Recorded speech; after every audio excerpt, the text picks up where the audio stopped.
Yo, hey, yo.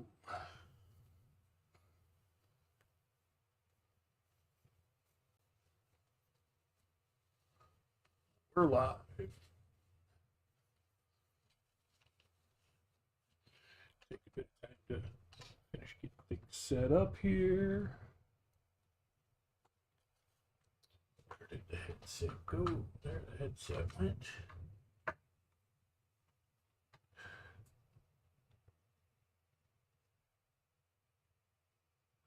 Where did the headset plug go?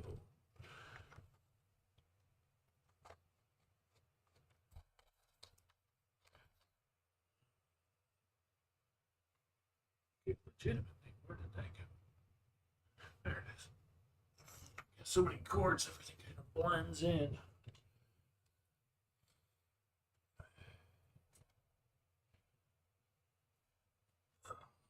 Still just kind of getting things ready, getting things plugged up.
Really gonna sit here and screw up like this?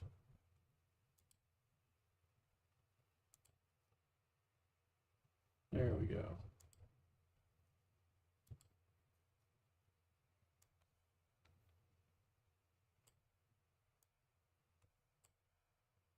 There we go.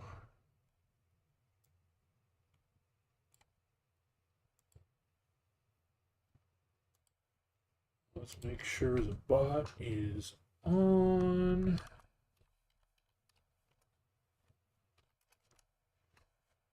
All right. Looks like the bot is running.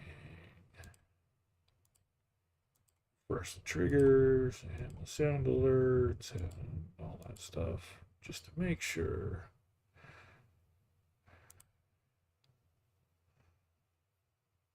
Okay.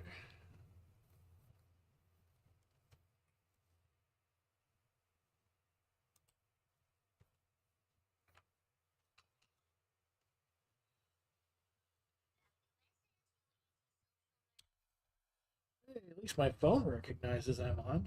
Let's see if Discord slaps out the alert.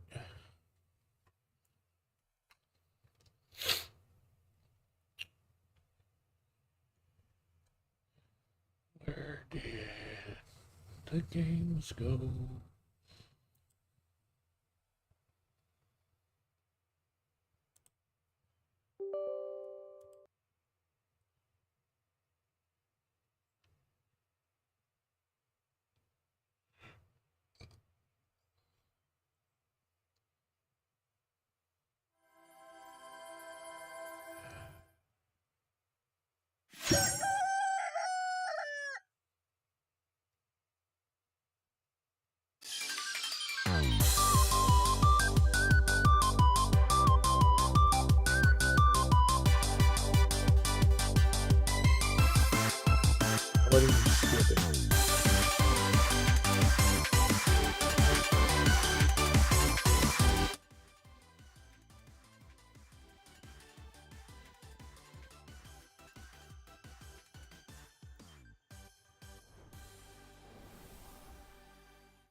screen. There we go.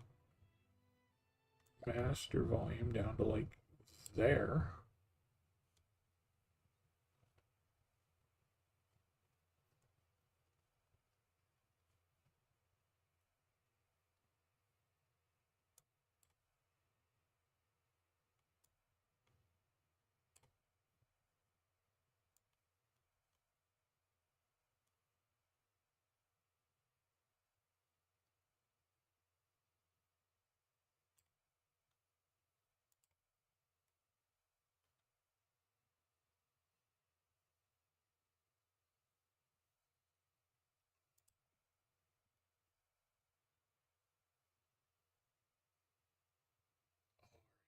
Kidding me? That's still what we got?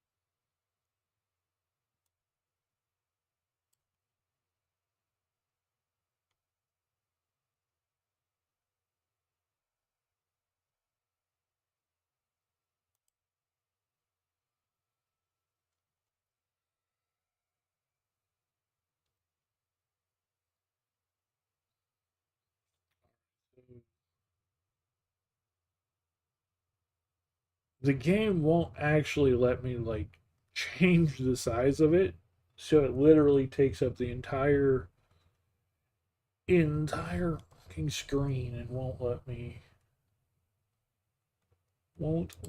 any of the things.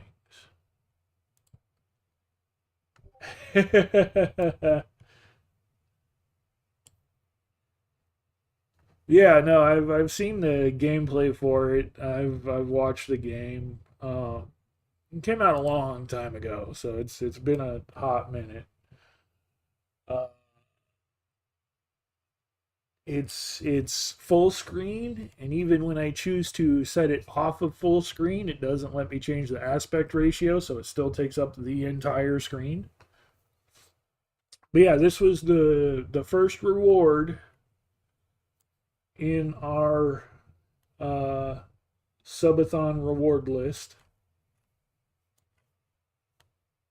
And since we hit that, we're going to go ahead and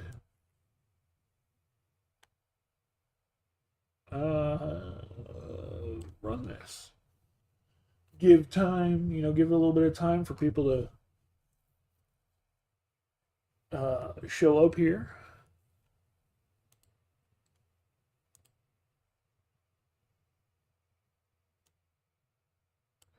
It was obscenely loud and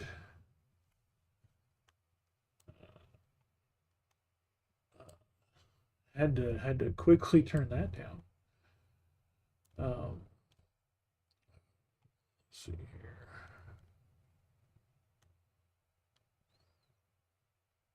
Let's check the volume levels now as best as possible.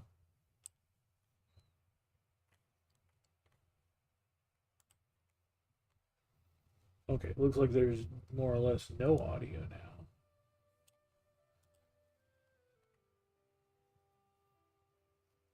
Thank you, Vale. I did it for you. Thank you for that resubscribe. Or, yeah, thank you for that resubscribe there. Appreciate that. Yeah, no, I've watched it played when it first came out. A couple of content creators that I followed all ran the game. Um,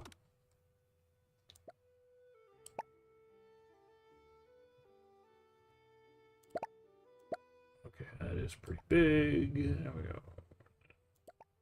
Yeah.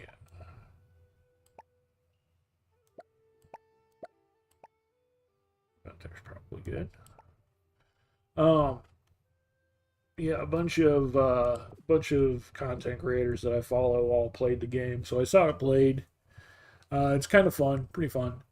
Um, Fairly short, but it was the first reward on our list. Just something fun to kind of goof around with. We did also unlock the gameplays for Final Fantasy X and Final Fantasy X-2, so we will be playing those most likely. Well, when this game is done today, we're going to go ahead and continue Expedition 33. Loving that game, despite some of the Dark Souls-esque mechanics in it, like the parry system and the very unforgiving, punishing, challenging gameplay in some aspects. Uh, but in so many other aspects, it's such a fantastic game, such a beautiful game. I'm loving the story, loving the characters, loving the gameplay for the majority. So I am going to keep going with it. We started it on the subathon. We got a decent ways in, and we'll keep going. Not sure how long it's going to take me to finish at this rate. We're like 49 hours of gameplay into it. The ending at the end of the subathon was so epic. Um, but we've got so much going into it. I don't know how much. I have a vague idea of how much is left. But I don't know, like I said, how long it's going to take me to do that. I'm in the process right now where I am just trying to kind of farm levels in the game, get myself built up. Um, yeah, the game is very challenging in many regards. So we'll see what we can do with it. But at the same time, uh, yeah, I only in the middle of the game. I don't know what part of the middle. There is an easy mode. I'm just on normal mode. I'm not on easy mode. I'm on normal mode, but at the same time, I'm not on hard mode, which there are higher difficulties than what I'm on. Um, Even the easy mode, I think, hey, is a little, from my understanding, I don't know. No, I'm not on hard. I'm on normal. Uh, Seeing how normal plays, easy mode, I think, would still be a challenge, but clearly not as challenging. I think that it's mostly the timing window. Like those parries and a lot of the stuff, it looks like pixel perfect, and getting the patterns down is really hard because every enemy has different patterns and different move sets, and a lot of them will have like fake outs where they'll be like, ah, I'm coming. No, I'm not. Now I am. You know, and like do a double swing. Like they've done fake outs on me before, or like I'm coming. Nope, slow down and whack. Like just speed things and timing things and fake outs, and it's insane the enemy patterns and stuff, but super fun. Um, Geek, I sent you a couple of things on Discord. I sent you a big long rambling message on Discord, but then I sent you a YouTube video this morning too. When you get the chance, you should check it out. On Doom: The Dark Ages, I think it's some interesting points you might have fun with.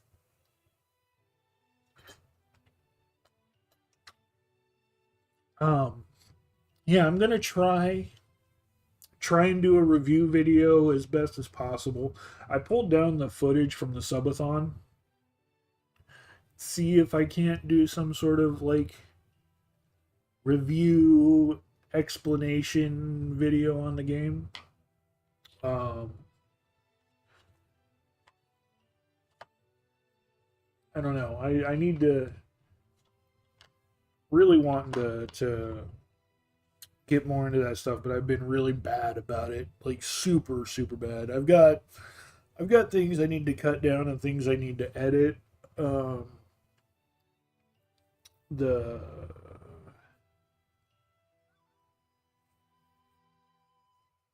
Yeah, yeah, no, definitely. Definitely one of those videos that's going to need to be scripted out, which I haven't done a lot of scripted videos. I've done like bullet point videos where that's like the most scripting I've done. A lot of things I try to keep kind of, well, I don't really do scripted videos. I do like we got scenarios. Like we did the Marvel Heroes thing, which was just, hey, we're going to use these specific characters in tandem and play through the story mode. And then everything we said as we went through it was off the cuff. And then um, had like the vlog videos. That's all, off the cuff. None of that was ever scripted. Everything kind of comes back to the live streaming sort of centric everything I've done. So it's gonna be a unique trial for me in that regards. I've actually got from other videos and the sound bites that we've got with sound alerts and stuff. Um, Things that I've got is like 1 or 2 second inserts. If I say something stupid or if I pull something off, we can slap those in like the reaction things. Um, Working on getting some of those cut up so that we can slap goofy stuff on there.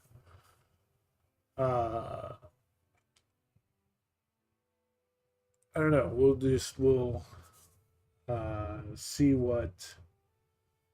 see what I can pull off, but I need to actually set time aside for that kind of stuff. So, uh, not sure. Did Discord really not pop off? There's Wish. Hey, Wish. Okay, yeah, Discord popped off. I just didn't see it.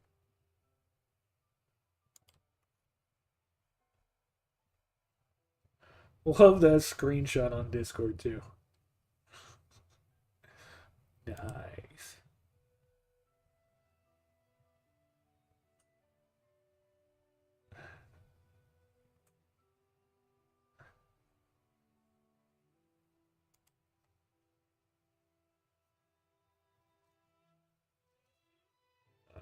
Let's see.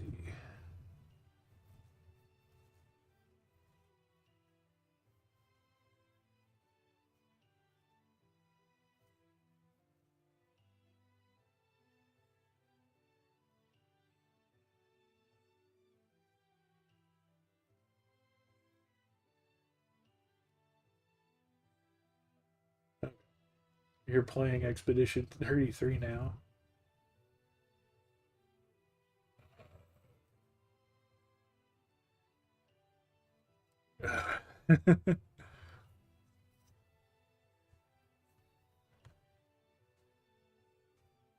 Yeah, yeah, fair, fair. Um,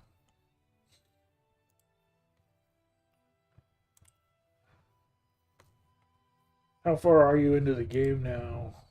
Wish, where you sitting at?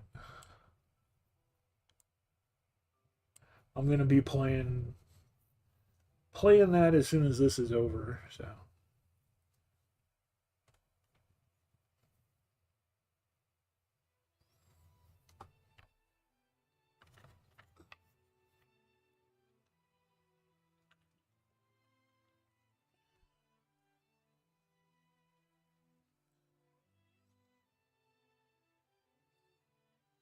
it ran out.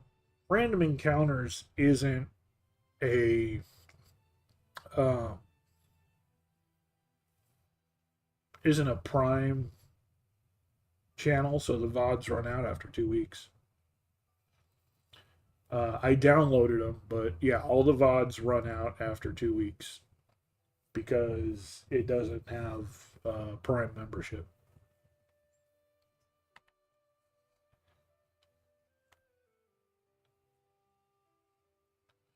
Yeah, if you have a Prime membership, then I think past stream VODs last for, can't remember if it's 30 days or 60 days, but it's a much more extended period. If you're not a Prime subscriber, you only get 2 weeks and then the videos go down. So,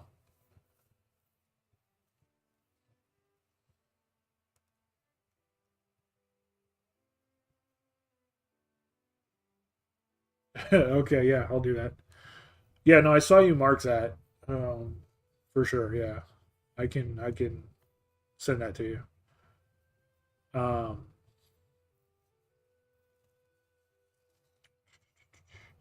it took forever to download those, and that because it was two sections, there was a 24-hour section and then the 30 something hour section. When I downloaded those, the 24-hour section came off as a standard video. The 30 something hour came off as a standard video, but in a way that it's too long for Windows Media Player to recognize it and play it. I have to play it in a specific player. The entire time I played that part, okay. It was a long time. It was a long time.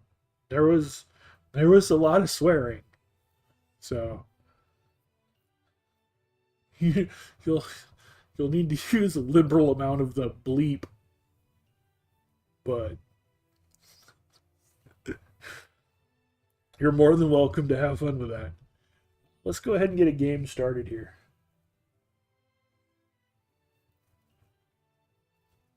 It's the default. I don't play videos on my computer at all, so I don't have a video player installed.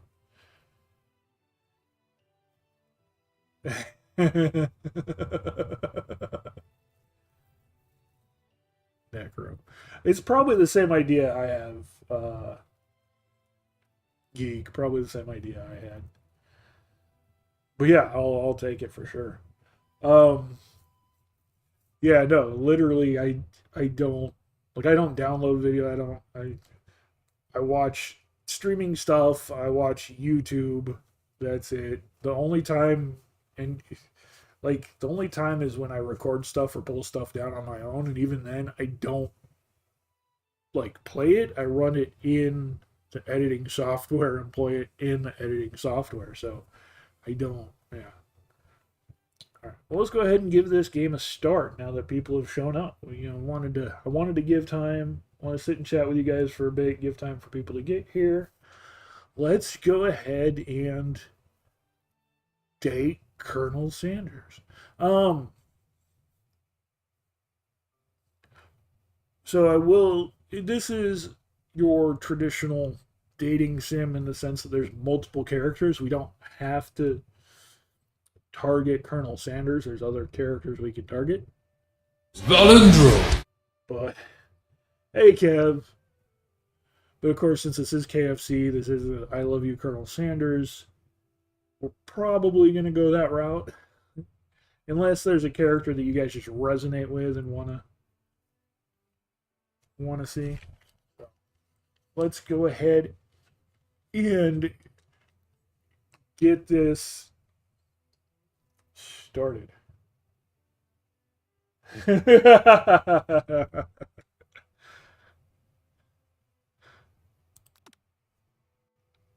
Oh, tell us your name. What is our name? Chat. Who are we?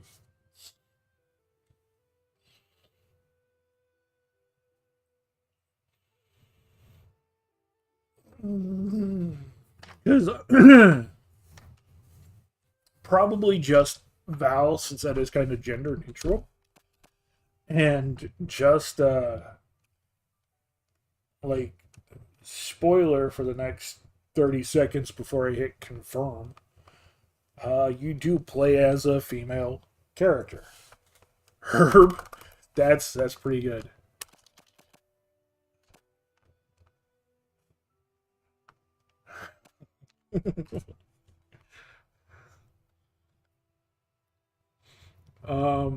Oh, no, that's exactly what I was going to say.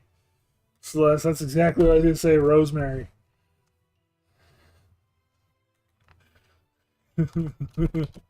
That's just too good.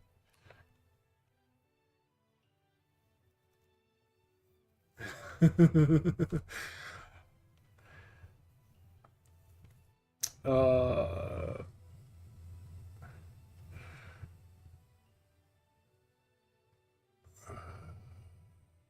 yeah, it was Thank you, Necro. I appreciate being accepted.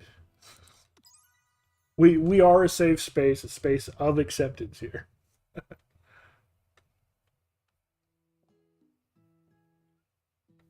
You sleep softly as the morning sun casts a warm glow through the window of your modest student apartment. The world is peaceful and serene. You could stay in the moment forever. Or not. Or you could wake up. Now, now, now. Your first day of culinary school is no time to sleep in. I wonder if this would like actually end the run. Throw the clock out the window and stay in bed forever, or smack that clock up and at 'em. I'm gonna push it to see what happens. We're gonna throw the clock out the window and stay in bed forever. You slept through the school year and gave up on the once-in-a-lifetime opportunity to meet Colonel Sanders. Game over already? You might not be cut out for this. Let's try that again. Let's try that again.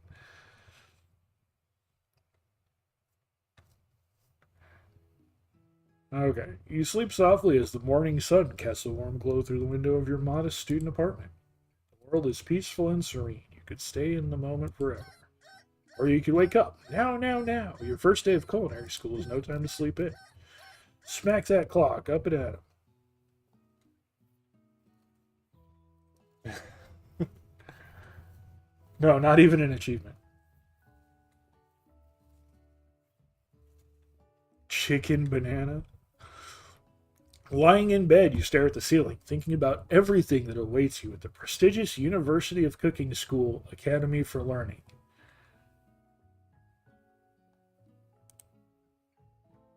Your mind begins to wander. Who will be there? What will you cook? What should you wear? Time begins to fly by, and you find your imagination getting away from you. You need to take this seriously. You allow yourself to daydream a bit, thinking about the future. Let's daydream a bit, thinking about the future, shall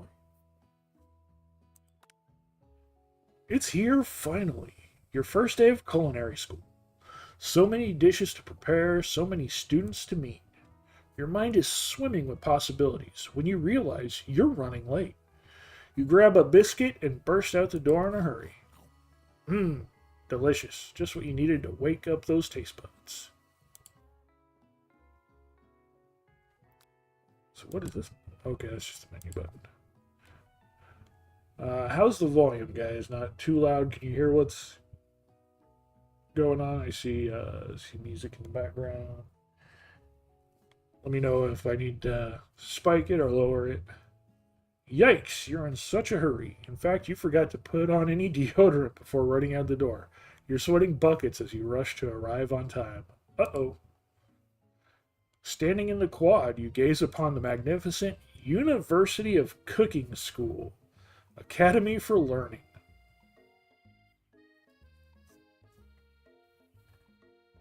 That's really big for just a cooking school. Here comes your lifelong best friend forever, Miriam. Sweating buckets in a game with Colonel Sanders gets a whole different meaning. Yep.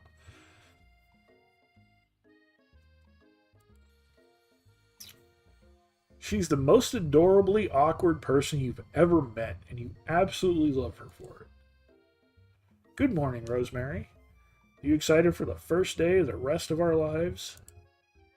Actually, because I sure am excited, a little nervous. Okay, a lot nervous. What the? It's just that this morning I made breakfast for myself, but, well, when I ate it, I couldn't taste any love in the food. What if I'm no good? What if I fail? Classic Miriam. Raised by master chef parents, she's always held herself to a very high standard. Love the hair color.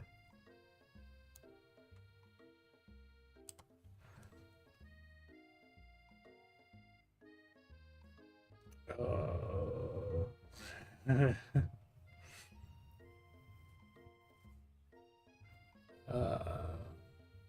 see. What?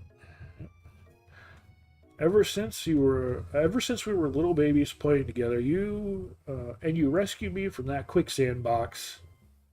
It's been clear to me that you're the most loving, caring person I know. You're going to do great.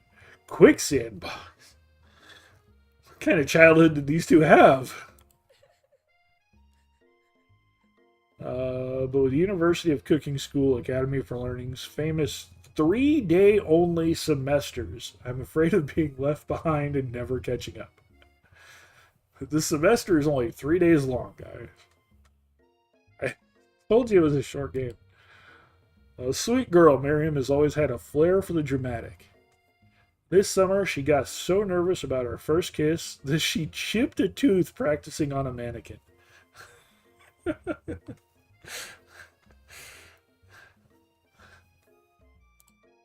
I forgot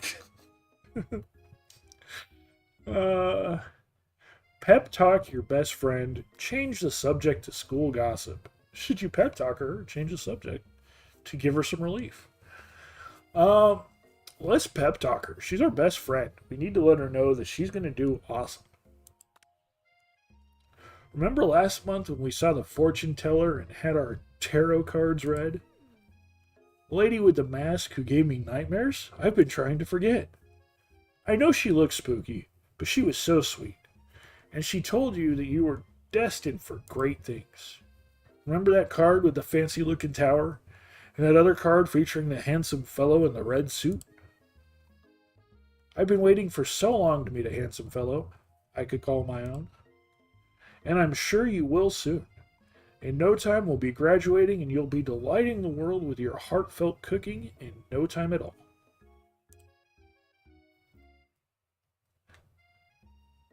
As you talk Miriam up, you can feel her nerves beginning to ease. You know what? Maybe everything will be okay after all. And if not, at least I have these killer bangs. Can you believe I cut them myself? You can definitely believe it. I cannot believe it. Before you can get another word out, you're rudely interrupted when someone smacks your books and custom engraved measuring spoons out of your hands and onto the ground. Hey! It's Ashley, your arch rival. She's totally evil, but you can't help but be filled with jealousy. She can get anything she wants, and she knows it. To learn more about proper paint cutting. Yeah. Hello, Ashley. Oh, I didn't see you there. Chicken shins.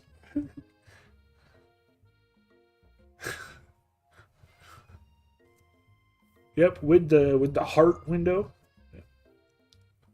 I think those are meant to stand out. I'm trying to look at her outfit and see if she maybe represents like a KFC rival. But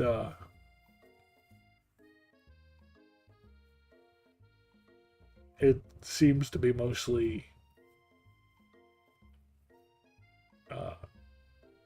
unrecognizable.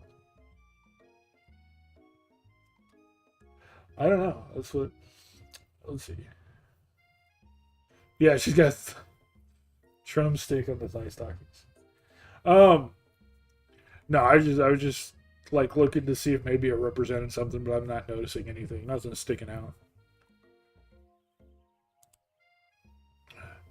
You leave Rosemary's shins alone. They're perfectly normal shins. Ugh, you can't stand Ashley. Even her name is annoying.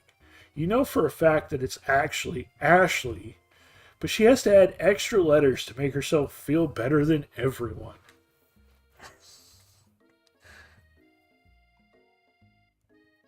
See, that's what I thought. I was trying to like look and see if it kind of resembled the McDonald's uniform. But Not terribly noticeably, and like the color pattern isn't there. I don't know anyone that like specifically uses that kind of color pattern. So I don't know. As a European, this is weird to me. Americans adding letters to their kid's name for what? For nothing. Is because the American literacy system is so low. That's why. I mean, there are some names where variation in spelling is understanding. You know, it's yeah, like there's some where it makes sense, and others like this one where why did you add 16 extra letters to it?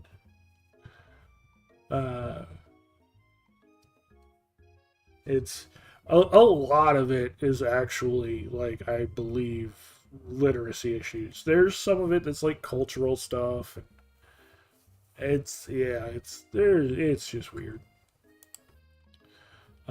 If anyone here knows what perfect shins look like, it's us. How is that? What? We're not going to let your really weird insults get to us. Across the quad, you see Ashley's best friend, Van the Man, has stopped to look at his own reflection in the mirror. His pants are so tight, you can see him casually working out his glutes while he styles his hair. No lie, they're rockin' glutes. Ahem. Van? It's a JoJo. We have a JoJo. You rang? You've never been sure what their arrangement is, but as long as you've known them, Ashley and Van have been just as close as you and Miriam, but substantially more devious.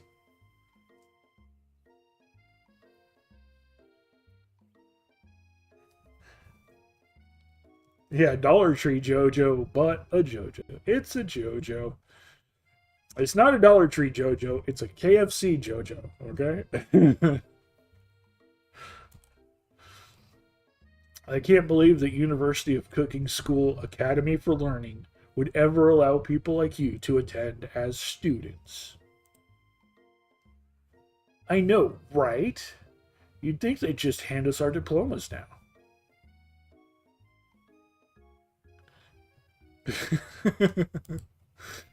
Or maybe hire us as professors. You amateurs could learn a lot from us. With the first day of school about to start, there's just not time to properly tell these two off, so you resist the urge. Let's go, Miriam. Psh, see you later, losers. As you approach the door, you see a goofy-looking kid pushing hard against the window directly next to it.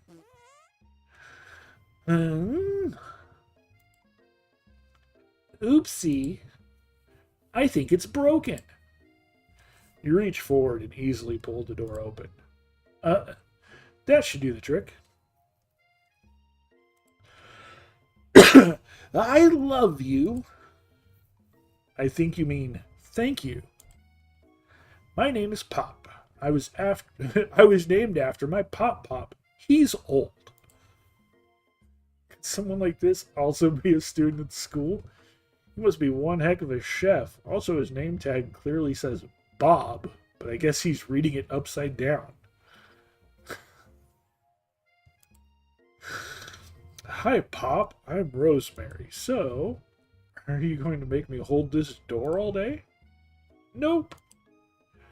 With that, the young man walks into the building ahead of you. Is it just me, or is he kind of cute? I think it's just you. You both shrug your shoulders before following him into the building. You stand at the edge of the room, unsure where to sit. Other students wander in and keep themselves busy chit-chatting. Yeah, definitely just her. I like the like actual geometry and long form mathematics on the board with just a bucket of chicken.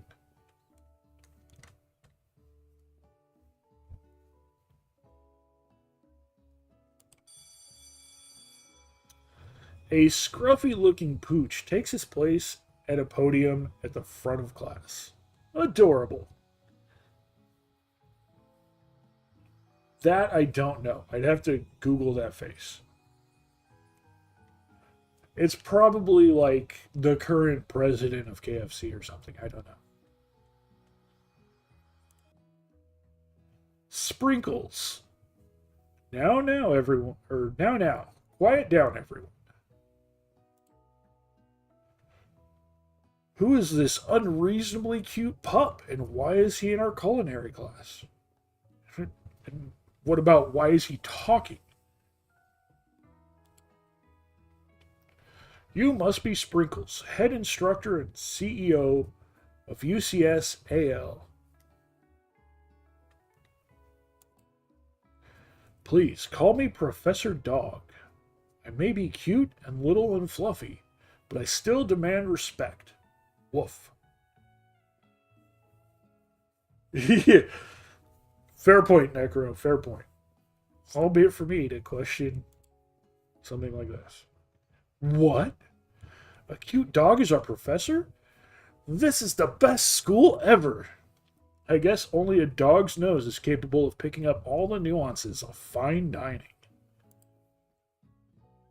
Out of nowhere, wind begins to rush around as a swirl of cherry blossom petals fill the air inside the classroom. I'm chilly. Someone close the window. And then he walks in. You're immediately swept up in the aura of this new student and his remarkable goatee. Who knew anyone could be so handsome? Time stands still. Okay. I need to, for context,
for context, Colonel Sanders next to Colonel Sanders.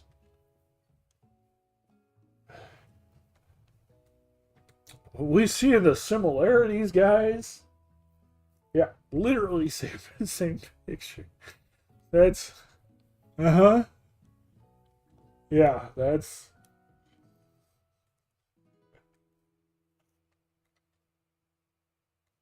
totally.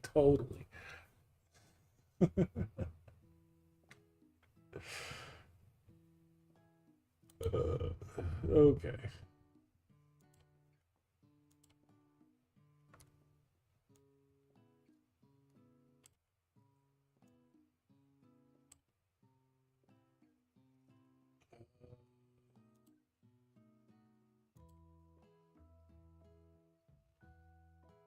What's slander? Colonel Sanders slanders. I was just letting you guys see the real Colonel Sanders and how wonderful the artwork comparison is. It doesn't count when the volume is at zero. If it's noticed as being muted, it's counted as not a view because they're not paying attention. So yeah, if the volume is completely muted, it doesn't count. You have to have it at least 1% volume.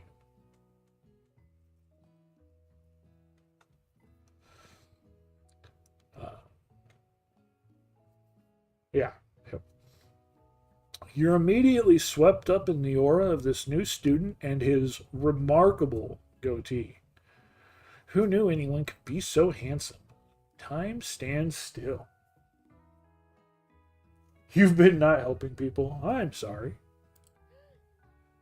It's him. If it isn't my favorite student, Harland. Colonel Sanders interrupts Sprinkles. Sorry, Professor Dog. But he can finish his sentence.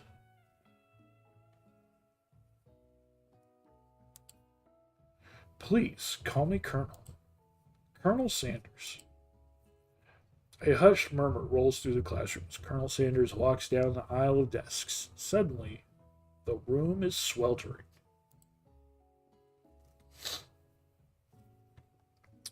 Sweat begins to bead across your brow. You feel like everyone is looking at you, and you're not entirely wrong. And this over here must be Sweaty Sweats a lot. Maybe we should open the window back up before faucet pits melts into a puddle of evaporates entirely. Wow. Oh, I need to turn that off. Hold on. It's still posting the rules from the Subathon.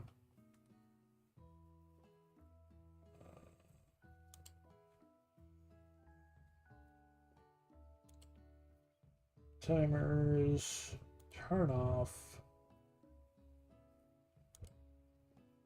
Commands, turn off. Where did it go? Right there. There we go.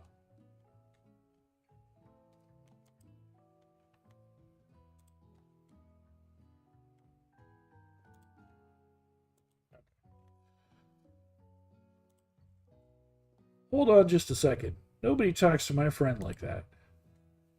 You, you two both know my name. We were in the same kindergarten class. What is with all your really weird insults? Besides, when Rosemary sweats, it's not gross. It's beautiful. Look at that shimmer.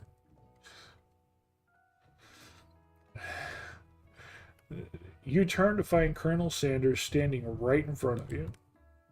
Colonel Sanders, beautiful angel that he is, stands before you, smiling gently, his hand outstretched.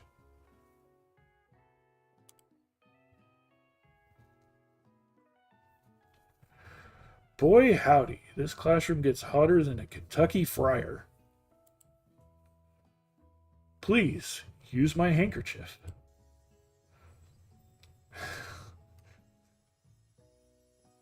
This game. You freeze up. Colonel Sanders is talking to you. Wait, Colonel Sanders is talking to you? About how sweaty you look? You're completely mortified. This can't be your first interaction. What if he never forgets this moment? How will you respond? Let's go ahead and take the handkerchief. Clean ourselves up. You stretch out your hand, and Colonel Sanders places a fine silk handkerchief in it. From this pose, I think so. Just look at that.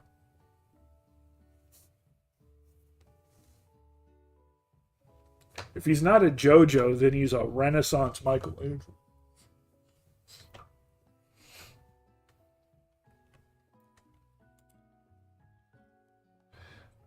Is so beautiful, you hesitate to press it to your face, but when you do, the feeling is transcendent. It has a natural scent on it. It smells of the most delicious chicken you've ever smelled. You hear the outro music now.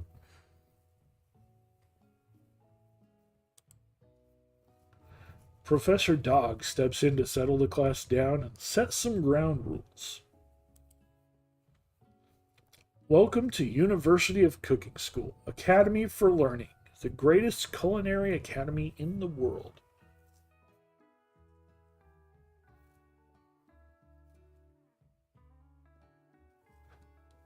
I don't know. The birthplace of culinary legends, past, present, and future.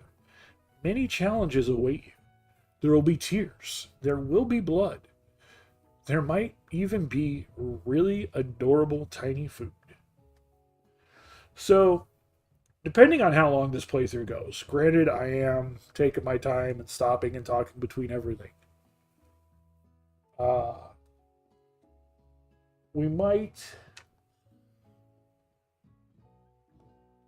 only just now saw the stretch redeem, and it made me go, yeah, that sounds good.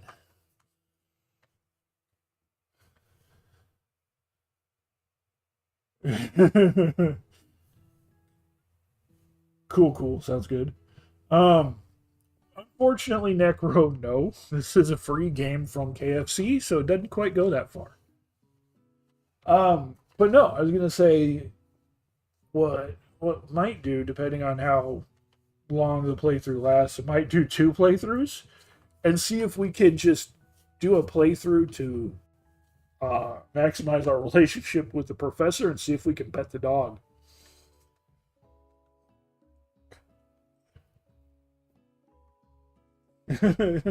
No one's eating the corgi. That's right. That's right. We will not eat the corgi. And then all is said and done. Oh, and when all is said and done, there will be a battle. You will lift your sporks and compete in the broom cooking arena. Just then, another student enters the classroom and interrupts the professor's rousing speech. Hi, guys. Sorry I'm late. I hope everyone had a good summer. I really miss... Quiet! Late to class is bad enough, but interrupting my monologue? You're on the fast track out of here, young man. Are you sure you're even in the right place?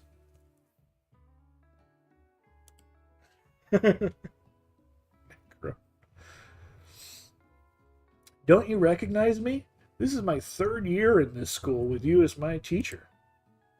Everyone stares at him blankly. Does no one remember me?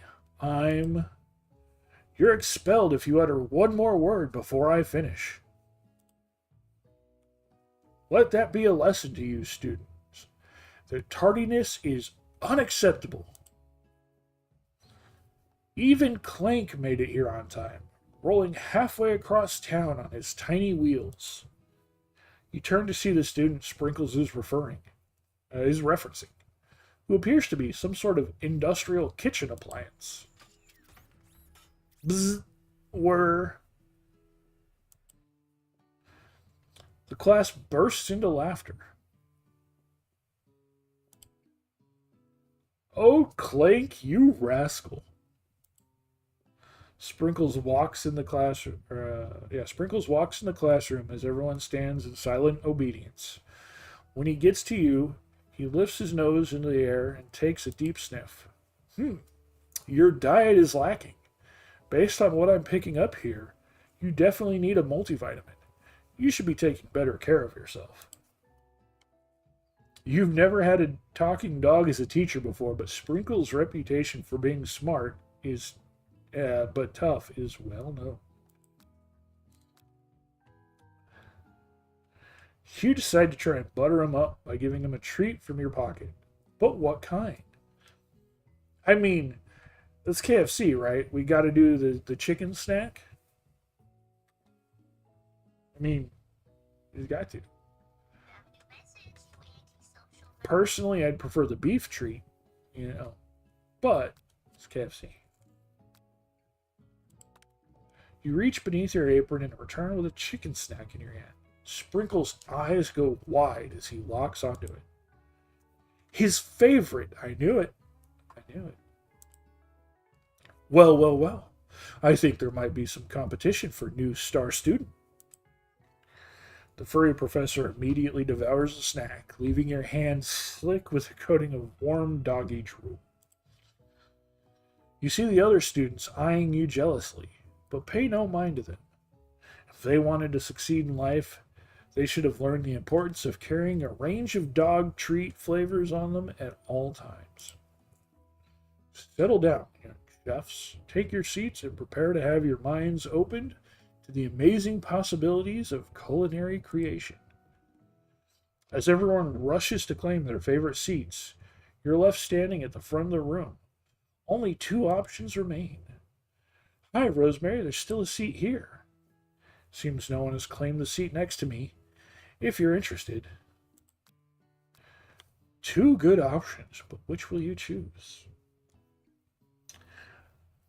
I mean, you gotta sit by Colonel Sanders, right? That's the whole point of this. We're doing a first run has to be the full Colonel Sanders run, right?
I mean,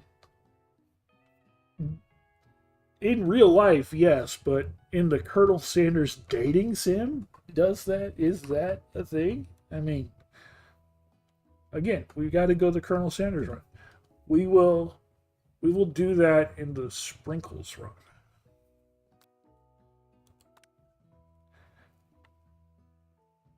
Oh, he's the bro, that's why. Fair point. I get you.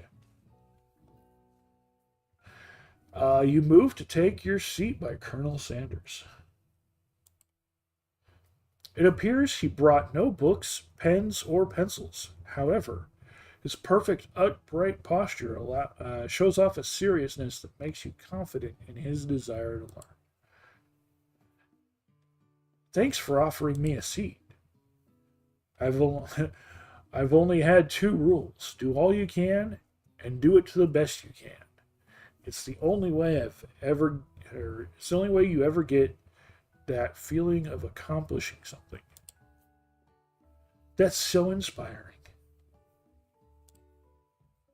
A little off topic if you ask me, but okay.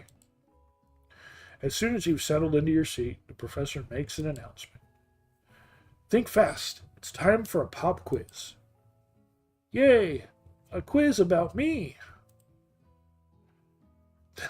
This incredibly important and surprisingly short quiz will tell me if you are ready for life at culinary school. Keep your knives sharp and your focus sharper. Here comes question number one. If train A is traveling to point B and train B is traveling to point A, how important is it to wash your hands before cooking? Meh, depends. Doesn't matter at all. Extremely. Looking at you, Pop.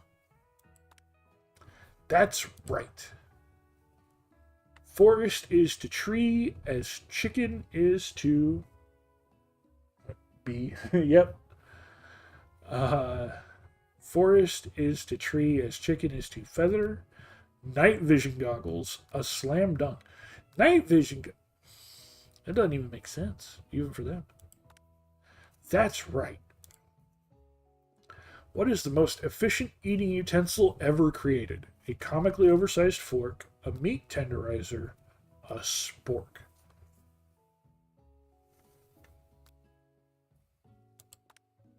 That's right. What food is best for a broken heart? Anything as long as it's prepared with love and not too much salt. Camel meat. A pancake that looks like a silly face.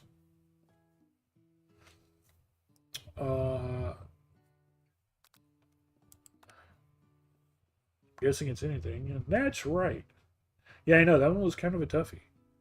But, yeah. That's where I was torn. Is Sprinkles a good boy? No, he's a talking dog that teaches at culinary school. He is the best boy. Yes. Yeah, that one. That's right. Best boy, talking, cooking dog. Perfect score, 5 out of 5. We are meant to be chefs, guys. Wow. Be honest. Did you cheat? You look up to see Colonel Sanders has been watching you tally your score. He's impressed. We impressed the Colonel, guys.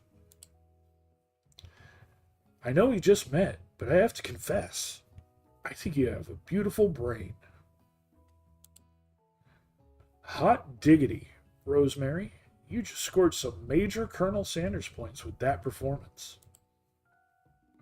May I have your attention, students? I have an important announcement to make. Time for lunch. We only just started. We haven't even learned anything yet. Wow, the cafeteria is as nice as any restaurant you've ever eaten at. It makes sense that a school dedicated to cooking would also be serious about eating. The Stewart Cafeteria. A delicious fragrance wafts through the room and tickles the end of your nose. Your mouth waters. Do you smell that? That must be our lunch. It smells crazy good. Everyone, can I have your attention? Is it about lunch? No, I just wanted to apologize for my tardiness. You see, Howdy, folks. I'd like to make an announcement. Hey, It's about lunch. Everyone cheers. Yeah, no cheating. Only the power of friendship. But Shh. Lunch, lunch, lunch. She said shh. In honor of the new semester, I have prepared something special to share with everyone for lunch. That must be the smell I smelled. Indeed. That smell.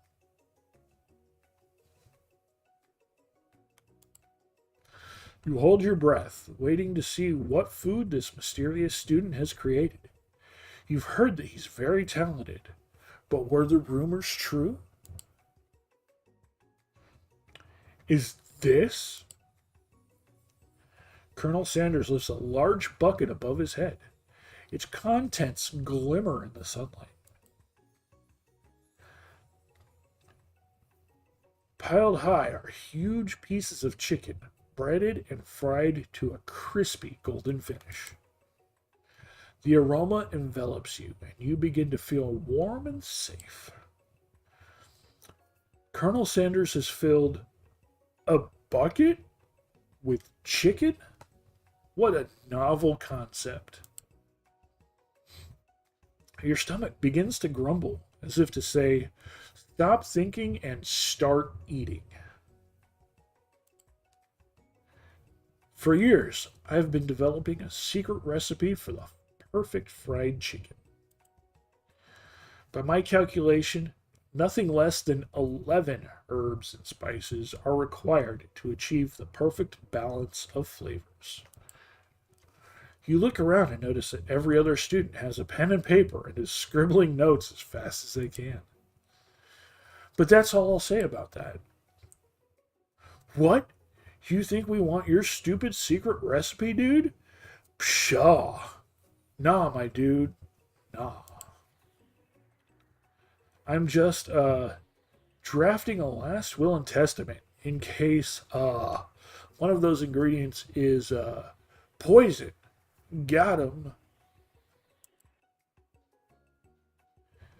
He looks around nervously to see if anyone else is laughing at his sick burn. You wait to see what zinger Ashley is prepared to follow up, but she suddenly takes a different approach. Yeah, and I was just, like, writing in my diary. Dear diary, today I smelled something beautiful. I knew at that moment that only the hands of a true gentleman could fry chicken so tender. You see her body language change from bitter and evil to sweet and innocent as she slides closer to Colonel Sanders. She realizes that he is destined for greatness and fame with cooking skills like this. She wants him all to herself. Oh, please. Well, Van the Man, if you don't want any, I'll take his. Gold digger, that's right. Whoa, hold on. I mean, I guess I'll try it. He takes one bite and his eyes grow wide. He starts contorting his face as he tries to hold in his pure exhilaration and act unimpressed. Easy now. There's enough for everyone. Please, my fellow classmates, dig in. You take one of the pieces of fried chicken out of his bucket and sink your teeth into it. It's amazing. Sugoi. Tasting Colonel Sanders' food transports you to another dimension. Alone with your taste buds, gripping a drumstick in your hand, you float weightlessly. We focus our mind on meditating. Focus your mind and meditate on this moment. Try and identify every flavor. Savor the moment and everything that it tells you about Colonel Sanders' culinary heart. Swim toward the light.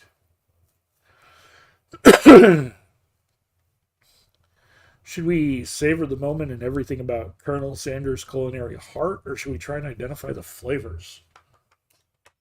I'm thinking Colonel Sanders' heart, since this is, the Colonel Sanders playthrough.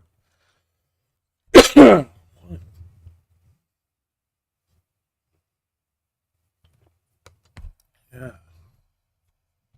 Oh, we're playing a food-based game. It's not chicken, but I did pick up a food thing. I know Kev is in here somewhere. He did the typical I'm here sound alert. But I figured I'd try these on camera. First time I've seen them. Pringles, specifically Texas barbecue brisket flavored Pringles. Texas barbecue brisket.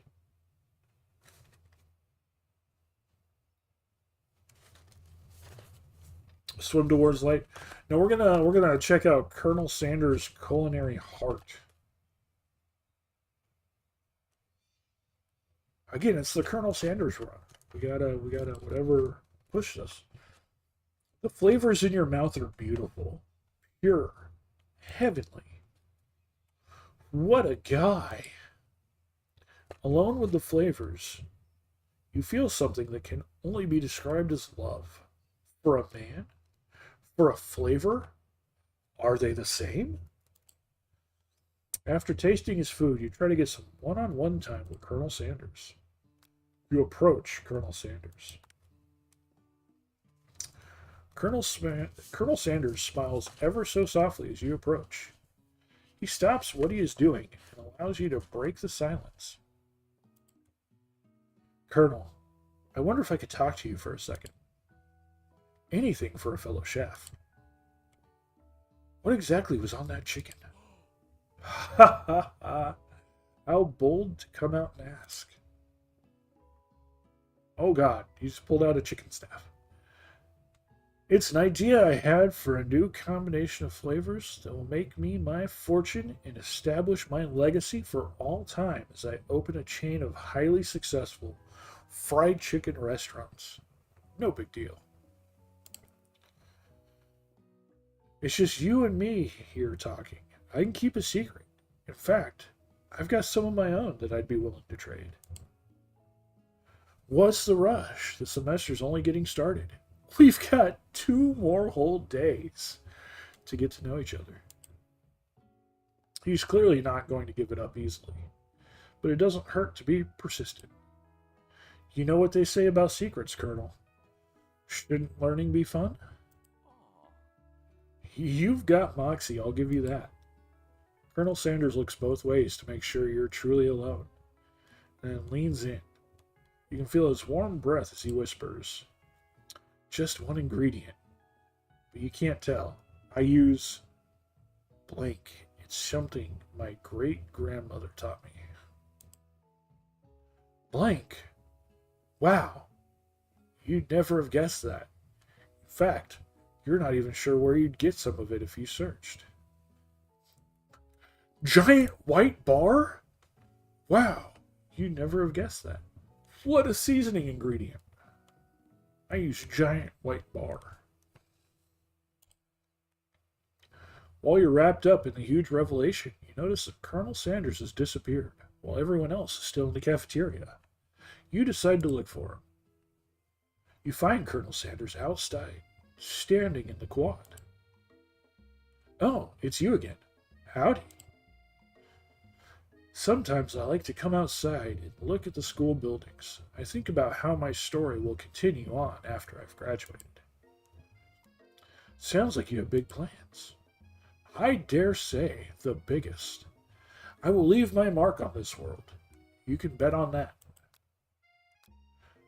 Alone, together for the first time, you figure now is the perfect moment to show your personality to him. Nag him to show your own strength. Wow him with a big idea to add an additional ingredient to really spice things up. Be modest but thoughtful. I don't think he'd like us if we tried to add an extra ingredient to his perfect ingredient list. So we will be modest but thoughtful. Well, I just wanted to tell you that I really enjoyed your food. Now you've got his attention. The flavors were complex but comforting. The interplay between salty, savory, and peppery, it was perfect. I appreciate the compliment, Rosemary. I'm sure you'll be a big success. I know we've only met today, but I'm starting to get the same feeling about you. We should head back inside. The next lesson starts soon. You step into the massive cooking arena where the afternoon lessons will take place. Each student gets an oven and all the tools and ingredients they could ever need. Look at this place. It's magnificent. Finally, we get to show our stuff. Wait a second. Oh no. We have to show our stuff. What if I totally blow it? You're not going to blow anything, except maybe kisses to the crowd of fans you're going to earn with your signature adorable tiny food creations. Welcome, students, to the cooking arena. For today's lesson, we'll be cooking with partners. Hurry up and pair off. Naturally, Miriam looks over to you. But unable to control yourself, you pounce on Colonel Sanders. Hey, Colonel, would you like to tackle this lesson as a team? A team of 2, that is. Me and you, if that wasn't clear. Want to be my partner? Sure, Rosemary. I'll prepare our station. Without you as a partner, Miriam is left standing all alone. 2 different students quickly take notice. Hello, new partner. Beep boop. Bzz. Oh my. 2 potential partners. I'm so sorry, gentlemen, but I don't know how to choose. Looks like you'll have to pick for her. Friend duties can be a little awkward, but that's the price you pay for not being alone forever. Who do you want to ask to be Miriam's partner? I mean, we gotta go Clink, right? We gotta go Clink.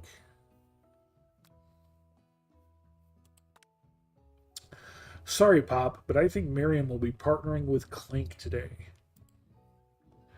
It's okay. I already ate. Yeah, please. It's not entirely clear if Pop has any idea what the point of school even is at this juncture. Clank is clearly excited to have some attention. He heats up and begins to roll back and forth. Warp, warp, warp. Hold on there, fella. We don't even know the assignment yet. Technically, Clank might not have a face, but that's something charming and earnest about him. Bzz. Tissue? I hardly know you. Clank judders and a panel shakes loose. You get the impression this is a sign of affection. Looks like you two will be fine. Now it's time to focus on your own cooking classwork. All right, you two. For today's lesson, we're going to keep it simple. Pick a basic dish and divide up the steps. No chef is an island. It takes 2 flints to make a fire. You get the idea. Which dish do you suggest to your partner, Colonel Sanders? Steak tartare seems easy enough. It's fancy and you don't even need to cook it. Using octopus will blow Colonel Sanders' mind. Your grandmother's mashed potatoes and gravy. Gee, I wonder what goes with fried chicken.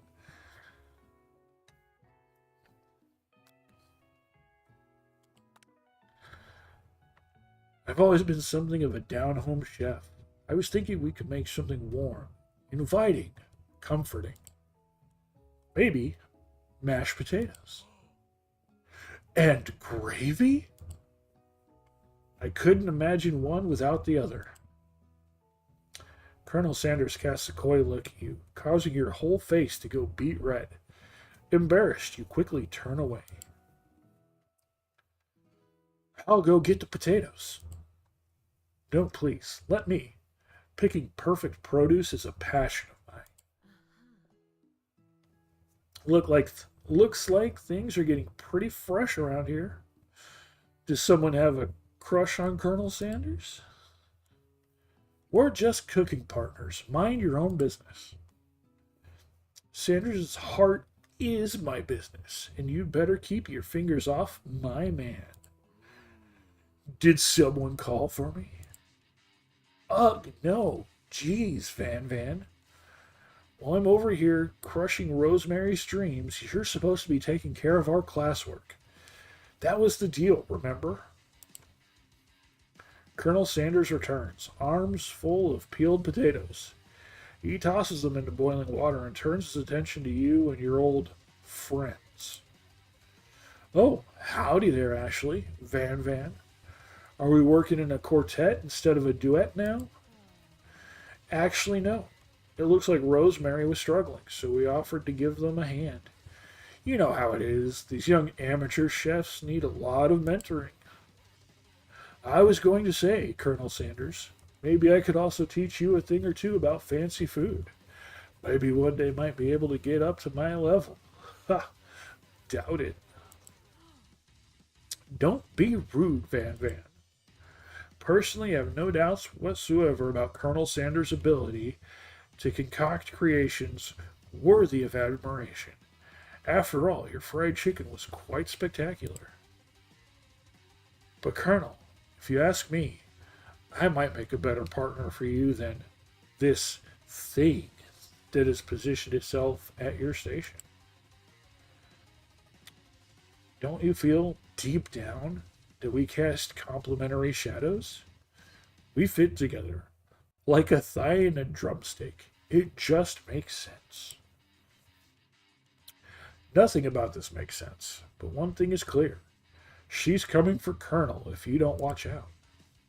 Ashley is really going at you hard. You need to ask for some backup here before things get ugly. Turn to Colonel Sanders, hunk of hunks in your time of need. Turn to Miriam, your forever bestie who always has your back. I mean, we're going to turn to Colonel Sanders. I'm here to learn and to express myself via my cuisine. Not bicker with the prima donnas. Partners were chosen at the beginning of class, so let's all respect the format, okay? You turn to Colonel Sanders to confirm that you're on the same page. I chose Colonel Sanders, and Colonel Sanders chose me. Isn't that right? A businessman respects all fair agreements. From contracts to handshakes, I took on Rosemary as my partner for this activity, and I stand by it. Based on your team's behaviors, I'd say you're perfect for each other. Neither of you has Rosemary's natural talent or their loyalty. Being defended by Colonel Sanders leaves you feeling proud and full of potential. You look for Sprinkles in hopes that he might step in, but he's nowhere to be found. Darn those cute corgis and their short but sturdy stature. You look down at your station and realize that, in the tension of the moment, your hands have been cooking on autopilot. Distracted by the drama, you've already crushed the boiled potatoes into a perfectly creamy mashed texture, with plenty of butter and cream for flavor. It's as if your natural passion guided you through the steps you know so well, while your attention was elsewhere. I know just what to do. Colonel Sanders extends his hand. He's holding a beautiful white porcelain gravy boat, out of which pours a smooth brown gravy, smothering your nearly finished potato dish. Gravy flows down the mound of mashed potatoes. The results look spectacular. Granny would be very proud. Yeah, that was a zinger.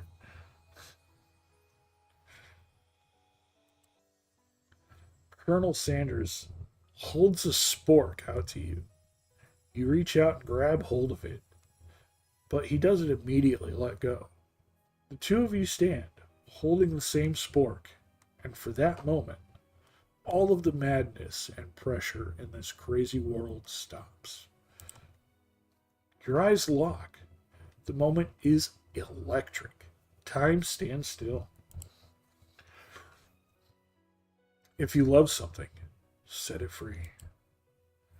Together, you dig the utensil into the mashed potatoes and lift a heaping spoonful up. When you see Ashley with a sinister look, you know she's plotting against you to be with Colonel Sanders.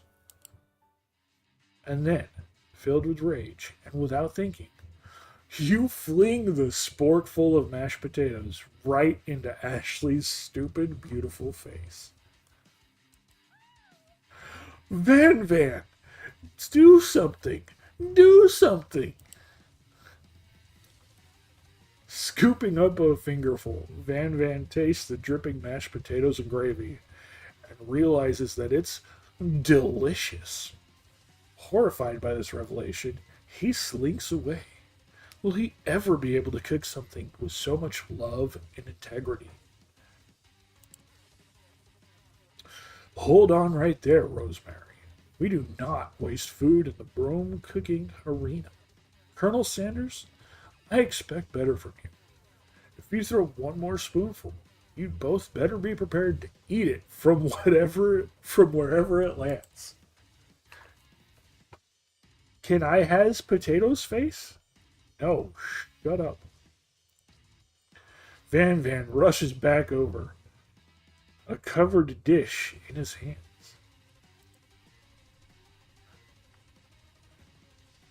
He's got a giant freaking axe.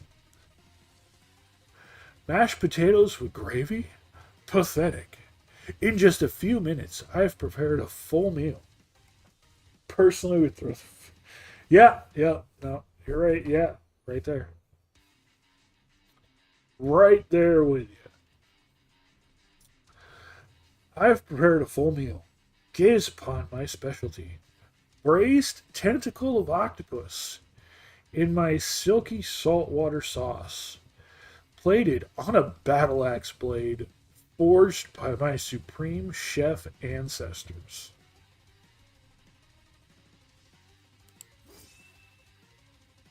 You've ignored me too long. That ends now. It is I will have first bite, and you will all look on with envy. The interrupting student rushes at Van Van and swipes a bite of his signature dish right off the plate. No, don't! Something about this dish doesn't strike my nose quite right. I think the octopus was rushed and may have turned in the process. The results could be toxic. Too late. It has been eaten. To be honest, I only see KFCs, not chains that sell octopus. Yep. I mean, I've seen chains that sell takoyaki. We have a place here in town that sells takoyaki. I don't know if it's a chain or not, or just a one-off. But it's an interesting thing. I might have to take you guys there on a live stream sometime. I don't know when, because I'd need money to do that. But there's a pretty fun restaurant that you guys might enjoy. Too late. It has been eaten. I think I left something in the oven. I don't feel so good. It killed him. Everyone step back. Don't take another bite. When you look back at the plate, the rest of it is gone. You notice the tip of the tentacle being slurped up in Pop's mouth. Pop winces in pain for just a moment, then is almost immediately back to his oblivious self. Oopsie. Tastes like poison. The entire class is gathered to watch Pop's final moments. Shock has frozen the whole crowd. They're as motionless as statues. The class bell rings, disrupting the moment and snapping everyone back to reality. It would appear that Pop's enthusiasm for trying new things, despite obvious danger, has inoculated him against poisons of all kinds. Octopus? Damn, now you kind of want some takoyaki. Yeah, Moose, I was just talking about there's that. I don't want to say the name on stream because I want to leave it as a surprise. I think it'd be fun to do an IRL stream there, thinking about it. But that place, not too far from where you live, we've been there before, actually sells takoyaki. Might be fun to show off to the stream.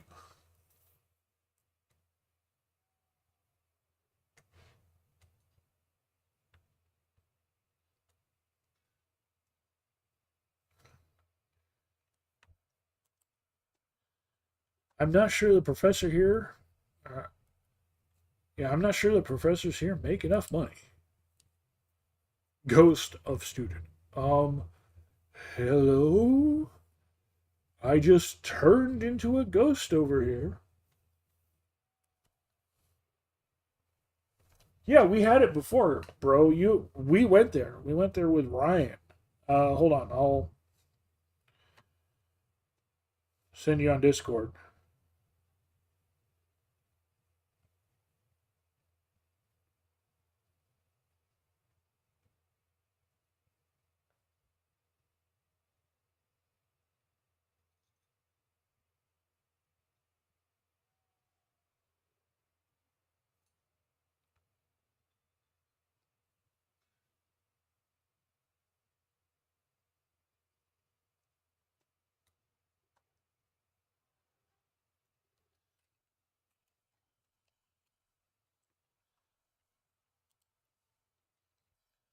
Being that you're shaken up by that really annoying student and all his nonsense, Colonel Sanders approaches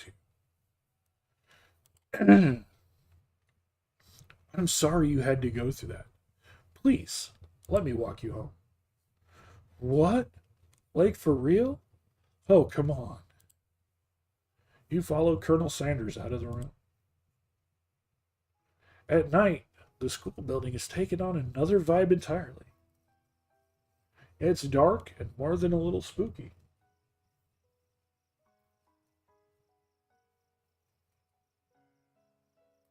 I mean, we did. We got it there. The time that we went, we had it. I mean, it's been a couple of years because I think that was pre-COVID.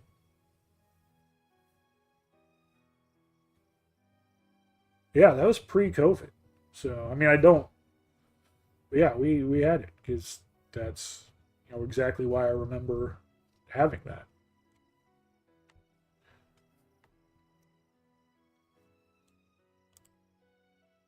Colonel Sanders stands in the quad's neon glow and speaks softly. Those mashed potatoes you made in class today. Before you go on, I want you to know they're not a great representation of my skills. I didn't even realize I was making them. They were amazing. Tasting them, it reminded me of why I became so passionate about food to begin with. Colonel Sanders is getting choked up. Cooking is obviously important to him in a way that you find inspiring. Now might be the perfect time to tell him you're developing feelings for him. They're closed? That is sad. Well, I guess that fucks up that idea. I wonder when they closed. I mean, I don't go eat out very much anymore. So I haven't been there since I think I've been there once since we went, and that's it. Um, did it say when they closed? It probably has to do with the COVID slump. I mean, the COVID slump pretty much killed everything, and then what wasn't killed by COVID is getting killed right now in the moment. We're literally watching things die as we see that people can't afford to eat out, can't afford to get things from stores, can't afford to invest in things. So we're watching small businesses, we're watching restaurants literally shut down in front of us. And it's only going to get worse because prices haven't spiked up a ton. They've spiked up, but the realization of the tariffs and the things that are going on haven't fully hit us yet. That's coming still. Everything's about to shoot up even more. About a year ago. Okay. So they lasted through the COVID slump, but I guarantee they just couldn't keep up with that. Yeah, that makes sense. Colonel Sanders? Yes, Rosemary? There's something I need to tell you. Hold it right there. There's something I need to tell you first. Oh, geez. You see, when I was just a boy, I had a dream that one day I would be the greatest chef the world has ever seen. And every day since, I've been working towards that dream. Day and night. Never stopping, never resting. Also, lifting a lot of weights. Like, so many weights.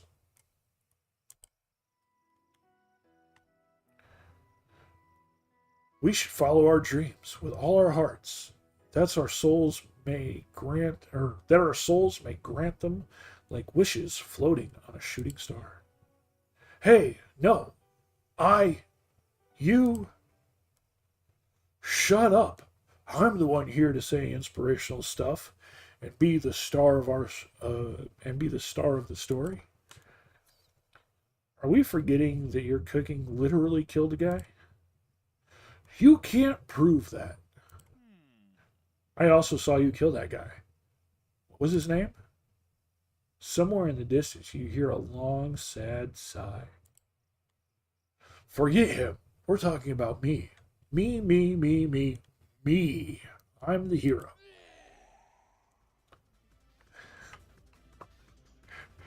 The Spork Monster is here to fight a hero. What?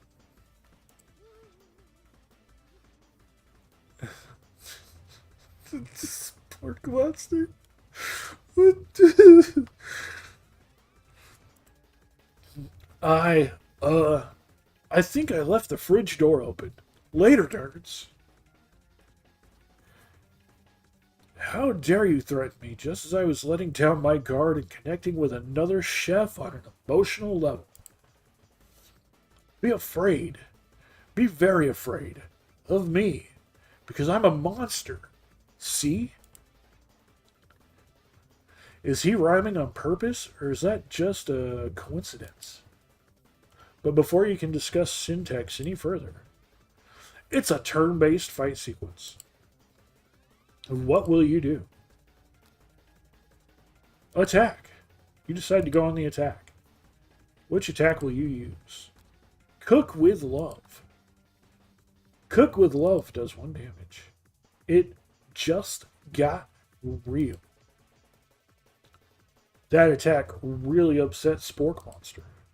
Spork Monster goes on the attack. They spit hot gravy at you. You take 1 damage.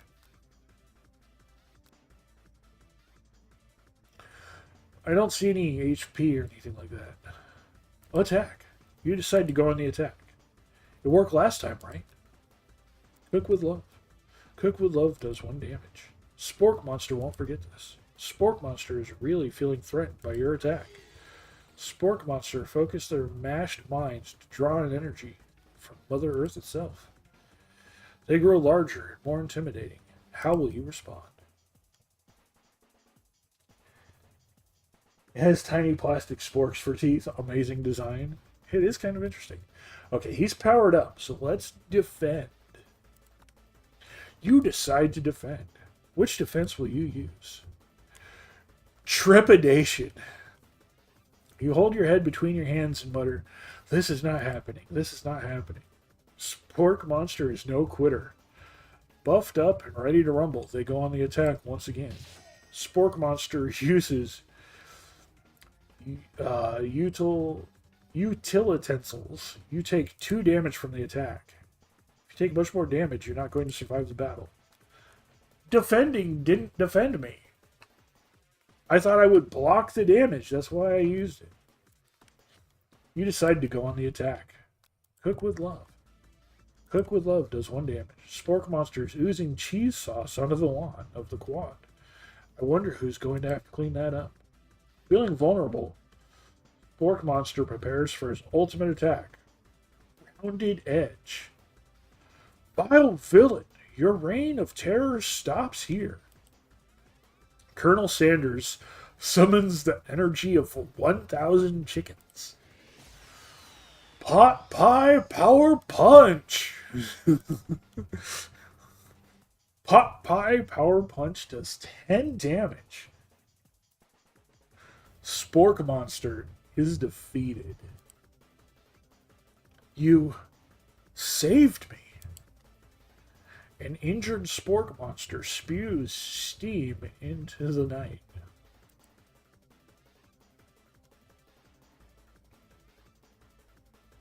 Oh man. Do we forget Mercy and finish him, or do we spare this wretched beast? What would Colonel Sanders do? Would Colonel Sanders have Mercy? I mean, the whole point is that he's the caring person. I kind of think we have to have Mercy on him. Now that's going to be stuck in your head for an hour. Spare it. It's still mash and gravy. No food wasted. True. That's a true point. spare this wretched beast. You manage to tamp down your disgust at the sight of this gnarly beast long enough to realize that he is still a living creature with a pure soul who deserves your pity, not your wrath.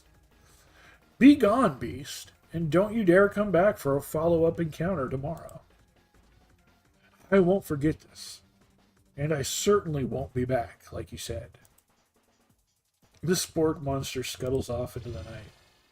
The defeated monster left behind a special item. It appears at first to be a cookbook, but upon closer inspection, it's so much more. It's a book of magic spells with a golden chicken on the cover. You open the cover and find a library card tucked inside. Last name to have signed it out is Borko. Borko. That name sounds strangely familiar. Your blood is pumping as you stand in the quiet of the night, holding the mysterious book in your hands. As you come down from your battle buzz, you realize your final attack has left you completely depleted. The world around you begins to fade away. Without any energy to keep your eyes open, darkness overtakes you. The image of Colonel Sanders flashes before your eyes as you fall asleep. He must have helped you get home. In your tired state, you don't know if you could have made it without him. What a guy.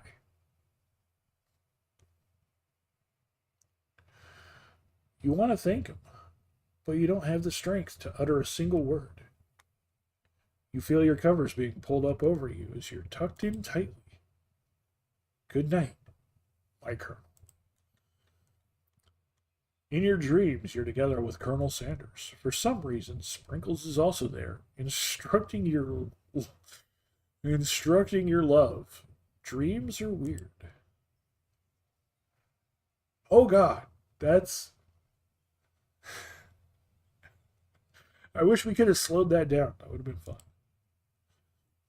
You awake on day 2 and attempt to process the wild visions you had. Were they memories or premonitions? And then there was the secret ingredient that Colonel Sanders went ahead and told you about. Told you outright. Not much of a secret, huh? It's probably just because he already trusts you so much. Sure, that makes sense. We'll go with that. You meet up with your bestie in front of school. Before you can tell her about the encounter with the spork monster, she launches into a story of her own. Okay, I know this might sound strange, but I think I might be, I think I might like Clank. Like him? Like? I know it sounds like I'm moving too fast, but there's something about him. I like him. Like him. This Steely Dan. Yo, she's falling in love with a machine. A lot of women do that. We got to talking after class, and he's actually a totally sweet guy. Not only that, but he's really smart. He told me all kinds of stories about Colonel Sanders. Did you know that Colonel Sanders was the most popular kid in his high school? No, but that does make complete sense. Yeah, but he was so popular that he was voted prom king at a school he didn't even go to, and was also the convertible that he himself rode in at the front of the homecoming parade. Colonel Sanders was his own convertible? What?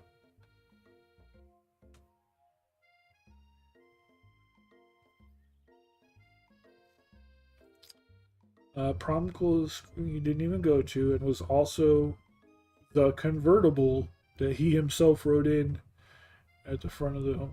Maybe he's talking about Clank. Maybe Clank was the convertible that he rode in. Yeah, it just sounds like Colonel Sanders was his own convertible. Colonel Sanders rode himself in front of the parade.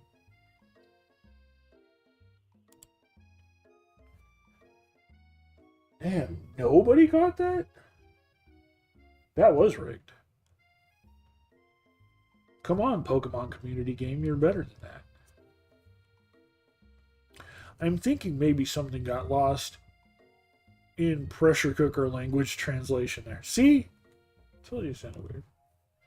A small feat for someone so amazing as Colonel Sanders. True.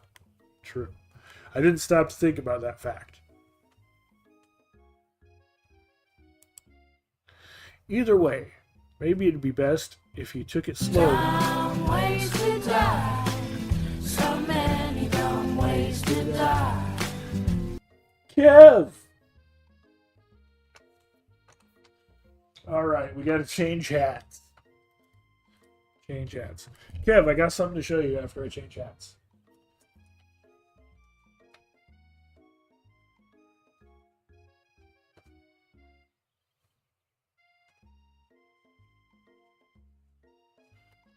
Let's go ahead and rock the previous hat I used to rock. The black on black Twitch cap.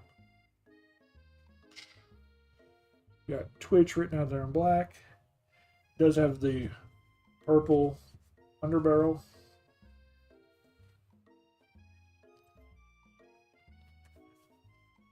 Yeah.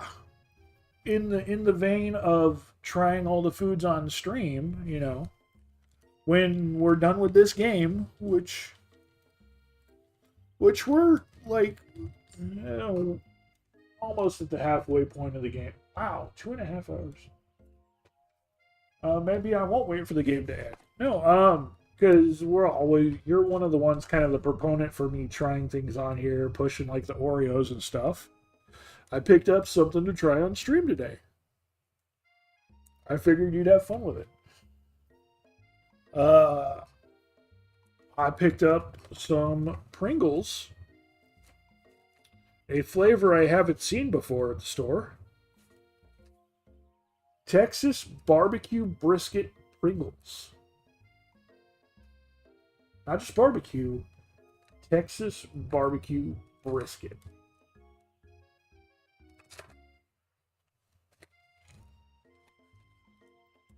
Seeing how long it is now, I don't think I'm going to wait for the game to end, because the game might actually be pretty long. I'm just gonna dig in now.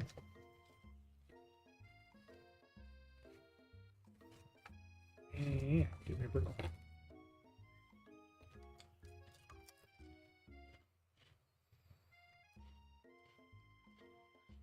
Oh, that is actually really good.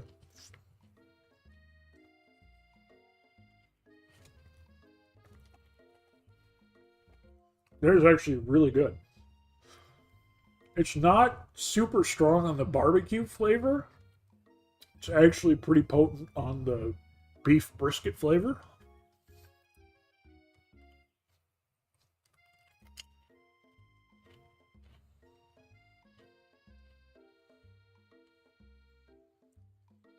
You got the barbecue on the front end, but like a big beef flavor to it. Yeah. I mean, maybe not all right now, but over time, yeah. I will definitely finish this. These are good.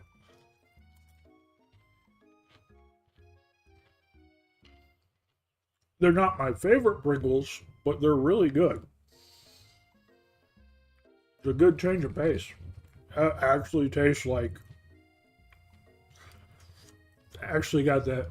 I tried the chili cheese fries and the Philly cheesesteak ones, and those ones both had like a weird artificial flavor to them that just wasn't good. So I was actually really skeptical about these, but these actually taste like good, decent beef flavor with that like that brisket flavor. It's actually pretty good. The other ones had like a weird chemical flavor and tasted like burnt meat instead of actually good meat. That actually tastes like pretty juicy, like it was rendered in uh, steak sauce, steak juice, like au jus. It has a very au jus flavor to it. It's just like beef juice with barbecue sauce. Very good.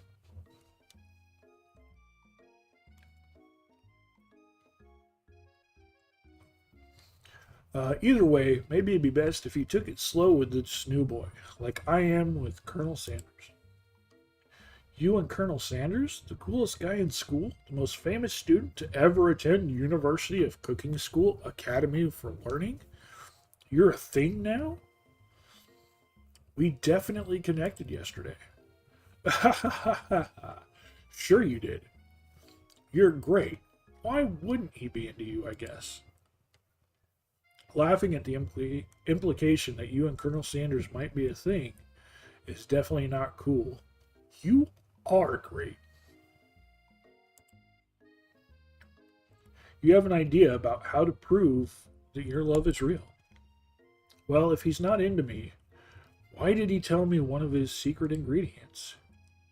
Your bestie's eyes light up. A secret ingredient? Yeah, I just said that. A secret ingredient. Is there a dramatic echo in here? Miriam checks to make sure you're alone before continuing.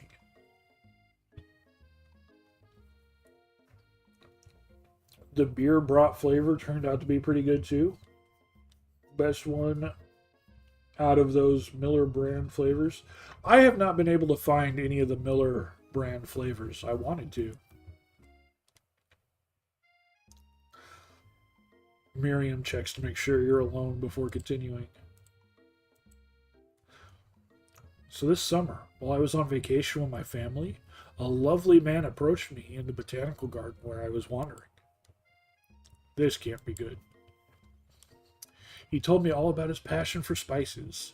Secret spices. The man even gave me some to show me what he meant. He said it was a powder created from super duper rare dried flower petals. And if I did him a big favor, I could have some of my own. Please, Miriam, don't tell me. So I filled my suitcase with them and brought them home. He was so nice. He even met me at the gate when I arrived. Later, when I cooked with them, a very strange feeling came over me, and the flavor was unlike anything I'd ever tasted. I think you're being very liberal with the meaning of spices here. Whatever. Anyhow, we both share an interest in cooking, so we've stayed in touch. You know, like pen pals. I bet he would love to know more about new spices. Well, I'm definitely not supposed to share Colonel Sanders' secret recipe. And besides, I only know the one ingredient, so I doubt it'd be much use to anyone. Please, please, please. It would mean the world to me. No one has to know it came from you or from Colonel Sanders.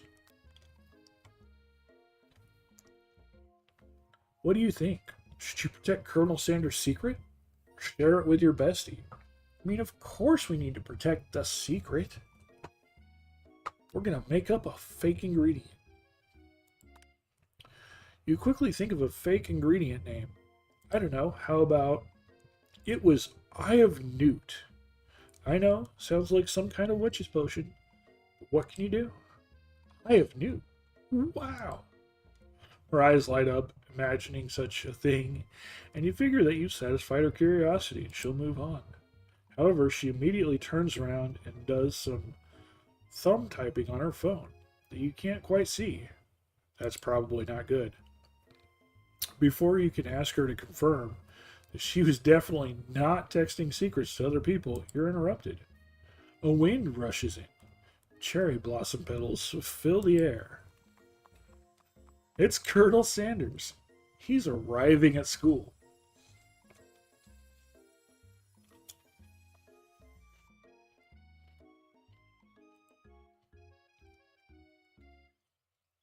stand back and admire his majestic glory, or run to him.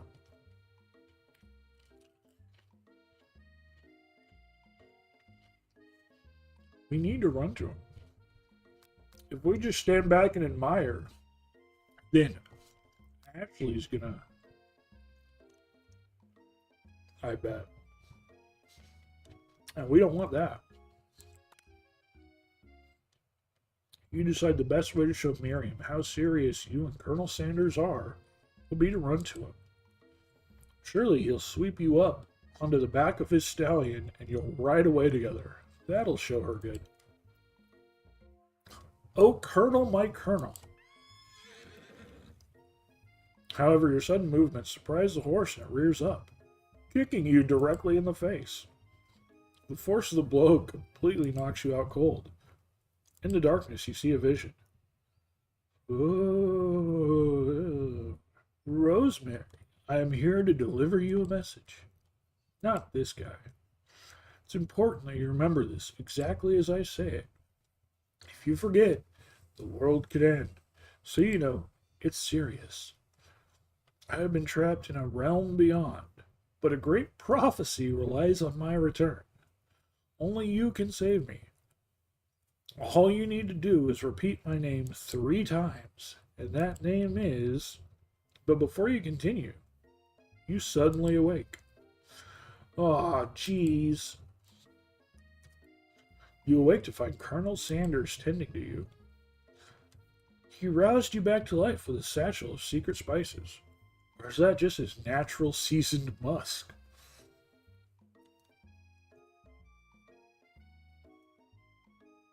Hey,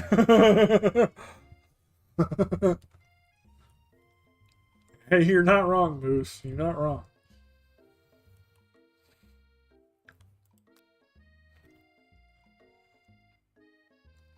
Compliment the craftsmanship on his horse's shoes, or lean in for a kiss. Oh, God.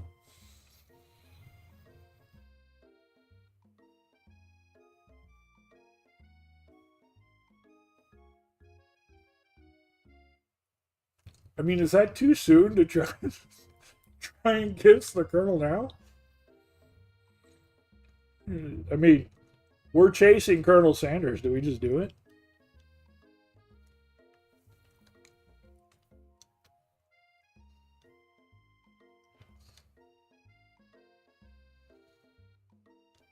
Anybody who gets the reference is a real one, yeah.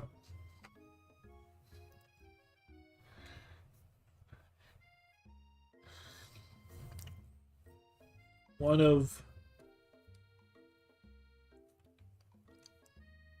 my favorite shows, without a doubt.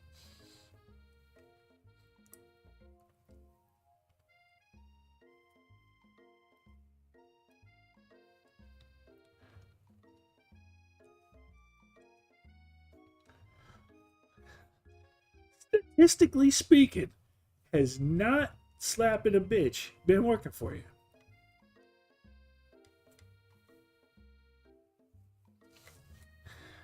Statistically speaking.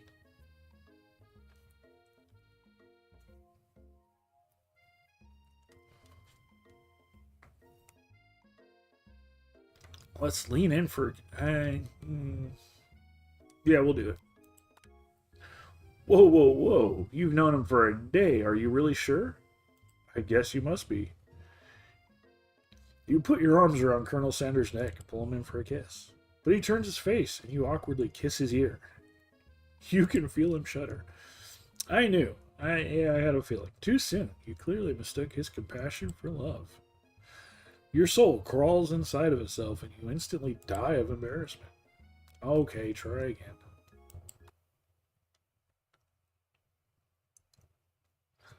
I had a feeling it might be too soon to try and push that, but... Oh, day 2.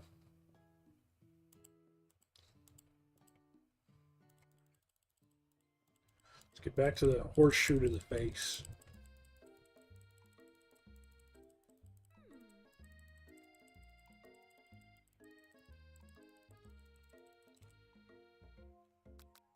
Make up a fake ingredient. Run to him.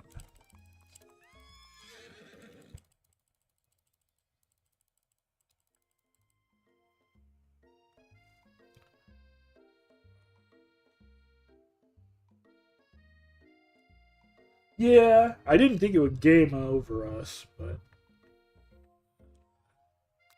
compliment the craftsmanship of his horse's shoes. Maybe you shouldn't be riding a horse to school, and maybe you shouldn't be running up to animals you don't know. It's hard to say who is in the wrong here. But one thing's for sure, that Colonel Sanders is pretty dreamy. That horse has beautiful shoes. I could really feel how smooth and sturdy they were when they were pressing into my face. Oh, he liked it. That's nice to hear. No one truly appreciates good craftsmanship anymore. And with that, Colonel Sanders disappears into the school, leaving you and Miriam to follow.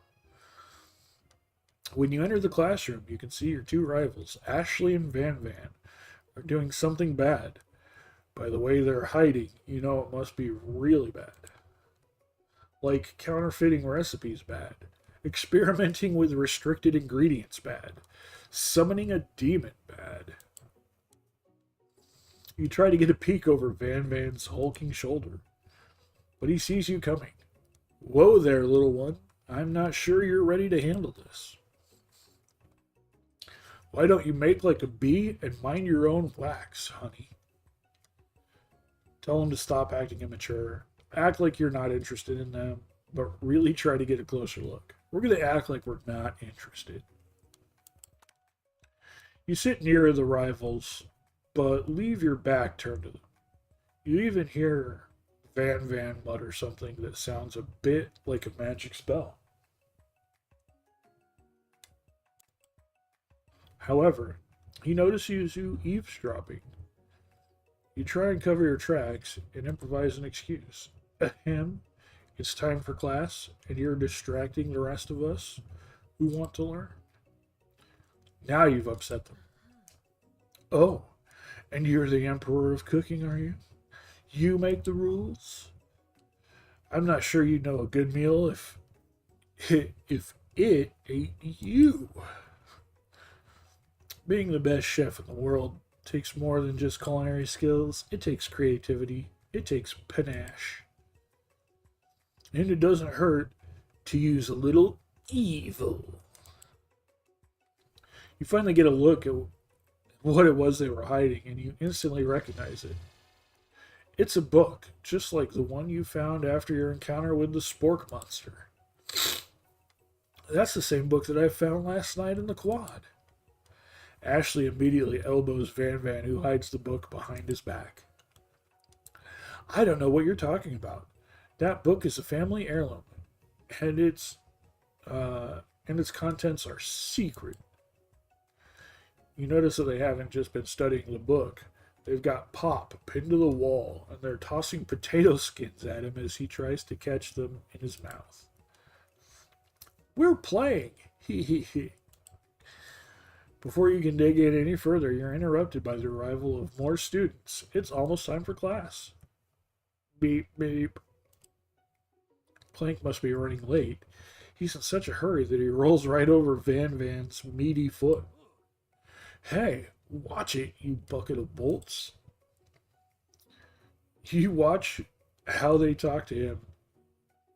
You watch how you talk to him. He didn't do anything. Bzz, womp. Who do you think you're talking to? I've never heard such language, not even from a stand mixer. Womp, womp. And your mother was... No, your mother was a stand mixer.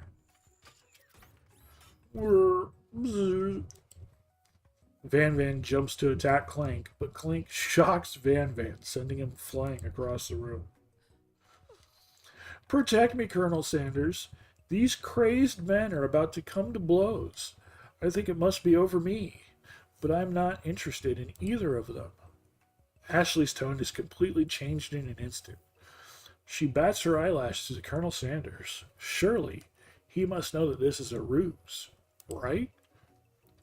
Gentlemen, get a hold of yourselves. Save it for the arena, at least. Or don't. Honestly, what do I care? I've got lofty career aspirations to focus on. Maybe I can help you with your business plan. Just then, Sprinkles arrives to signal the true start of the class day. He's panting, which doesn't seem that abnormal. He's a professor, but he's also a dog. Students, please take your seats. I apologize for my late arrival. I spent the morning chasing a car all around town, and my tiny legs are very, very tired. But I'm here now, and I hope you're ready to learn. Rub his furry dog belly. He loves it. Sprinkles stops in his tracks and sniffs the air around you. Something has him in a trance. It's the scent left on you from Colonel Sanders. Sprinkles jumps on you and licks your face. Down, boy. Down. Off topic. That command shouted by Colonel Sanders has snapped Sprinkles out of his trance. I wonder what's up with that. Sorry, I got a little carried away. After he catches his breath, Sprinkles regains control of the classroom. Without further ado, we'll review the global history of my favorite fowl, the chicken. You want to pay attention to the lesson. Truly, you do. Which is why in 1776, at the signing of the Declaration of Independence, it was a chicken who first signed their name. But you can't help but daydream about Colonel Sanders, and you miss most of the important parts. When you come to, Sprinkle is holding a tray of food in front of you. Well, Rosemary?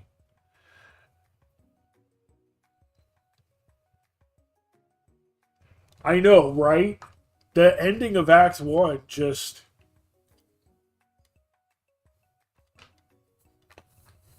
I know. Yeah, no spoilers, absolutely.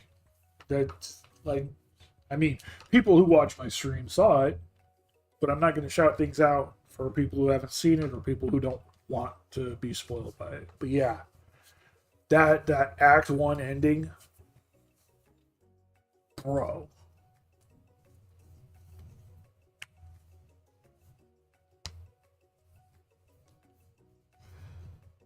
It would be a shame if you didn't end the game entirely, though.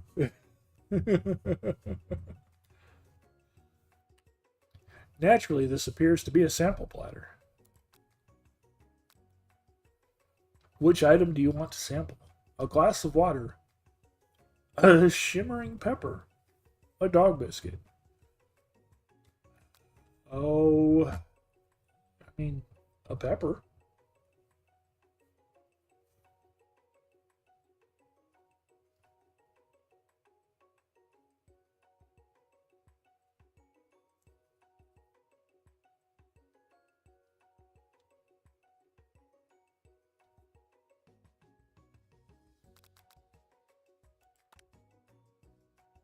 A brightly colored pepper stands out from the other items. It sparkles in a most eye-catching way. So naturally, you reach out, grab it, and eat it right away. However, your body is not prepared for the heat. The pepper has triggered an intense spice hallucination. It feels like forever as you trip through the universe. My friend, ooh. This guy again? I'm here to give you an important message. Oh. You must avenge my death and fulfill your destiny. All you must do is... Cough, cough. I was saying, to fulfill your destiny, all you must do is... Cough, cough. Sorry, I think I've still got some spice stuck in my throat. It's fine. I'll work through... Cough. To fulfill... Cough. The prophecy, cough, cough. You feel yourself begin to regain consciousness. Oh, man. You come to and find everyone is staring at you. That pepper was the last of its kind on Earth, and now it's gone forever. You think to yourself, geez, I should pay better attention. We all make mistakes. I'm sure he'll forgive you someday. Come on, it's time for lunch. Before anyone can relax, the cafeteria lights dim, and your rivals enter to make a dramatic announcement. Today's lunch will be prepared via timed competitive cook-off. The levels of theatrics with these two is off the charts. Demand that they stop wasting everyone's time. Step in and tell them, you're on. You're on. A bit of lunchtime competition, eh? Count me in. If I have to wipe the tables with you fools before I set my lunch down on it, then so be it. I'm not the fool. You're the fool. Fool. Good one, Van Van. I like your gumption, Rosemary. I'll be watching your performance. Just as things reach a boiling point, Sprinkle steps in. Surely he'll put a stop to this madness. Now, students, please settle down. This is a lunchroom, not a sports... not a sportsing court. Finally, a little sense, you breathe a sigh of relief. At least not until we turn on the timer. Timer ready. Just then a huge light blasts you in the face, flashing the words, timer ready. That's what I'm talking about. Aroo! I stand corrected. The hard way builds solidly a foundation of confidence that cannot be swept away. And that's an original quote by me, in case anyone was wondering. I hope its message lifts you to victory. Like a diamond, I was formed under pressure, and now is my chance to shine. Okay, that cleaver in her hand, kind of cool.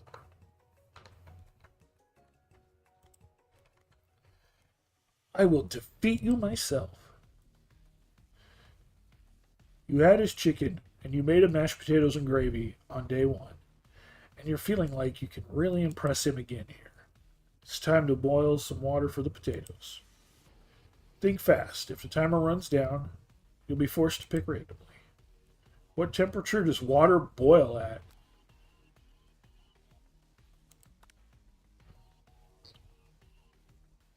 Oh. What? You're going to need to season this chicken before you cook it. You don't know Colonel Sanders' recipe exactly, but you have an idea. That's right. You might not know all the ingredients yet, but at least you're headed in the right direction. Tail wagging intensifies. Now you got some basic steps going. It's time to elevate your craft. What state of mind offers the most flavor?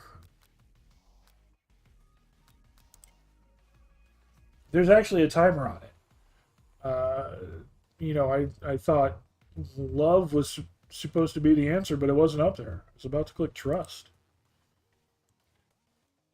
I'm begging you to get it together. Get it? I'm a dog. It's never the wrong time for some dog jokes. Next question. Your classmates are rooting for you, but Ashley is simply stronger and faster than you. You'd better pick up the pace if you want to survive. What does the quiz have anything to do with what the fuck's happening with the cooking? When you were a child, your father told you to never forget where you came from. Every day you meditate on his advice and draw energy from that place. Now would be a great time to harness the energy. So where does it come from?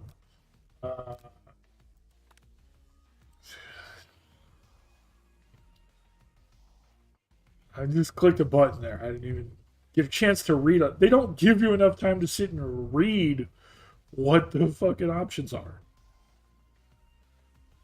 It's a horrible time to start forgetting important things. Can you possibly recover from so many wrong answers? Nope. Try again. Where's it going to start us in this piece of shit checkpoint?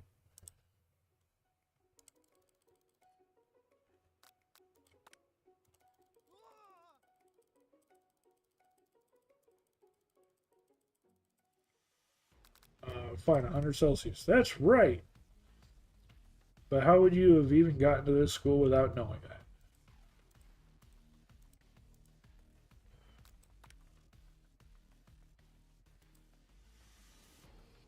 Okay. Trust. Trust is wrong.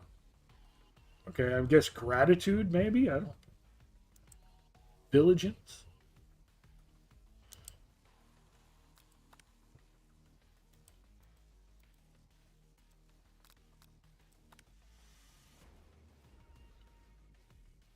That's right. This is your shot. You're not going to miss it. Aroo! You try to shut out the noise of the arena and focus on your cooking. Sizzling. Okay, that's... What the crap? I couldn't even read the question. Something about what is the sound of success. It was like sizzling, boiling, and something else. I didn't even see what all the options were. This is like...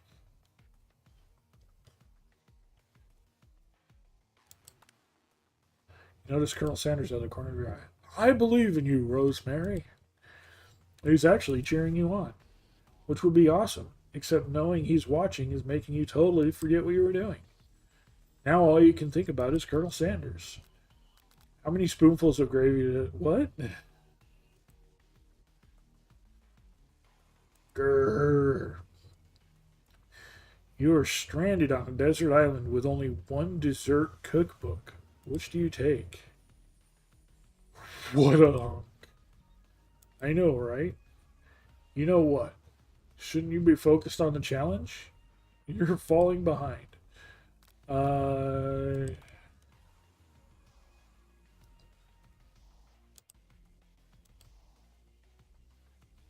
You're really struggling to keep up. The next station over, Ashley had already begun plating elements of her dish. It's colorful and complex. To make up for time, you toss your biscuit dough into a stand mixer. As you do, the crowd gasps. Yikes. Zip. I know you love nothing more than seeing a fellow appliance utilized in a kitchen battle. Sometimes that means sacrificing the personal touch. You might not have any hands, but Rosemary does, and a good chef needs to be touching the dough to know when it's properly mixed. There's an easy way and a hard way. You don't get far by going the easy way. When you hear everyone talking, you realize how serious your error was. You immediately shove your hand into the mixer to rescue your dough before it's overmixed. Rosemary, no! But you're not fast enough. Your hand gets caught. Your hand gets stuck. It's immediately crushed by the quickly spinning beaters. There's no way you'll be able to use that hand for the rest of the match. Colonel Sanders shakes his head in shame. What you often find is the easy way can turn out much, much more difficult. Everyone stop what you're doing right now. This battle is over. It can't be. I was so close to finishing my dish. Sweetheart, look at your hand. You simply can't go on. Aw, it's too bad. And here I am with a completed dish ready to serve. Surely that makes me the winner by default. No, it wouldn't be fair to compare the two on account of Rosemary's injury. You see Sprinkles begin to lick his doggy chops as he looks onto the dish. But I suppose you should at least tell us what you prepared. Well, because I'm the sweetest, I skip straight to dessert. Under the white chocolate dome, you'll find a wide array of delights, taking you on a journey of flavor that tastes good and tells a story of excellence. I was going to ask Rosemary to do the honor, but since you're injured, I'm afraid that pouring this creamer of delicate hot chocolate sauce might be too difficult. Colonel Sanders, if you wouldn't mind lending me your strong, steady hand. Colonel Sanders pours the hot chocolate sauce over the top of the dome, causing it to melt away, revealing the ingredients hidden within. Inside, you'll find a delicate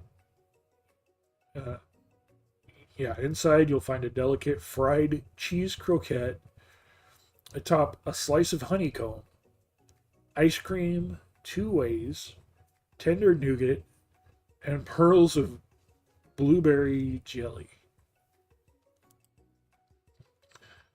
Colonel Sanders seems intrigued, but perhaps not impressed, as he dips his finger into the chocolate sauce.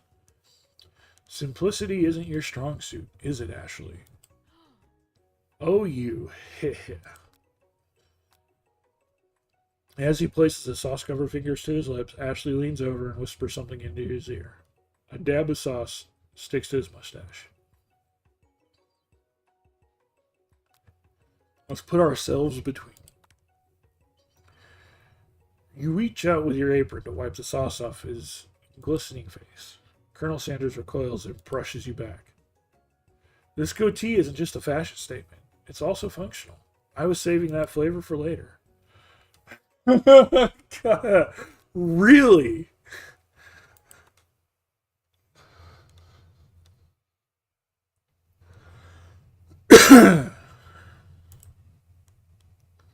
Oh my God, please.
Rage burns so intensely within your eyes that they burst into flames. Flames cause your eyebrows to catch fire and turn to ash, and they fall off your face, which means people will have a hard time understanding your emotions for the rest of the semester, perhaps forever. Embarrassed and ashamed by your poor performance, not to mention your crispy fried brow, you run for the quad to be alone. Beautiful weather feels like an insult. Inside of you, a storm rages. It's Colonel Sanders. He's probably here to tell you that he and Ashley are in love and have decided to get married. And he won't even ask you to cater his wedding because you're a terrible chef and an awful person. You try to hide from him, but he approaches you directly. I know you're hurting right now. Not just from the devastating loss, but from the run-in with the mixer and the small fire. We should get that checked out. I'm fine. Can you just leave me alone? I'm a loser. I'm not fit to fill your fryer. I'll never be a master chef. Failure is a part of life, not just for you, but for all of us. Do you think I've never failed at anything before? That's exactly what I think. Well then, think again. I wasn't always the man you see before you. Enrolled in culinary school, incredibly handsome, successful, motivated. Well, handsome, sure. I was born that way. But I've walked other paths and arrived at dead ends. I was passionate about life, but I failed as an obstetrician. I was passionate about justice, but I failed as a lawyer. I was passionate about livestock, but I failed as a mule handler. That one was especially humiliating. Mules can be so cruel. Those are actually true facts. He actually had a lot of these other careers that he fully failed at before he started the fried chicken thing. I lost my business partner to a gunfight. And I lost my innocence when I picked up a firearm put a bullet in my rival. He survived. For a while, anyhow. I didn't know. People see my delicate ribbon tie and my well-kept beard and assume that I've got it all together, which is true now, but it hasn't always been. Sounds like this guy could really use a hug. I resolved then that I was going to amount to something. No amount of hours, labor, or money would deter me from giving the best I had to give. As Colonel Sanders changes focus, you can see something ignite inside of him. A burning passion. One has to remember that every failure can be a stepping stone to something better. My new dream is pure. It's honest. It's something that a humble man in a crisp white suit can be proud of. I will create a new chain of chicken restaurants that will bring joy to the entire world and make up for my past misdeeds. Yay! Just as your moment grows intimate, you're interrupted by a threatening, shadowy presence. Battle scarred from the night before, you prepare for the worst. It's the Spork monster! Borko? It is I. I know I said I wouldn't be back. And after the whole fight to the death thing, maybe you don't really want to see me anymore, but I just wanted to say that I was wrong to attack you, and I apologize. I know what it's like having to always look over your shoulder. Monster problems, am I right? Ah, thanks, Borko. I'm glad there are no hard feelings. Getting jumped by a giant creature in the dark of night can really rile a person up. I also want to apologize for the way I switched right into attack mode.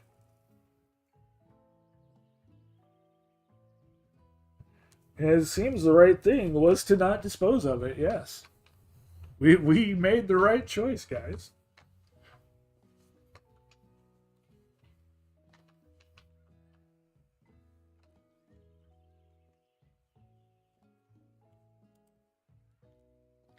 I know that you're strong, and cooking school can put a person under a lot of stress. I actually used to go to this school. I wasn't always a spork monster, you see. I don't believe it. You were human once? Well, no. I was a golden retriever, but I was still a student until one day, mean kids with a magic spellbook cast a dark enchantment on me, and I was forever transformed. A magic spellbook? Precisely. I had procured a copy for myself, but somewhere along the way I've lost it. If you find such a book, I beg of you, respect it. You're a powerful chef and shouldn't rely on such dark and evil magic. No, you should be protecting the innocent from those who would cheat them through sorcery and guile. If you need me, don't fear. I will be there. Sounded like there was some bad cooks in the kitchen of life, Rosemary. Together, I'm sure we can defeat them. Come back to my hideaway, and we can discuss? A personal invite? You can't imagine what Colonel Sanders' home must be like. But it sounds like you're about to find out. Oh God, there's his baby picture, holding a drumstick, and he has the goatee and mustache in the baby picture. That's actually kind of funny. Stepping inside Sanders' home, surrounded by his things, you start to feel a special bond with him. Looks like you live such an exciting life, Colonel Sanders. Every day can be an adventure if you approach it with the right attitude. Long ago, I made the decision to never stop searching, never stop working, never stop imagining. Have you been working on any new recipes of your own lately? I'm always excited to talk about food with another ambitious chef. Well, there is something. It's just a side dish I've been tinkering with, trying to find the right balance of flavors and textures. I'm not sure I've nailed it yet, but I'm close. Colonel Sanders' eyes perk up as he starts to wonder what dish you might be describing. It's meant to pair with something spicy, or something crispy. Both, perhaps? Now you've got him right where you want him. Should you reveal your new creation to him? Or keep it a secret just for you? You decide that you're as ready as you'll ever be to share your original cooking with Colonel Sanders. Before you can talk yourself out of it, you decide to dive in head first. You reach into your lunch bag for a special dish that you've been keeping on ice all day. I present to you my original coleslaw. This shredded cabbage dish glistens in the light of Colonel Sanders' luxe hideaway. Really? That's your side dish? Magnificent. Together you chow down on the creamy slaw until just a spoonful remains in the bowl. Do you mind if I hold on to the last bite? I'd like to have it around so that I can admire the taste later and think back on this moment. You could offer to make him more, but he seems like a very sentimental kind of guy. Sure, why not? Please, make yourself comfortable. I'll be back in just a moment. I know it's a staple of KFC. I just didn't expect that to be the side dish she was talking about. I expected him to pull off one of any other number of items. I mean, she talked about perfecting a recipe like she was working on a chicken cordon bleu, getting everything at the right temperature, but no. Like she was figuring out how to craft a turducken.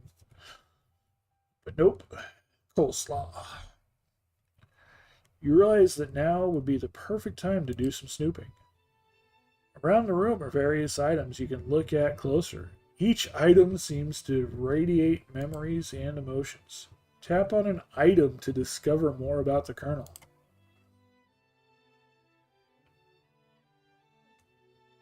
You always wondered if KFCs in Japan had that on the menu or not? I mean, probably.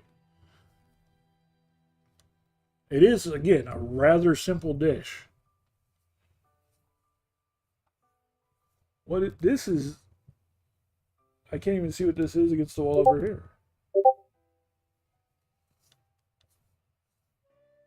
What was that? Something's happening on Discord.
This must be where he keeps the secret recipe. Oh, that's a wall safe. Okay. You think for a moment, what number is important to Colonel Sanders? Then it dawns on you. As soon as you turn the dial to 111111, the safe opens. Inside it, you find a single note. Can chicken be prepared sashimi style? I mean, yeah.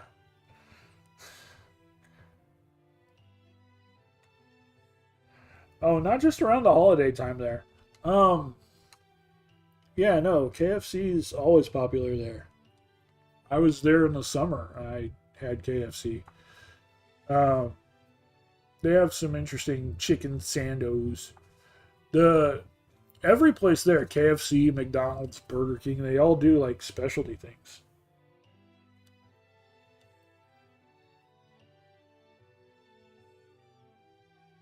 They have a new thing at KFC here in the States that I want to try, but again, need money. So I haven't got it. But they have uh, deep fried balls of like deep fried mashed potato nuggets is a thing they just added to the menu here in the States. They're like mashed potato dunkers or something they're called. I would like to try those, but KFC is ridiculously expensive. Any chicken place is expensive. Like you're talking for a bucket of chicken, like $50 before taxes and delivery fees, which skyrocketed out the ass.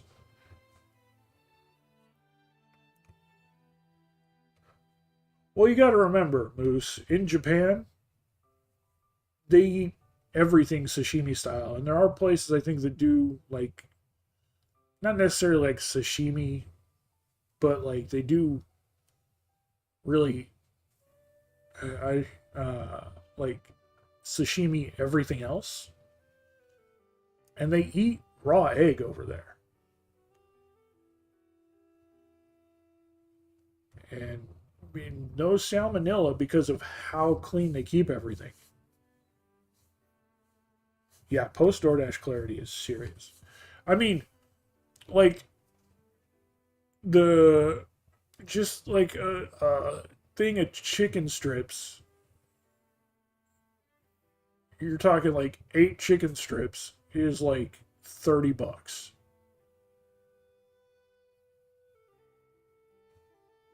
That's not an exaggeration.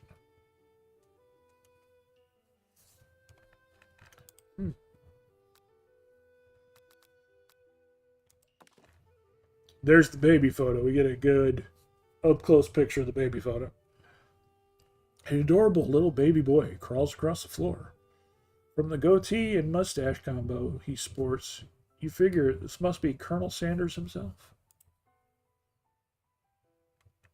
That, or maybe it's a drumstick that he seems to be waving like around. Who frames a baby picture of just themselves? Probably the same type of person who would make their own face logo of the company they founded. Am I right?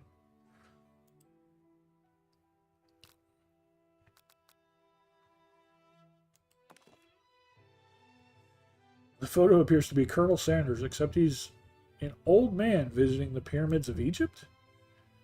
Maybe this is where he discovers one of the secret herbs and spices. Oh, the door's open now.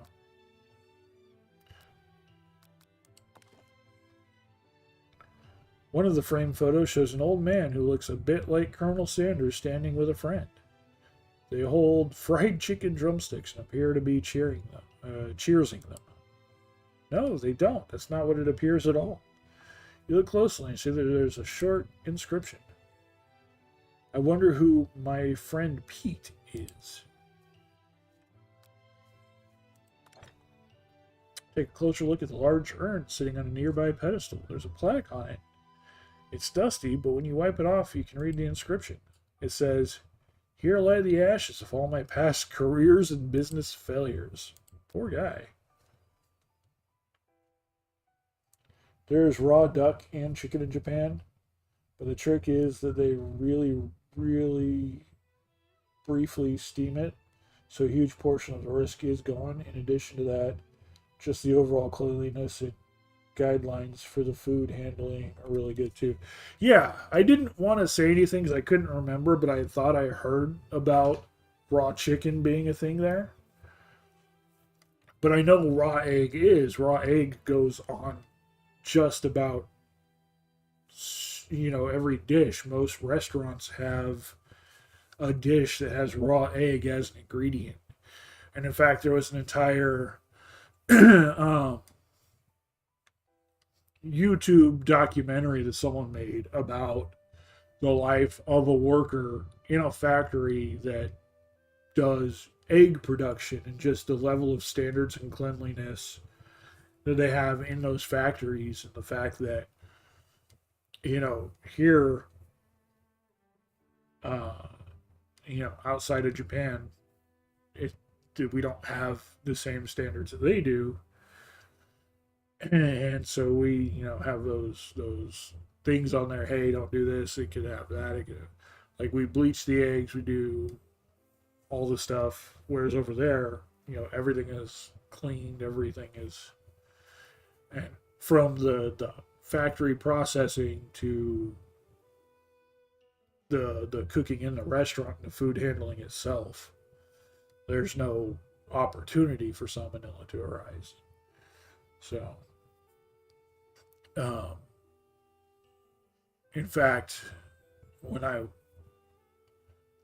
think the first time I had raw egg on a dish there was when I was having dinner with a friend. They had taken me out to eat, and they had ordered the horse meat, the sliced horse meat that came with, it was displayed, draped over so that the horse, like, made a kind of a bowl with the meat draping out, and then in the center of the meat bowl was the raw egg, and you could take and dip the meat into the egg.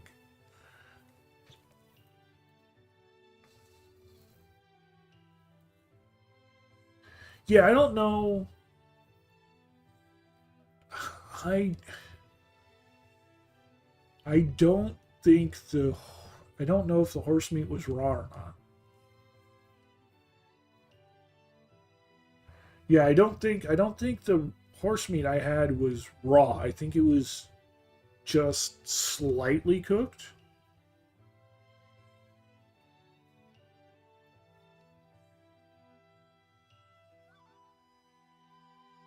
But like you said, kind of like the steamed thing.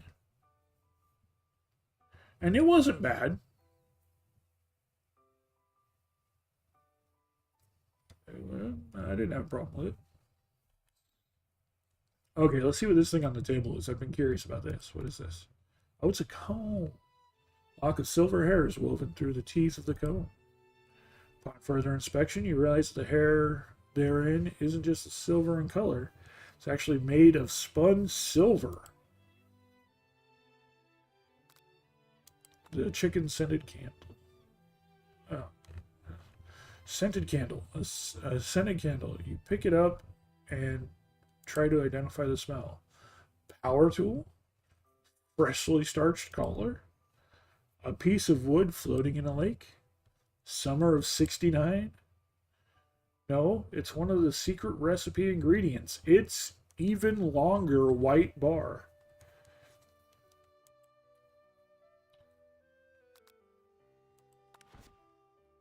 You notice a very realistic stuffed chicken sitting on a corner table. When you pick it up, you realize it isn't just realistic, it's real. Taxidermy? Must have been important to Colonel Sanders when it was alive. A little note clipped to the chicken's foot reads, "The true state bird of the great state of Kentucky."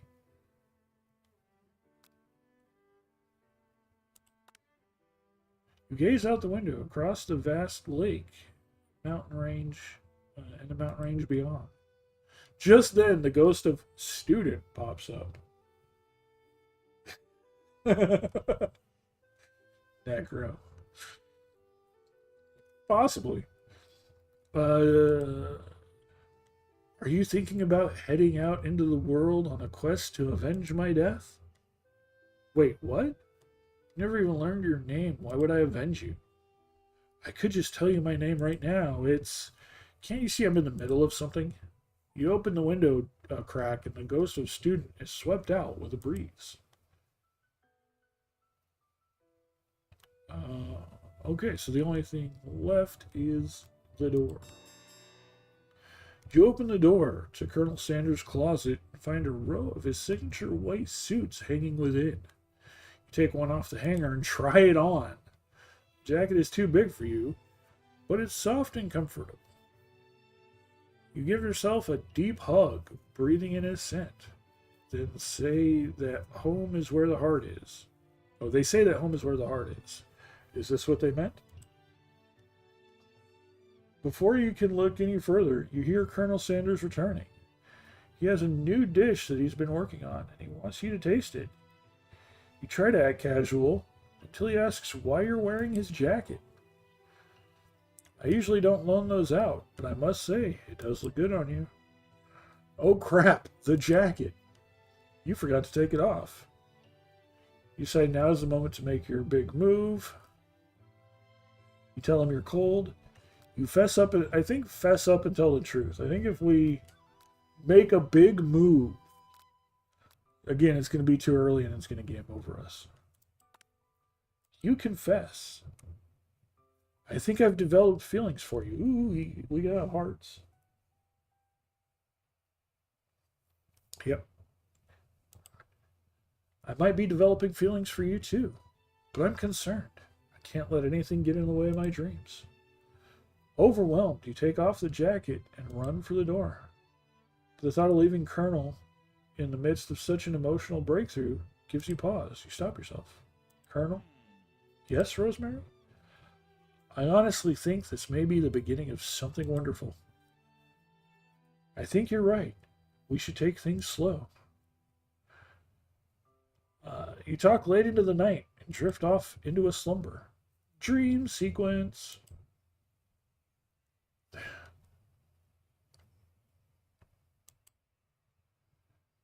You awake to a beautiful morning at Colonel Sanders' hideaway.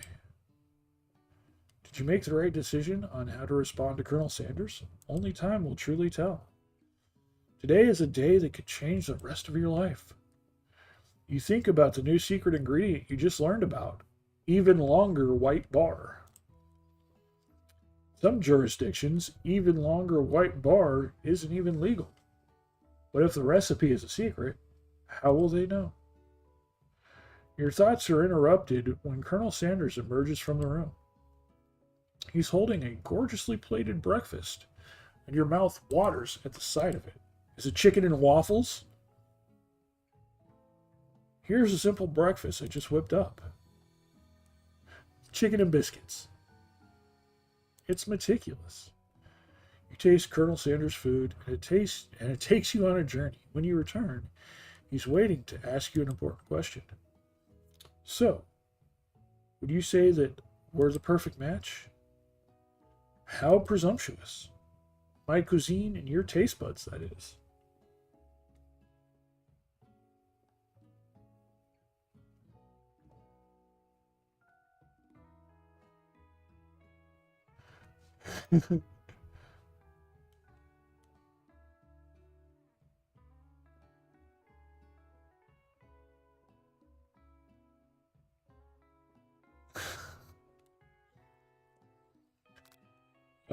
Such confidence, such grace.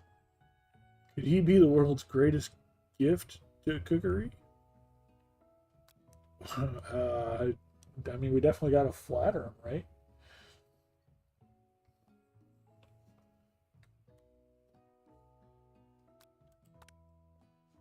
You know, I think we might make a great team. A single tear begins to pool in the corner of his eye as he gazes out at the window. With the right business partner, I know I can't fail. Business partner?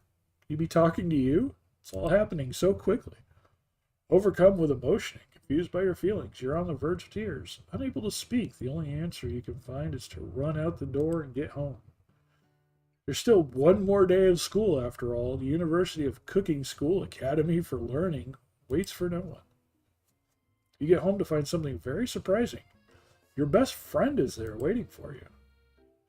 Where have you been? Because I had one heck of a night. I've been desperate to talk to you about it, but I couldn't find you. I got worried that something had happened to you. It's okay, But now that it turns out you're fine, I can finally get you up to speed on the saga of Miriam.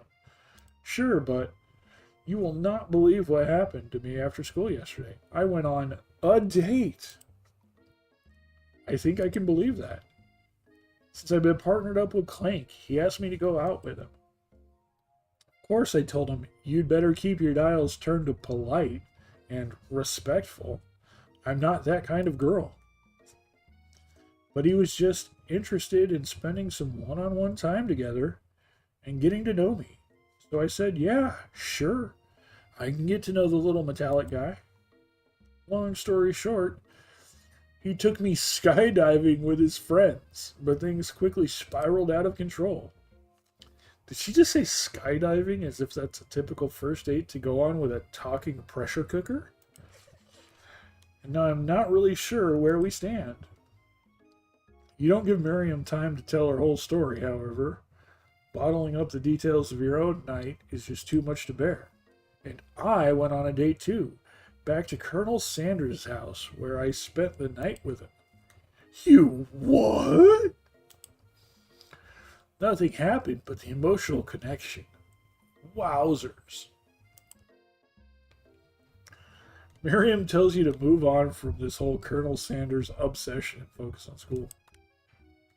Being obsessed with Colonel Sanders is wrong. You don't want to be right. After a short argument, you both agree to go your separate ways. When you arrive at school, you encounter your rivals in the quad. You can tell from a distance that they're picking on Pop, though he himself might not quite grasp that fact. Because you know he's Pop. What's a swirly? It sounds delicious. Oh, it's great. I'll order you up one right away. I'll have my swirly with sprinkles, please. Sprinkles is a dog and a treat. You can get your swirly dipped, too. Why don't you pick on someone your own size? Because I'm literally the biggest person at this school. There's that horse that Colonel Sanders rides to school. But who would dare pick on such a gentle and beautiful creature? You've got some nerve, Rosemary, suggesting I pick on a defenseless horse. Now you're twisting my words, and I won't have it. You clench your fist, but the injury from yesterday's mixer accident makes you wince in pain. Doesn't look like you can go on cooking like that. Might as well just give up. I'll never give up. Ever. Colonel Sanders arrives just as it appears things are close to boiling over. A naturally intuitive person, he senses that something has been going on. Is everyone excited for the final day of school? Rosemary, how's that hand feeling? I'm sure you'll be back to fighting form by this afternoon. Aren't you concerned about my hands, Colonel? Yesterday I almost broke a nail winning so hard. Technically, I don't believe a winner was decided, but your presentation was quite impressive. What is he doing complimenting her? But what about the flavor of my delicate, warm, gooey chocolate sauce? It was clear that you're passionate about how your food is received. That's a lot of words to say, it was bland. Excuse me, Rosemary. I am more than capable enough to speak for myself. Maybe you could tell me more of your thoughts as we walk into class, Colonel. I'm always interested in discussing the fine art of fine foods. See you inside, Rosemary. Annoyed by Colonel Sanders' inability to see Ashley for who you know she really is, you walk across the quad to get some distance. In an attempt to distract yourself from how slighted you feel by that interaction with Ashley, you take out the spell book you recovered yesterday and start flipping through the pages. Whoa, that's that book. It looks like bad news. It's just something I found lying around. It would appear to be some sort of grimoire, but I don't really believe in that magic stuff. A grimoire? Like a book of spells? I don't know. Who would spend so much time decorating a magic book if it weren't really powerful? I can think of one surefire way to find out. You open a page covered with arcane writings.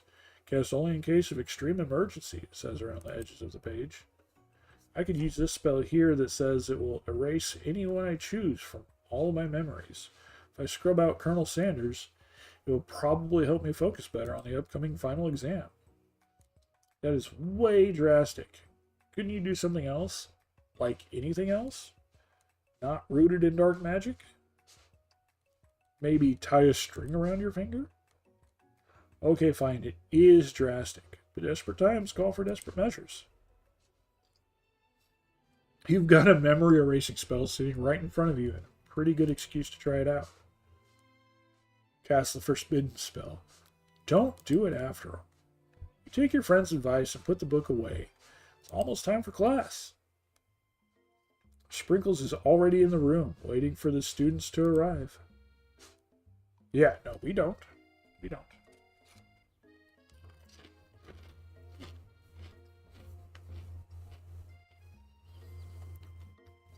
He clears his voice to make a quick announcement.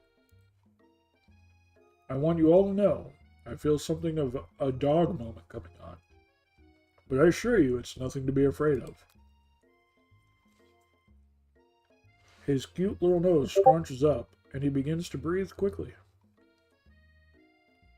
He must be hungry. Reach for some old homework to give him as a snack. Dogs can be rather unpredictable, especially Sprinkles. Wait and see what happens. Sprinkles stops in his tracks. He focuses in on the window. The room is deadly silent.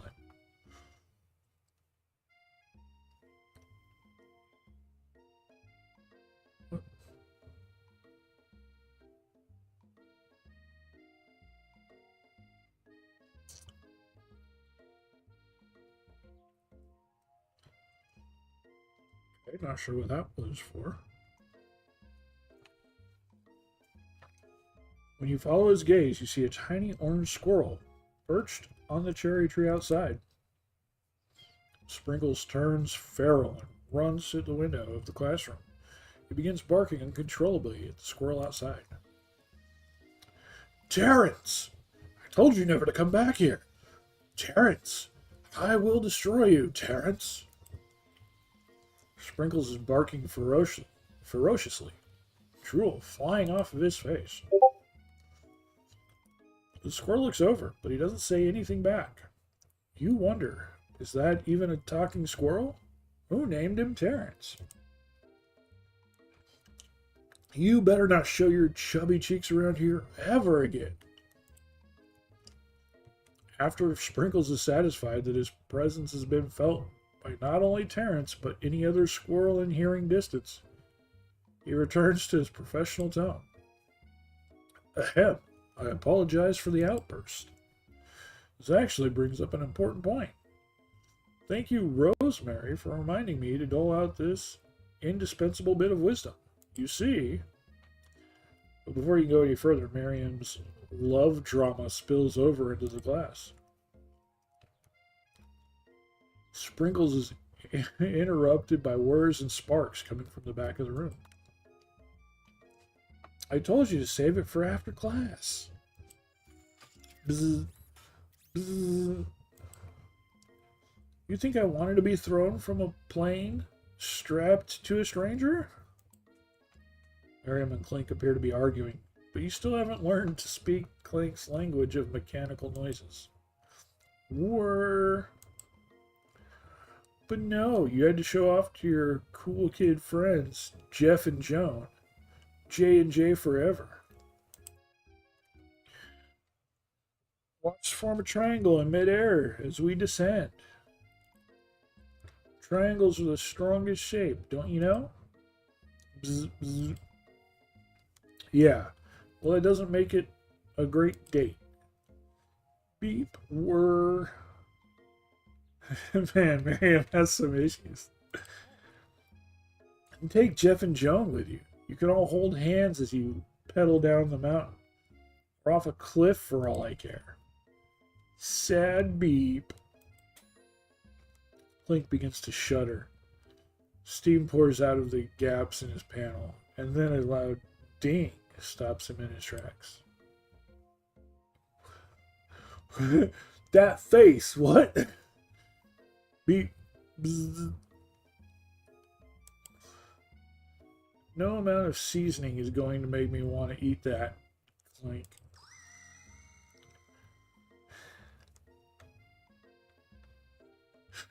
Blake burps out a completely deep-fried sneaker, considering that he himself has wheels, not feet. It's not entirely clear where it came from.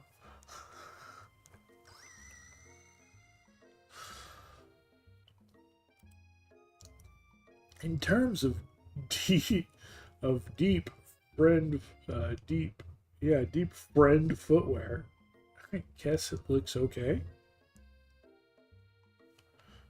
I think they tried to say deep fried and ended up misspelling it. So it's deep friend footwear.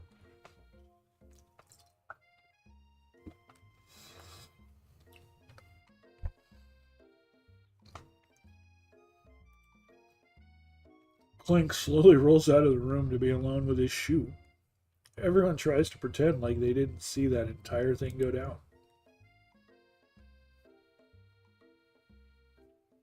What if this meant as a joke? I mean, it could be. I don't know what joke it'd be. Deep friend footwear? Nothing like a loud public breakup to cast a pall over the final day of school.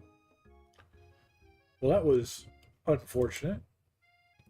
But we mustn't be distracted from what lies ahead. The final competition, Showdown Challenge exam. Still working on the title, but I think you get it. Test time approaches. See you all in the arena. But before you can think about your upcoming competition, there's a very beautiful soul nearby in need of a pep talk. Hey Miriam, are you okay? Okay. I'm so mad I could smash a tiny mug, spilling several droplets of hot cocoa all over the floor. How could he embarrass me in class like that in front of everyone? Her tiny cocoa is a delicious treasure, so you know that this breakup is no joke, even if the source of her frustration is such a silly boy. I know that you know this, but I'm going to say it out loud. You don't need anyone. Me and you, we're going to cruise through the final test and hit the carpool lane to Success City. Miriam brightens up, imagining the wind rushing through her short bangs. But she hesitates to embrace the feeling all the way. You're not going to saddle up with Colonel Sanders' stallion and ride off into the sunset without me? Of course not. Well, maybe sorta, but I'm sure there's a pony out there with your name on it, and a ranch big enough for both of us and whoever else we want to bring along. If it's not Pop or Clank or anyone else you meet today, tomorrow, or this whole year, so what? You're a special person who shouldn't settle for the first someone to show a little interest anyhow. Miriam gives you a big hug and wipes the tears from her cheeks. I should really review my menu for today. I'm going to make a very special soup. And I bet that Professor Dog is going to love it. Is gonna love it up. While you were pep talking Miriam, you completely missed lunch. But that's okay. You had a better idea of how to spend the time before your exam. But you've decided to head to the arena early to practice a dish. This is it, the location of your final challenge. A test of will, a test of courage, a test of talent, and a chance to beat the pants off of Van, the supposed man, and his eviler counterpart, Ashley. As planned, you begin to run through a quick test of the recipe you've been working on, Rosemary's famous chicken pot pie. After practicing for months, making this dish comes second nature to you. You're able to quickly get a fresh pot pie in the oven, but as soon as you do, your cram session is interrupted by Colonel Sanders. Rosemary, what are you doing here? There's still time before the final exam. Oh, just taking it all in. I'm big into visualizing success. I'm looking at my station and picturing victory. The pot pie has begun to bake, and you smell it slowly filling the space around you. Visualizing, huh? That's too bad. I was hoping you were here cooking something delicious. You'd usually happily share your food with anyone who is hungry. The last time you let Colonel Sanders get in your head, it cost you a cook-off. You decide that it's time to put your cooking above your romantic desires, but that decision gets hard to stick to when the oven timer goes off behind you. We're going to fess up about our practice dish. Okay, you got me. I'm doing a little bit more than visualizing. I know. My nose can smell a pot pie from 400 yards. That's an oddly specific distance, but you'd expect nothing less from such an oddly specific man. You knew it was pot pie just from the smell? Not just a pot pie, but a chicken pot pie with an all-butter crust. And my nose is telling me something else. Oh no, is it burning? Haha, no. I could smell that it was made with a heaping helping of TLC.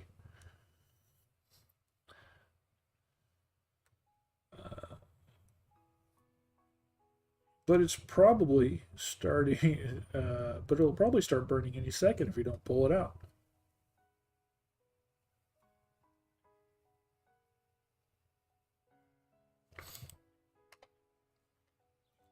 The moment of truth. Wow. It's the best pot pie I've ever tasted. I've always loved country cooking, and I could eat this all day. There's no time left. The final showdown is about to begin. Sprinkles lays down the ground rules. There are no rules. That is, except to cook with everything you've got. You step up to the cook-off of a lifetime. You decide that mac and cheese plus the pot pie you've been practicing are just the dishes that'll push you over the edge to victory. Meanwhile, both Van and Ashley are prepping wildly elaborate dishes, per their usual over-the-top selves. Miriam has her giant magnifying glass and several sets of tweezers. She's definitely preparing to go big, going small. Colonel Sanders seems to be harnessing his 11 herbs and spices, but he's trying to find a way to improve on something perfect. His original recipe, fried chicken. The intensity of the room starts at full 10 out of 10, with a frenzy of action. Everyone is calling out really cool special cooking moves as they prepare their food. Wow, this is getting serious. Colonel Sanders batters his chicken as it levitates through the air. Egg whoosh. Why is there an R? Egg whoosh. Miriam furiously injects ingredients into an itty-bitty pot of broth. Best friend Bastard Blaster. What? Van flexes his pectorals as he chops open a sea urchin. Let's rock and roid. Ashley scoops her pastries off the tray with lightning speed. Shallow personality spatula. Even Clank gets in on it. 5-dial pressure point chicken cooking technique. Wait, when did Clank learn to speak English? It's the singularity, as we foretold. We mustn't let it happen, or the appliance uprising will take us all. Self-destruct. Van quickly unplugs Clank and rolls him out the back door of the arena. As you frantically prepare your dish, you notice Ashley has her spellbook out. Is she going to use some dark magic to turn the tide? You've got a book of your own, and you're desperate not to see her win another battle. Should you take this opportunity to fight magic with magic, even if it's almost certainly evil magic? We're going to do it the hard way. No spellcasting. Who needs magic when you've got passion? I'm going to do it the hard way. Colonel Sanders sees that you've chosen to win with your on your own terms, and he gives you a subtle wink from across the room. I believe in you, Rosemary. Yeah, do it the Colonel way. Passion. Miriam notices it too. And do it the Joshi way. Passion. And I've always believed in you, Rosemary, since we were little kids, because I'm your best friend forever. You turn to notice that Miriam is at your station, cheering for you. Miriam, what about your dish? If you're here cheering, who's cooking? Tiny food, short cook time. I'm actually already done, so I thought I'd help you. Oh, that's sweet, but Miriam tosses a handful of spices directly into your boiling noodles. It's the secret ingredient. However, she doesn't know that you lied that the ingredient was made up. And where in the world did she get Eye of Newt from? The boiling pot explodes, sending Miriam flying backwards. The watery noodles begin to swirl in the air, bubbling into a dark cloud that thickens and congeals before your very eyes. It is I, Steve, the Spork Monster. Steve? Wait, what happened to Borko? You're not here to battle me, are you? We Spork Monsters are many. I think Borko had the day off. But you have conjured Steve, and I hate to battle, so I'd say you're doing pretty alright. Oh hey, you're in the middle of a cooking competition. I love this stuff. It's better than TV. You crazy kids and your culinary skills really impress me. Mind if I hang out? I'm sorry, Steve, but I'm kind of in the middle of something. Do you mind? Steve the Spork Monster notices that you've got the grimoire stashed beneath your cooking station. I see what you're up to. Crisscross some magical items and accidentally summon me, huh? Yeah, you guessed it. Sorta. If you're here, would you mind tossing some fresh noodles into the pot of salted water? I'd love to. Always wanted to be a top chef, actually. You know, when I was just a little spork pup back in the old country.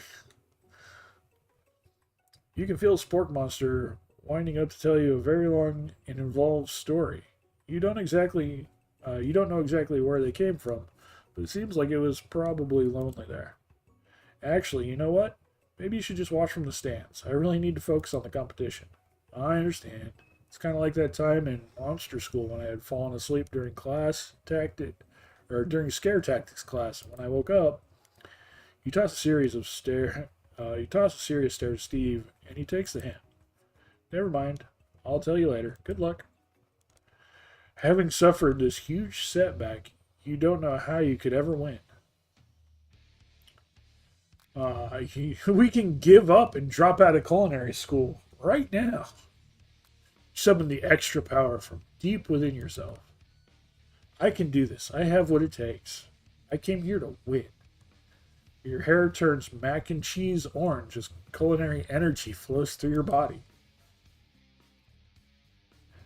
My heart is pure, my hands are steady, my taste buds have been preparing their entire lives for... Yes, Rosemary, you are the chosen one. You will avenge me. The power you'd been summoning immediately fades back out. Interrupted my inspiring monologue. Sorry.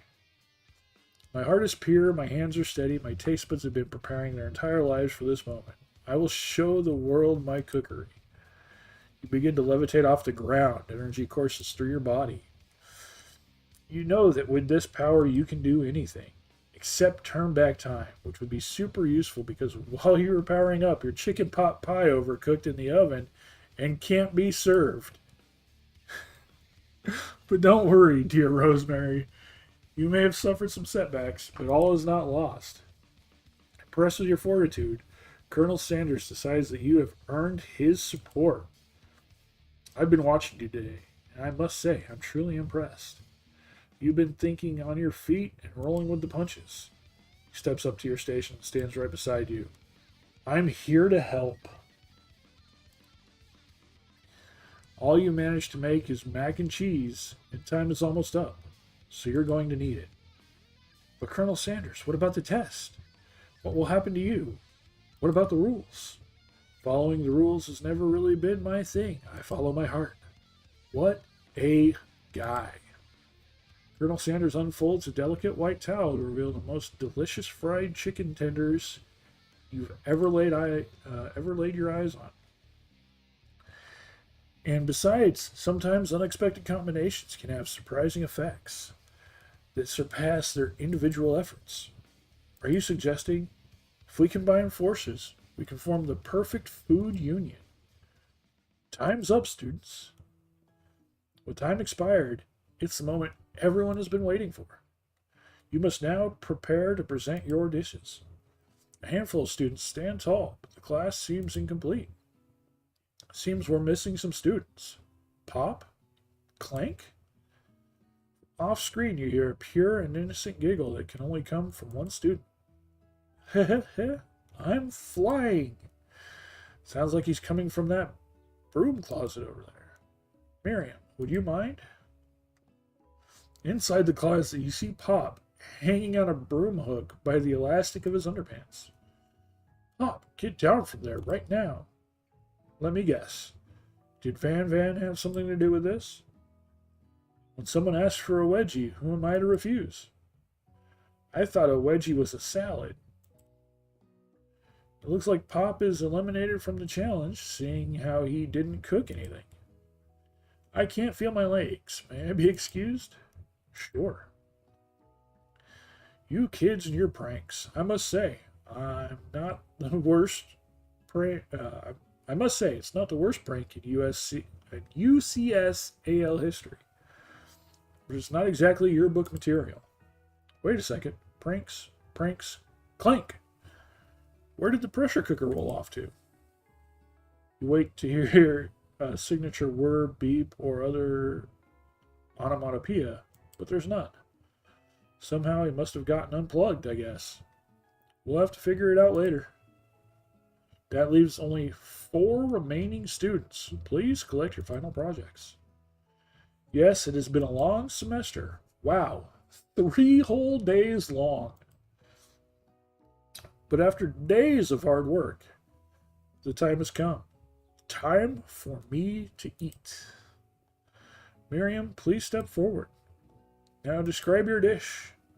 I've made tender udon noodles in a savory soup.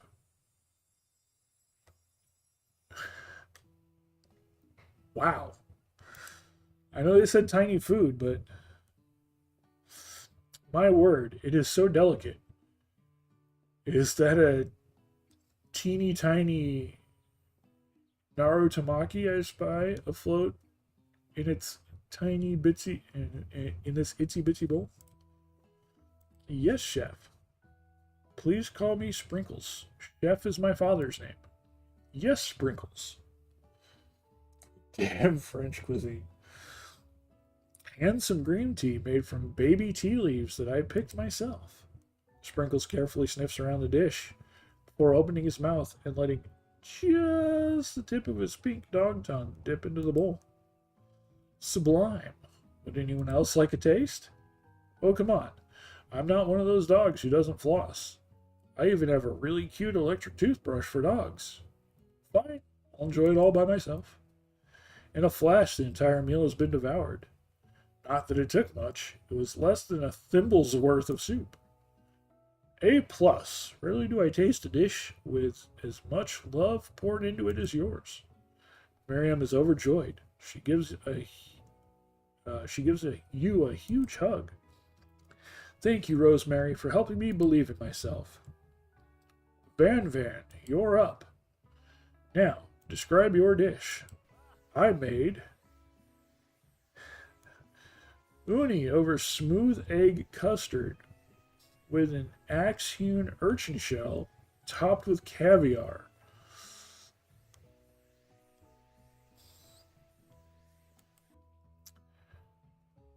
Did you skewer one type of urchin with spines from a second different colored type of urchin? Yes, Sprinkles. A bit much, don't you think? That's exactly why I did it. A bit much is kind of my brand. Doesn't it look cool? Sprinkles leans in to sniff the uni, but he can't get his nose close on account of all the spikes. He begins to paw at it erratically, causing the custard to slosh around. Woof, woof. Please be gentle with my cuisine. Grrr. Finally, Sprinkles goes all in, tongue first, but he can't get past all the needles. He reels back as his tongue is poked and prodded. Youch, my tongue. The professor appears to be having an allergic reaction to the sting. I can't eat it. It keeps poking my tongue. Disqualified. A stunning turn of events. Who would have thought that serving food in a bowl made of needles could make it difficult to eat? Dejected, Van does not go gentle into the night. Disqualified for glamour?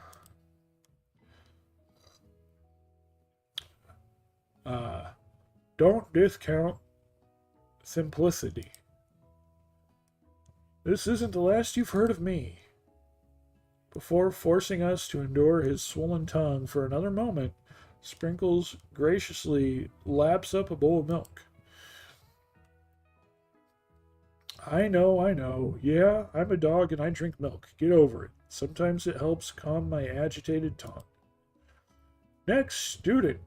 Ashley, it's time to step up. Now describe your dish.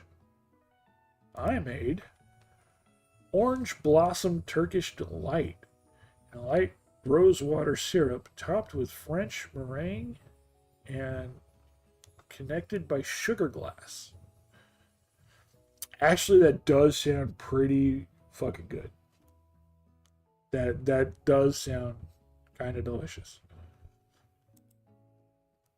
That actually doesn't sound too bad. Indeed, it's quite delightful. However, I'd ask that you please refrain from eating it or attempting to taste it in any way. It's very fragile and meant to be a display piece. Don't eat the food at a cooking school? Got toast in your ears or something, Rosemary? I told you, it's a display piece. Ashley, I must say, it is beautiful. However, this is a cooking competition. At a cooking school. Yeah, which is why I cooked it and did an extremely good job cooking it, too. I didn't realize that we were having an eating exam. If I wanted to be judged on eating, I'd go to the College of Eating, School for the Hungry. I need to refill my water. I will leave it here at a dramatic pause.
It's okay to not write cuisine.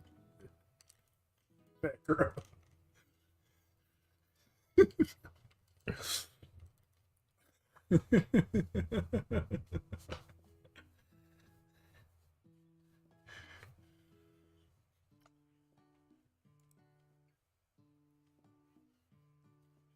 The Sprinkle seems a little upset. I suppose you could smell it, if you absolutely insisted. But don't breathe too hard. You might disrupt its sugar spiral. The food cannot be judged. You are disqualified. Rage overtakes Ashley, and she finally cannot keep her two-faced routine up. You wouldn't know high-end cuisine if it cooked you. And with that, Ashley storms off to rededicate herself to being the best, but this time without being shackled by trying to be fake nice and liked by everyone. This isn't the last you've heard of me, either. If this class gets much smaller, I'll be teaching myself.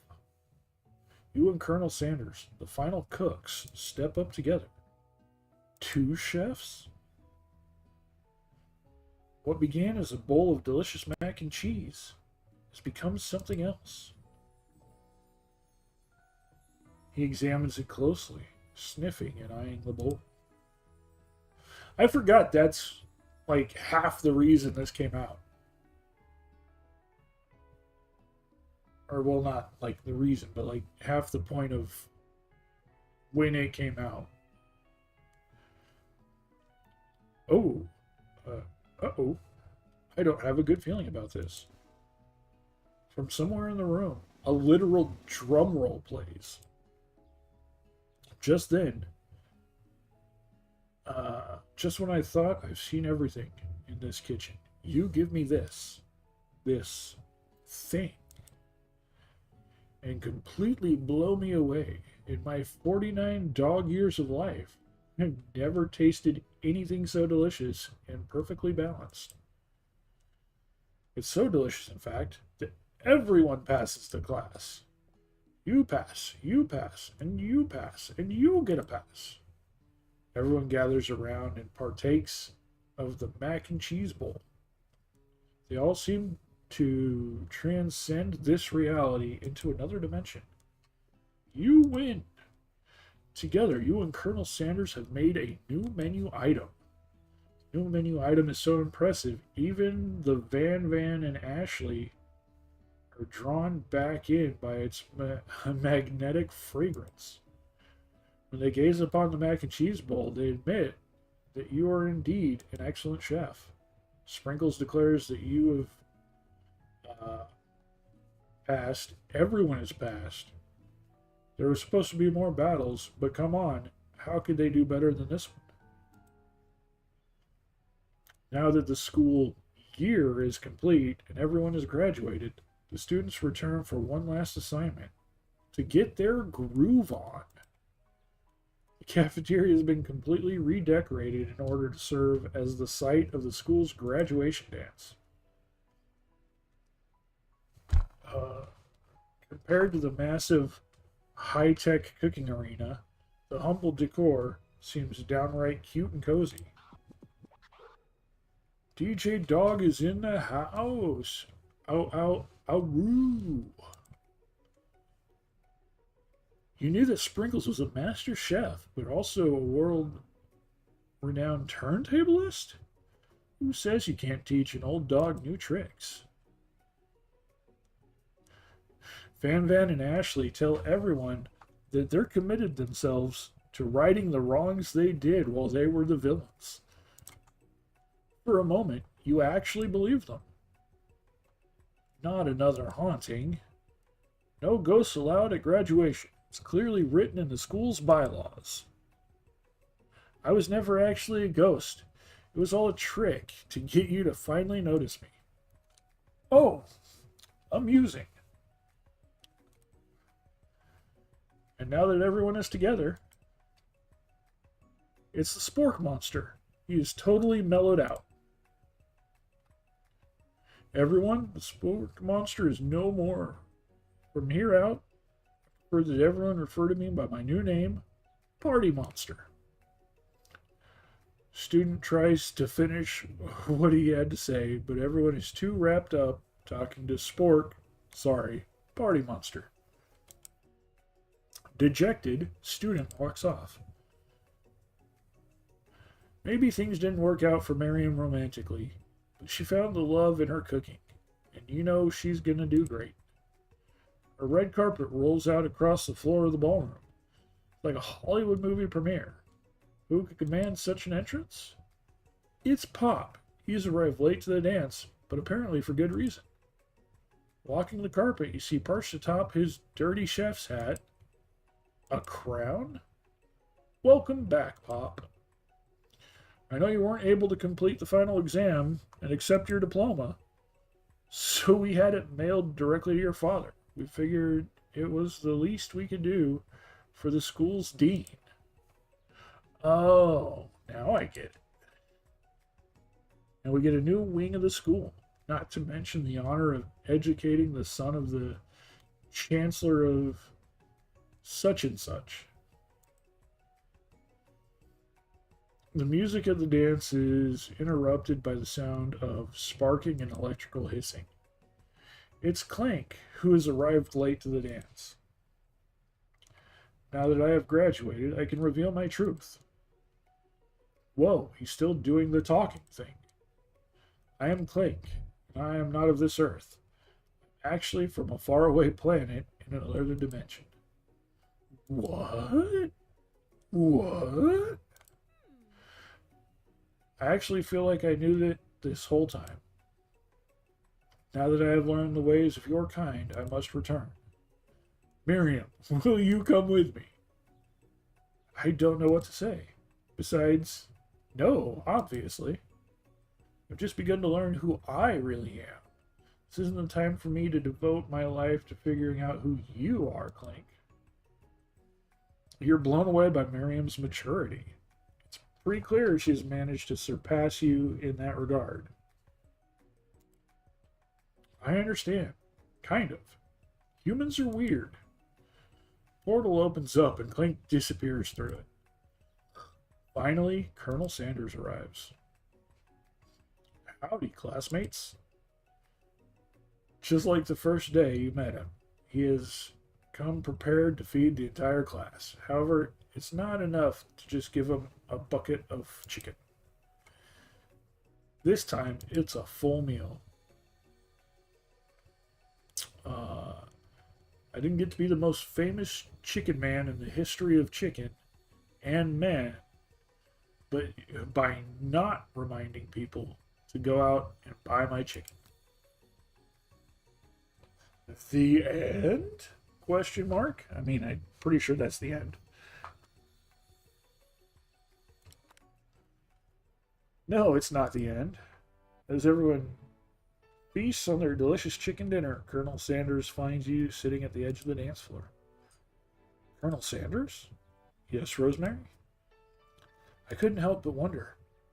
Was our final exam team-up purely an act of strategy, carried out by two cunning chefs? Or was it something more? I'm afraid I can't answer that question directly. Instead, I'd like to ask you a question of my own. May I have this do-si-do? Colonel Sanders extends his hand to you, and you feel a surge of energy jump off the tips of his fingers. His hand, the hand of a master chef, so dedicated to the craft of fine cookery, so tender yet refined, so milky smooth, fingers like finely battered drumsticks turned in flour, soaked in buttermilk and dusted with exotic spices. But they do not reach for tongs, a knife, or even a spork. Tonight they reach for you. And though our feet may tire of dancing, I believe that this is just the beginning of our steps together. Colonel Sanders, will you not only join me in the dance floor, but in the kitchen as my co-chef and partner in both business and in life? You gasp. Could it be? Is he really saying? Me and you together? Ever since I met you, my dream has changed. It's not enough to simply open the world's greatest chain of fried chicken restaurants. No, even then, my life would be incomplete without you by my side. So what do you say? Partner? I say, I Love You, Colonel Sanders. The end. That's the title.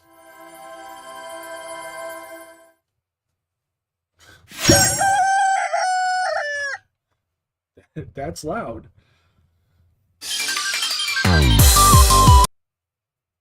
It went. It went to full volume there. Yeah, we have the volume way low. Let's go ahead and lower those. And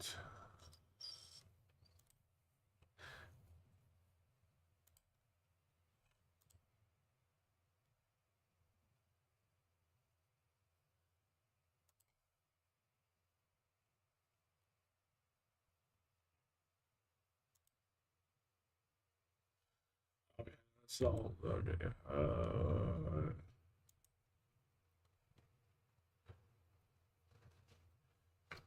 Yeah, we had to skip whatever that cinematic was because that was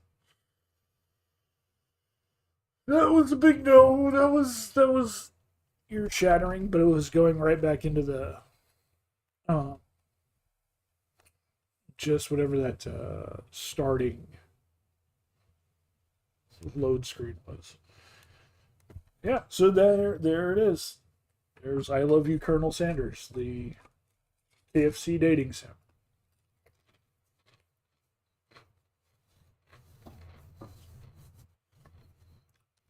It only took us 4 hours to get through.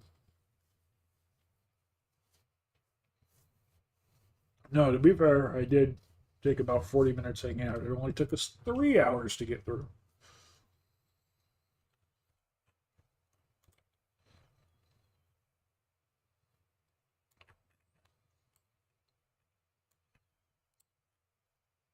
Let me go ahead and pop this up so that I can go ahead and swap everything else over.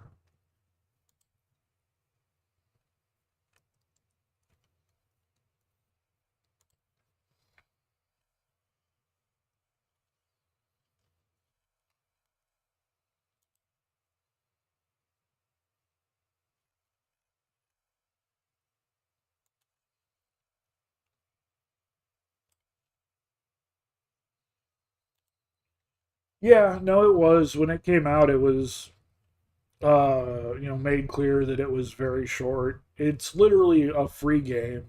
Um, but yeah, it's absolutely free. You can just go get it on Steam. It's absolutely free. It was made known that it was short. Literally, when you started, it says our whole class is 3 days long. The whole semester for the school is 3 days long, so you know it's going to be short going into it. Um, but yeah, it's they're not going to put out a free 18-hour long dating sim. It's literally just promotional work for the restaurant. They brought it out. I forget if it came out like a really weird. I forget if it came out like on Valentine's Day or on like April Fool's Day or something like. But it came out like at a very specific time, and it came out to advertise the mac and cheese bowl that you create at the end as your final competition piece for the thing. Like it came out specifically for that. So, yeah, it's a thing. It's a thing for sure. But so yeah, it clearly wasn't made to be a long extended experience.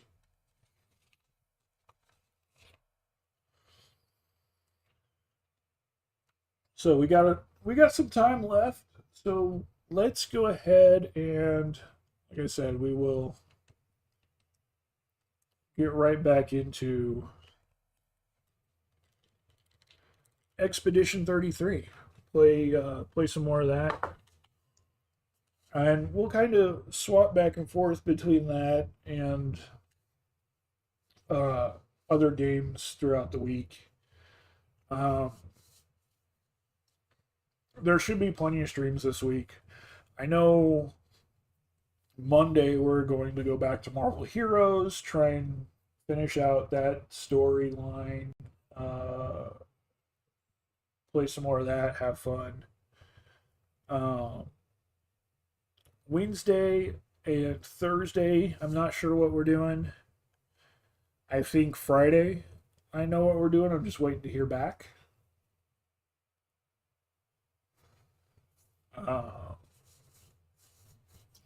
I think I need to look at a couple things as far as seeing if Pal World, they've got a new update coming out, but I need to see if they ever got their achievements fixed so that we can finish that game off. And I need to see if I need to go back and finish because they added new achievements into not necessarily new, but they added anymore. They were added a while ago, but I haven't had a chance to go through and mess with it. But Vampire Survivors has new achievements added to that, so I need to go through and get that finished up. Again, need to get that finished up for like the 46th time.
Game playing.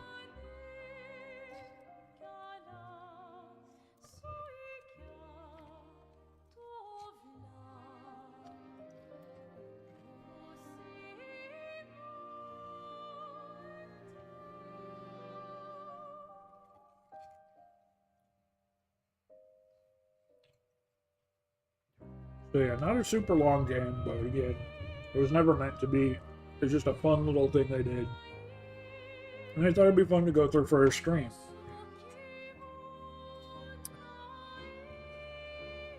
Yeah, you guys earned that one. We've also got Final Fantasy X and X-2 that we got to play through. That'll take us a long time to go through.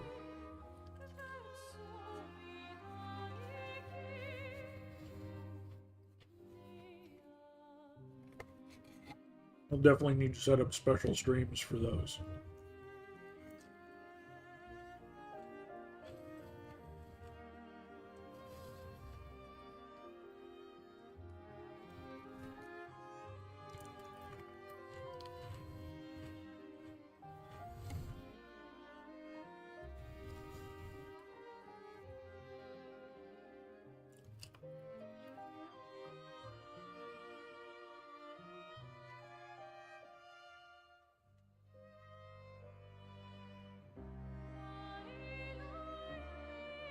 I think we'll have fun getting through the rest of Claire Obscure, Expedition 33.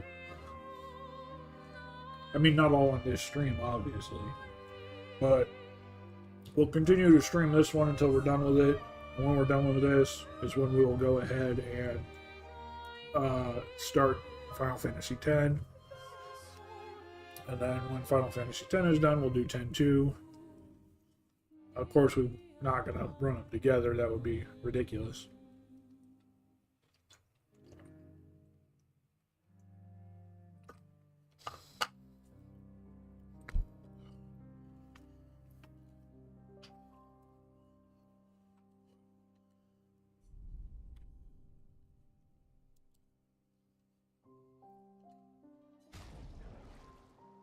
We just ended it on a pretty epic showdown, pretty epic touchstone piece. And like the most hype clutch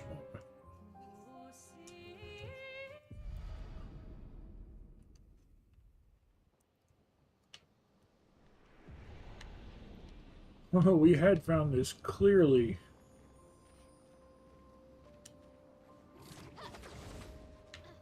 broken place. Like this was clearly glitched. And we clearly glitched around the glitch.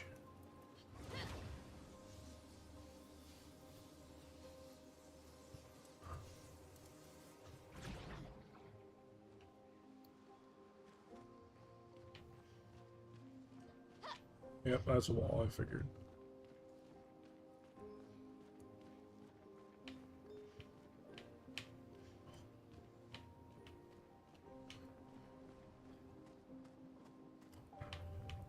I still can't believe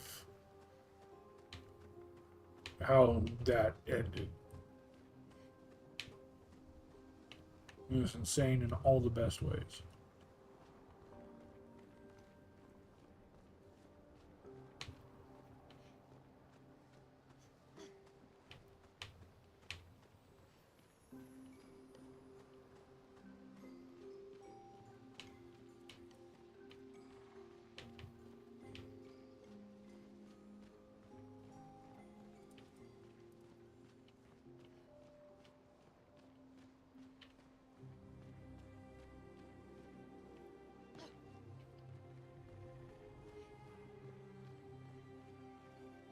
Oh, hey, all these people are back.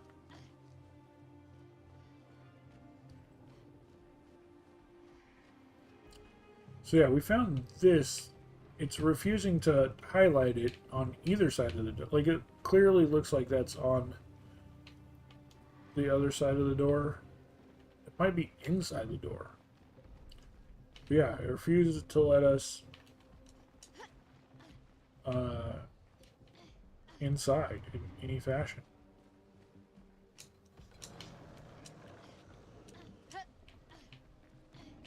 It refused, like, there's the thing, there's the marker on the door.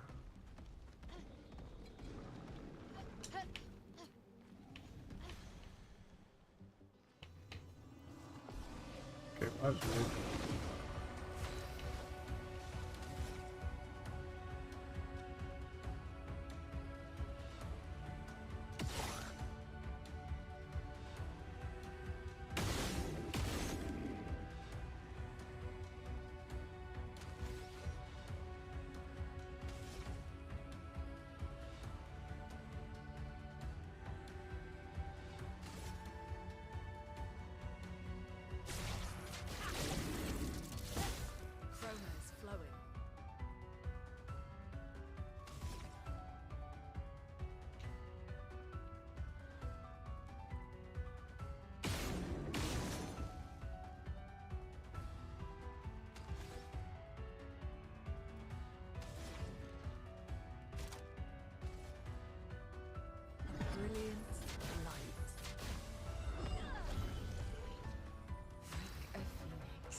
smacking max damage.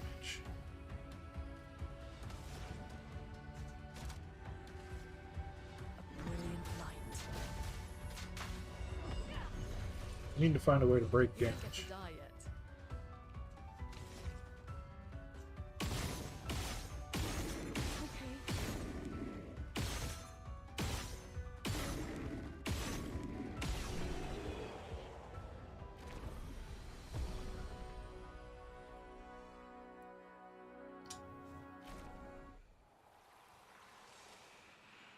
But yeah, so I came up here and talked to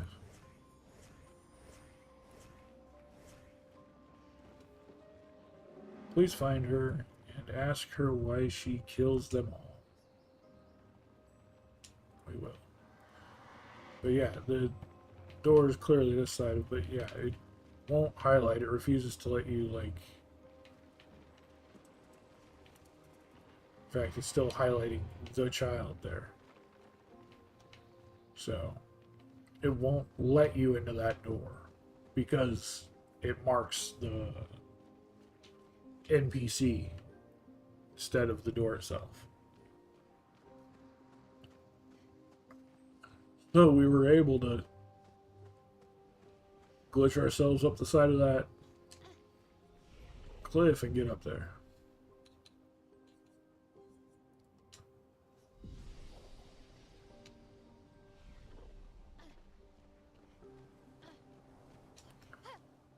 And it gave us something pretty dang big, if I remember correctly.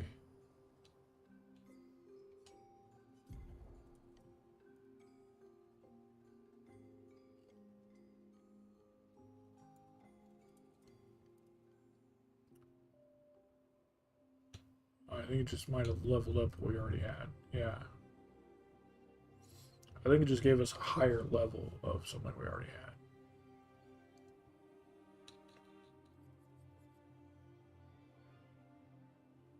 See, a lot of these are like give and take. Deal 25% more damage, but also take 25% more damage. Take 50% less damage, but you can't be healed.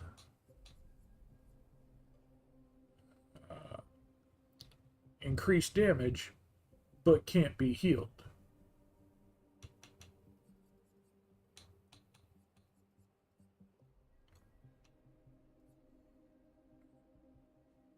Increase damage until a hit is received.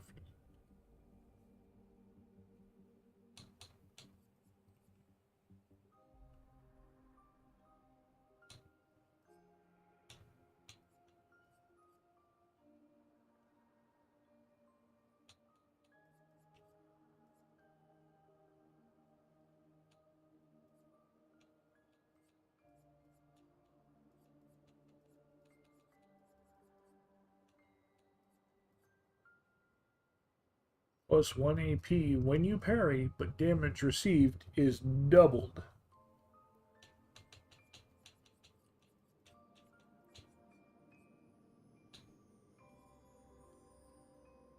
%25 increase critical chance on defenseless enemies. That's not bad.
stuff and things.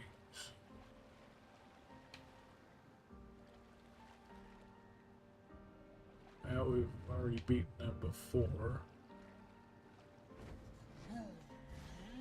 Beat them again.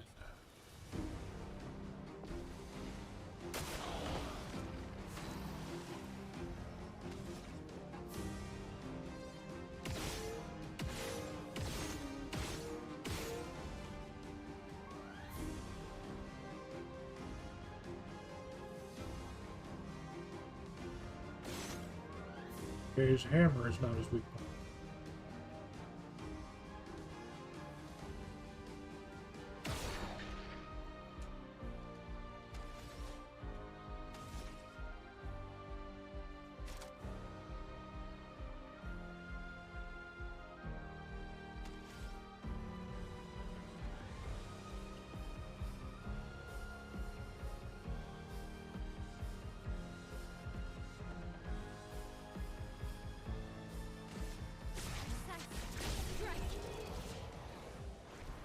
Still massively hit it even without being in the correct stance.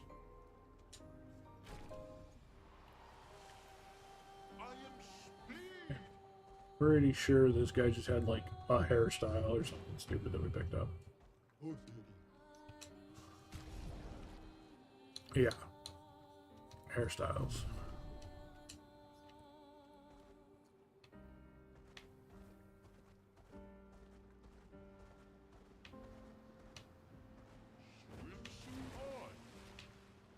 We still have places like this that we can't even go yet. And places like those we can't even go yet.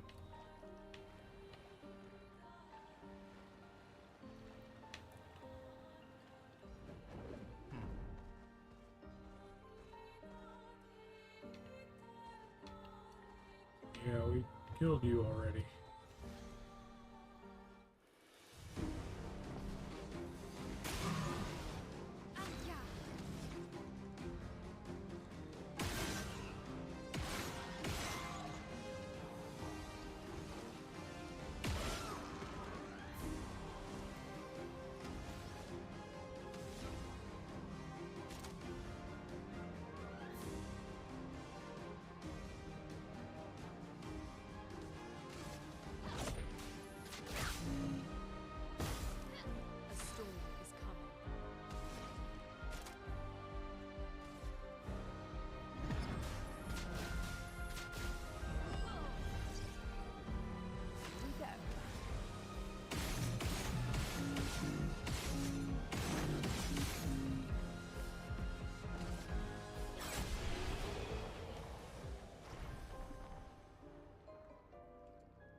Because we already beat them and picked it up.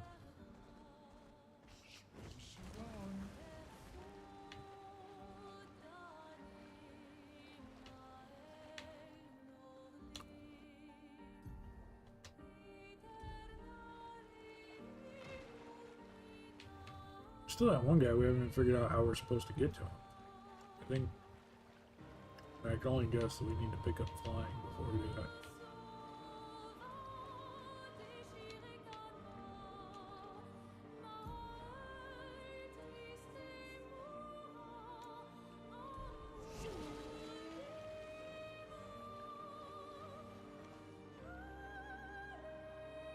That's where those one guys are in that double line boss that we already beat.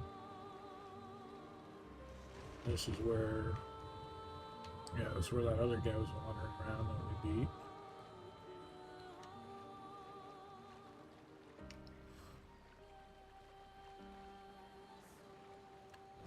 This was Gestural Beach, right? No, that's the Grows. That's still marked. The Crows are still marked as danger.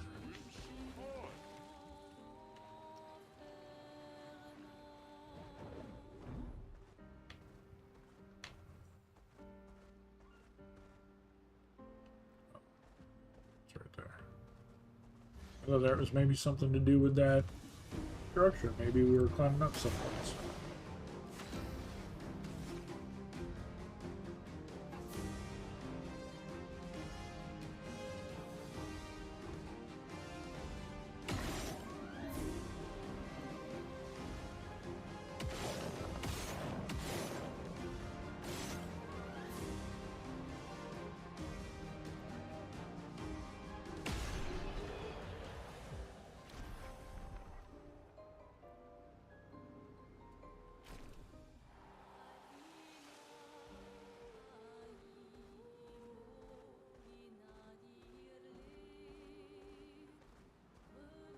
Let us get wet.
Let us get wet.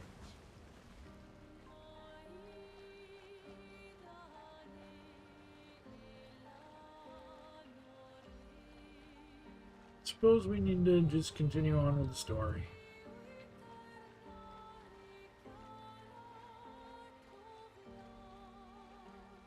I literally have kind of swum around everywhere.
The architecture looks very different here.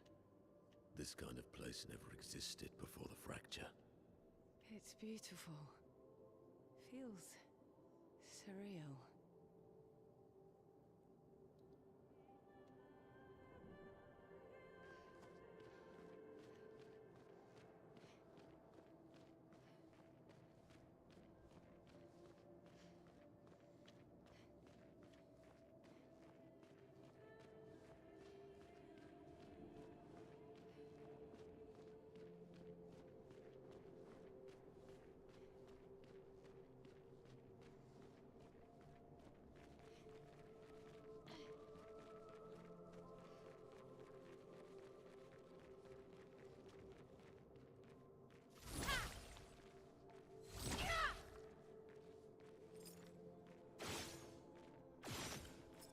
destructible.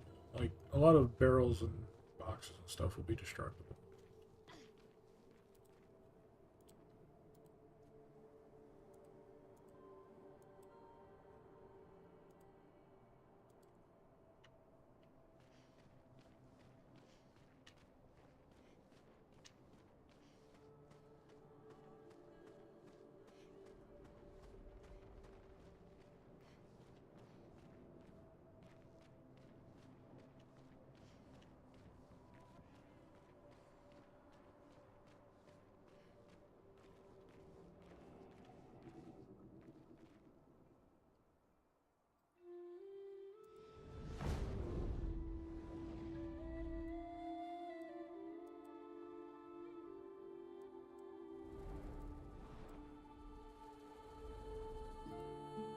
Is she the Axon?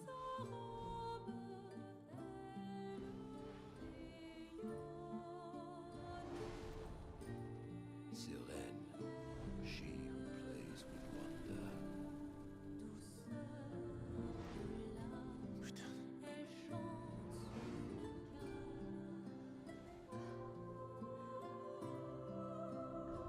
He who plays with wonder. So.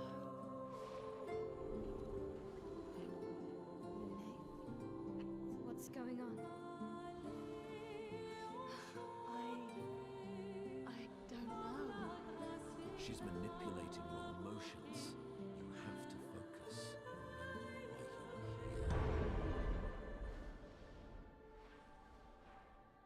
Be careful. They call her she who plays with wonder. But what she really does is play with your head. Let's move fast before we all lose our minds.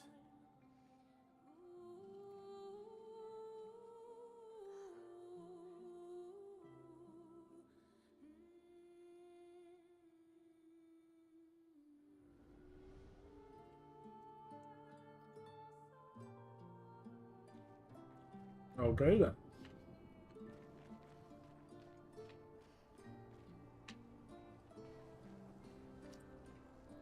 Okay then.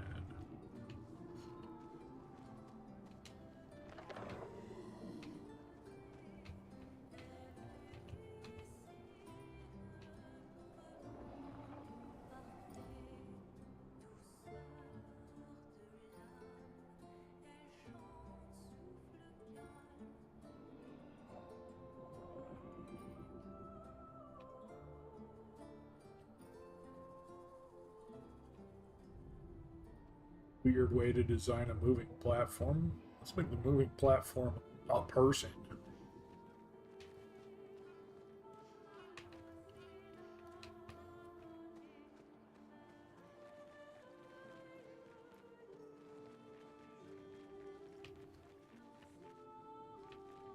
Clearly we were supposed to go the other way, so clearly we want to come this way.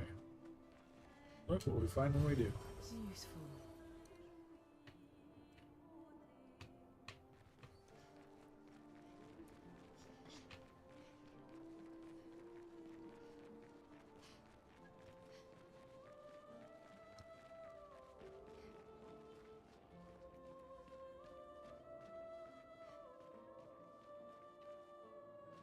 Person platform. Don't look at her for too long or you'll go insane. I've seen people jumping off a cliff just from looking at her. It is mesmerizing. This dance feels familiar. This is kind of dancing taught in Lumiere. I don't think so. Never seen it.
Cool.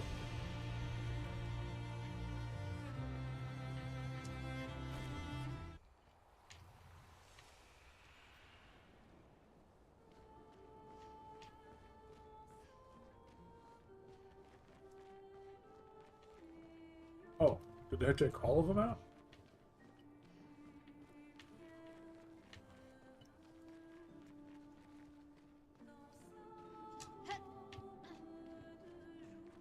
All of them that were up here, anyway.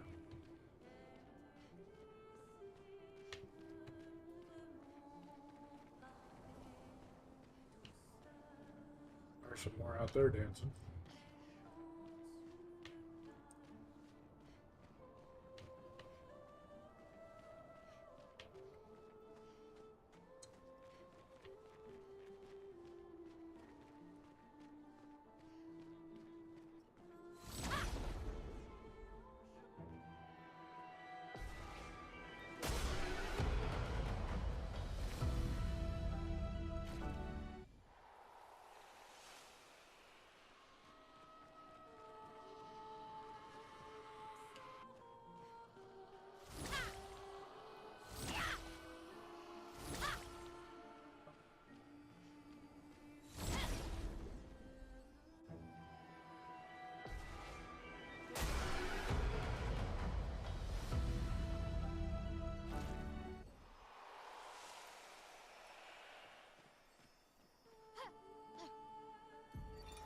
Gilles, 55th.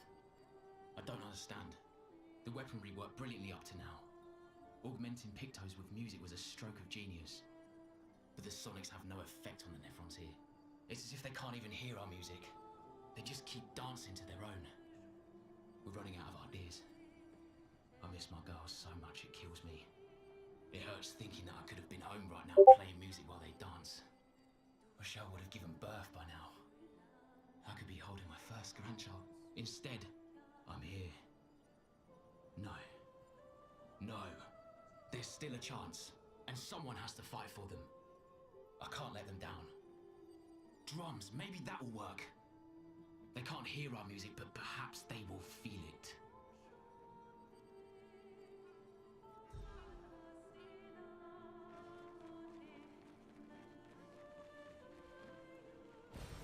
Useful.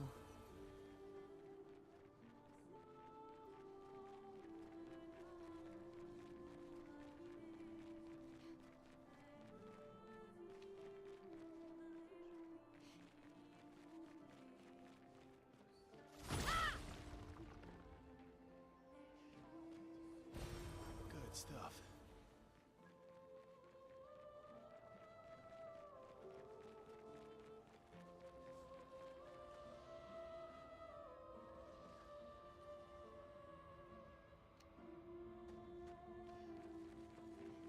It's the right way or the side way?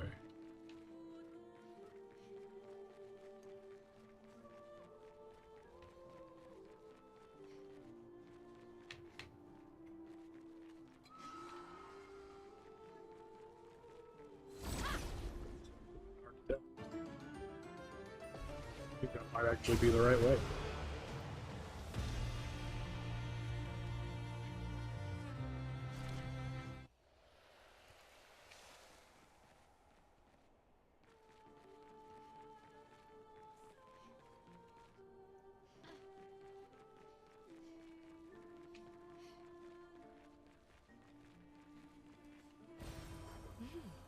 Interesting. Oh no, there's a thing there, so that's okay.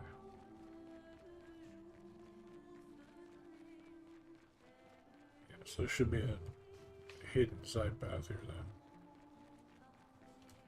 Hidden.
take the right path.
Great.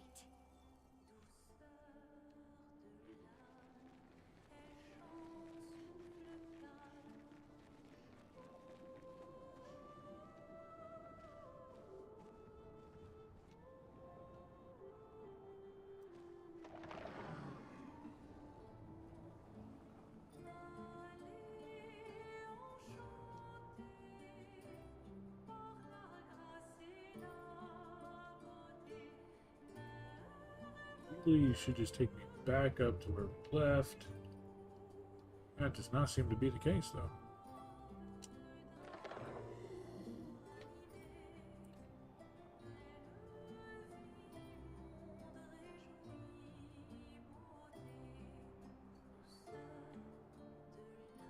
So where's that other one take us?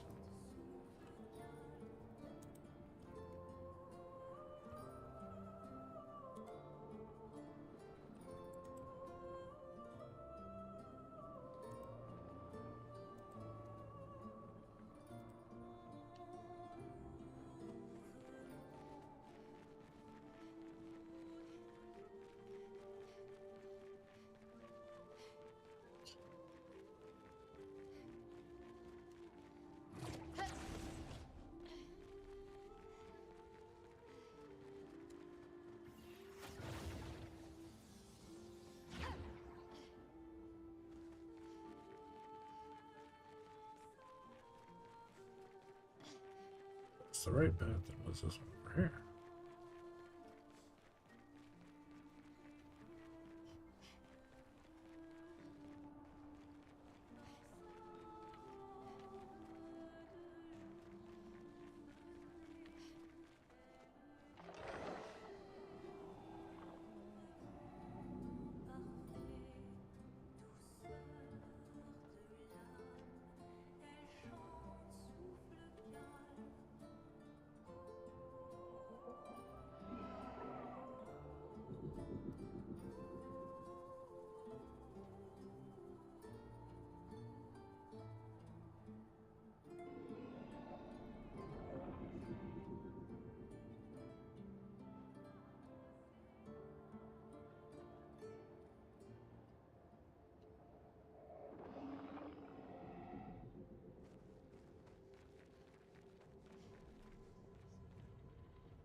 Nailed it right at the end.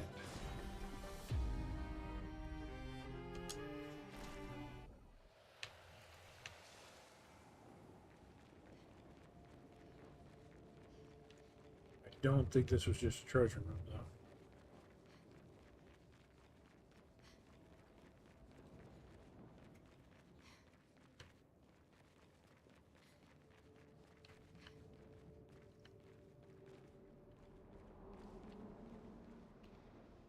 Yeah, this is absolutely correct pathing, so we need to go back the way we came to figure out what that other spot was.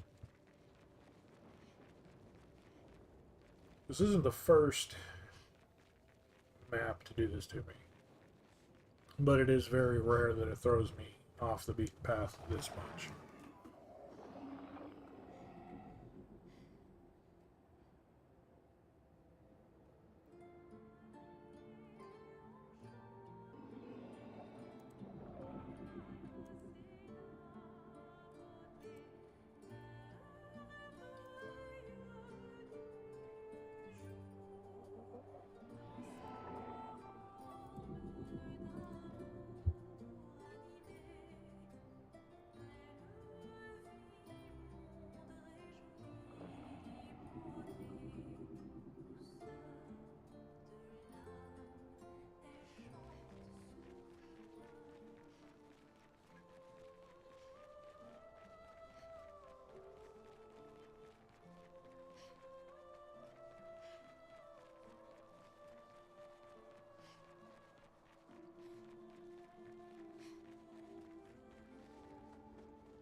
Oh boy.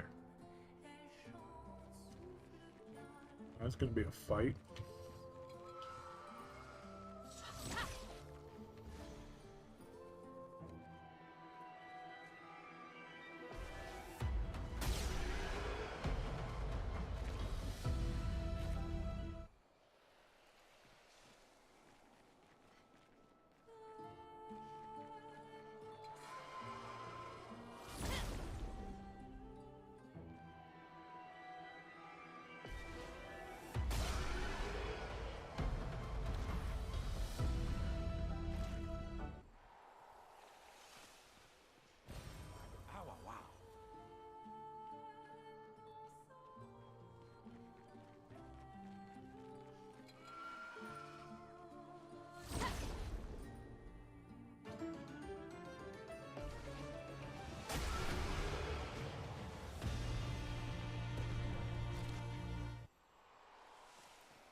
Increase in damage reduction while having shell.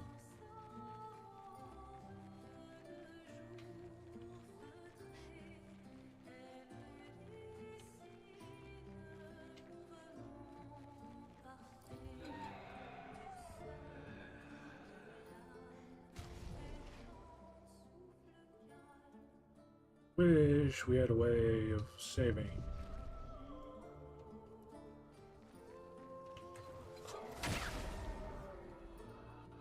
I shot your foot. What now?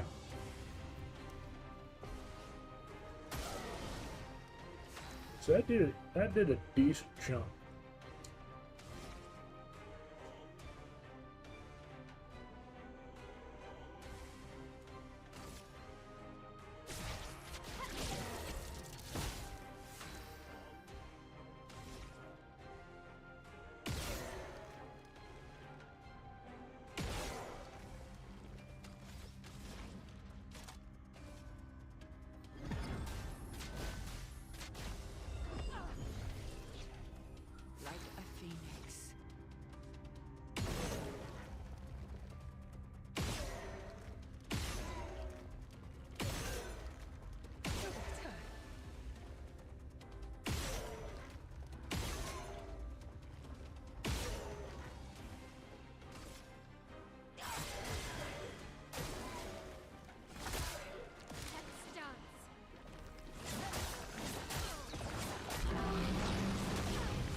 That was so much more than any other. And gave her so much shield. Fuck me.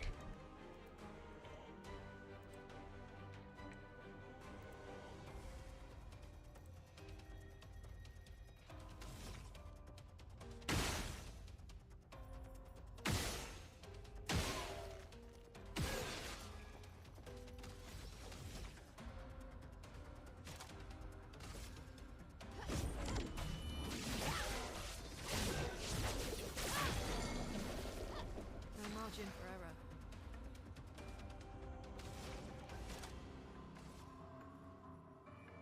A brilliant light. I'm back. Here's some help.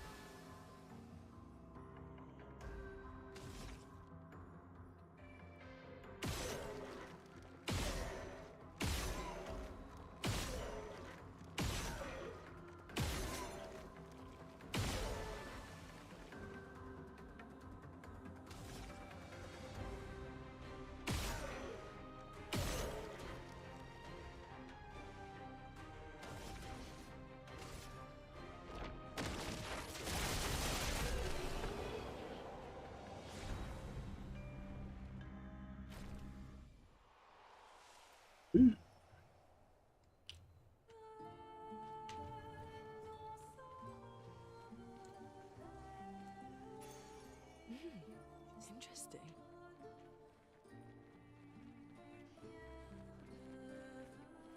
Doubles all heals received. That's interesting.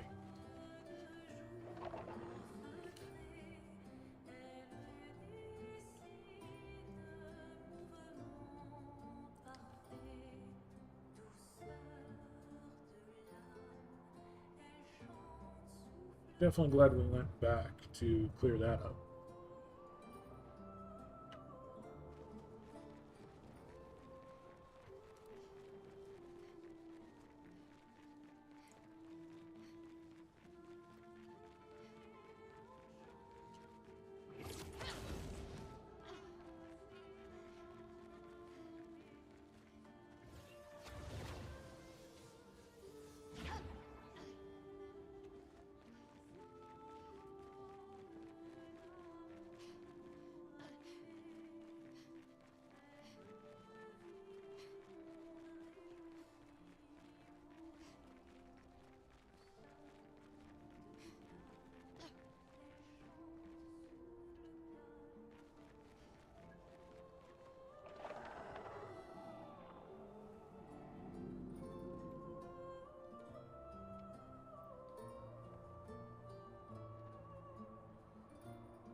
have we here?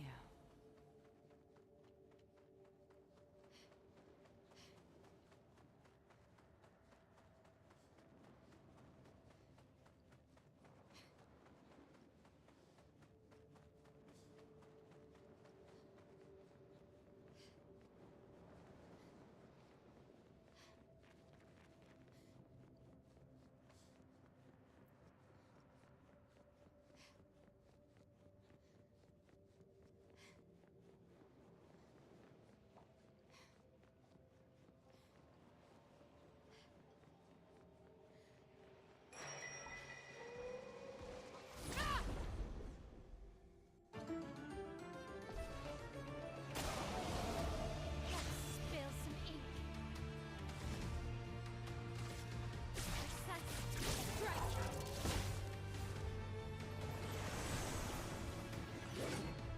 Let's push forward.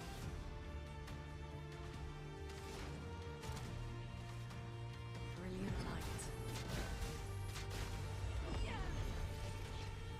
Well done.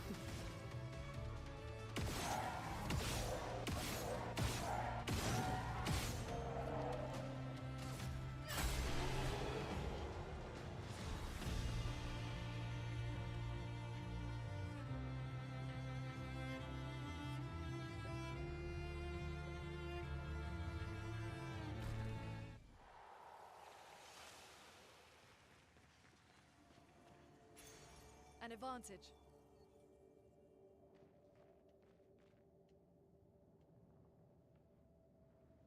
Go regen.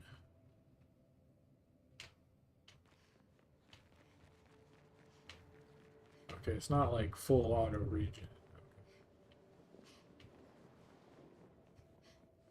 At least not in the sense that I'm used to. Auto regen.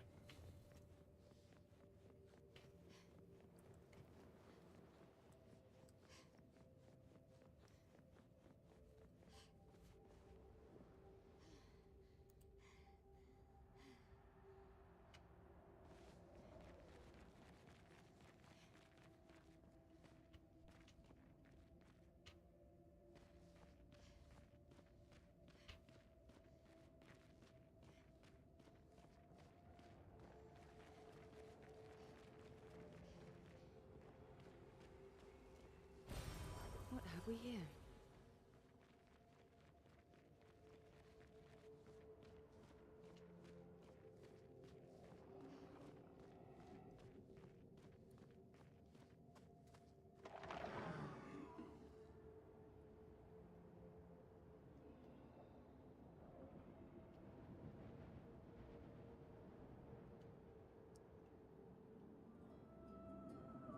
This place is huge. Thank Expedition 67 for destroying a lot of the walls to get further. Couldn't progress without that. Feels like home.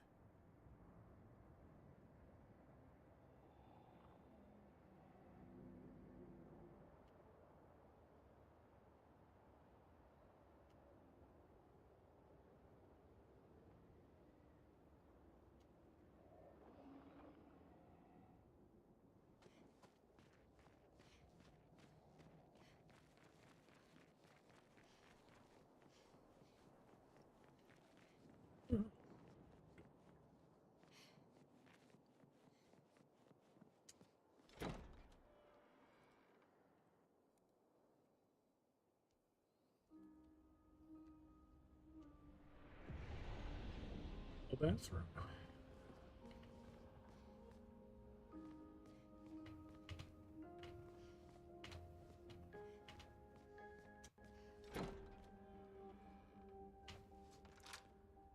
Literally nothing in here to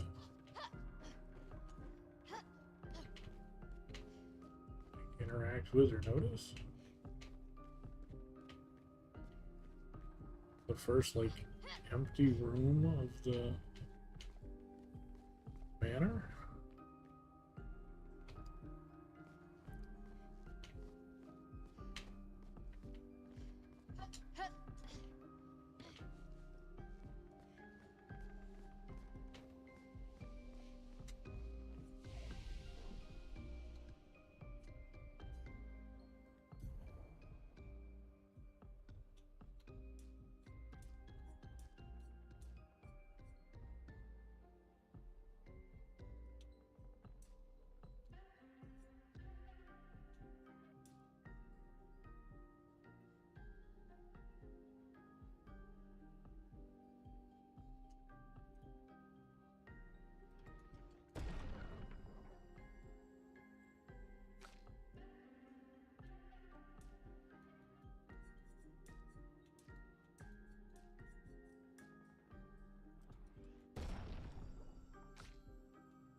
I get older, I wonder, can we ever truly know someone else?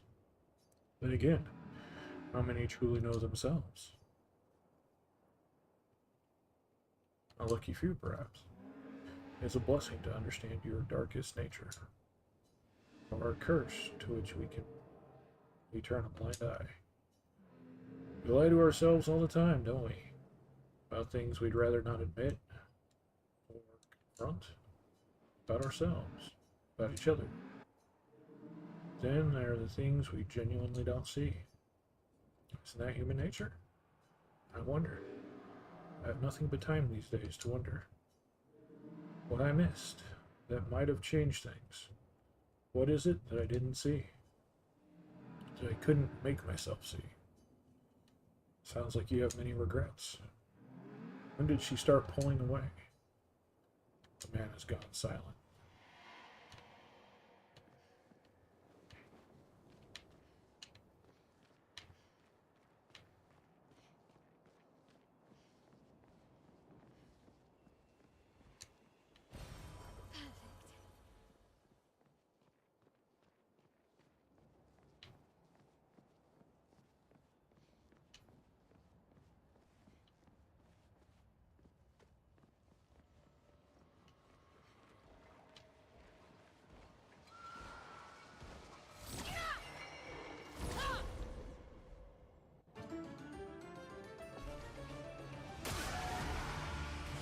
Spill some ink.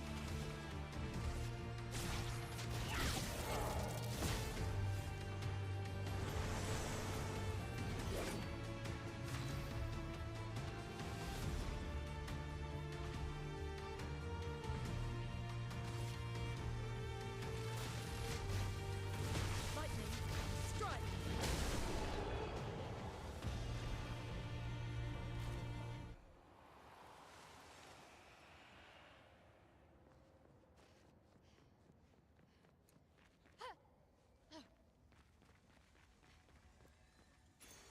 An advantage. Death, allies gain shell. Actually.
It's a Mim.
Makes it look less like it's kind of flowing around as to she stuck her finger in a light socket.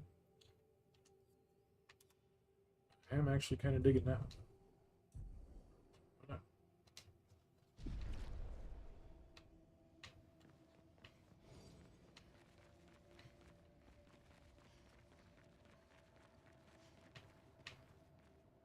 Yep, that's what I was afraid of. This is actually the correct path.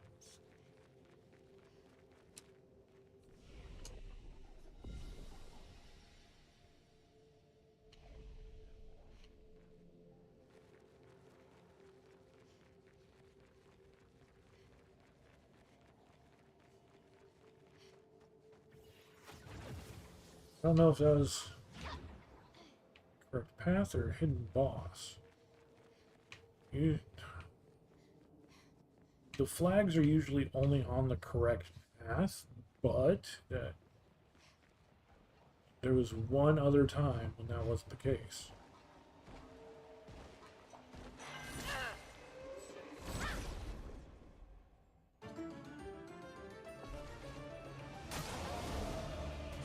Oh, okay.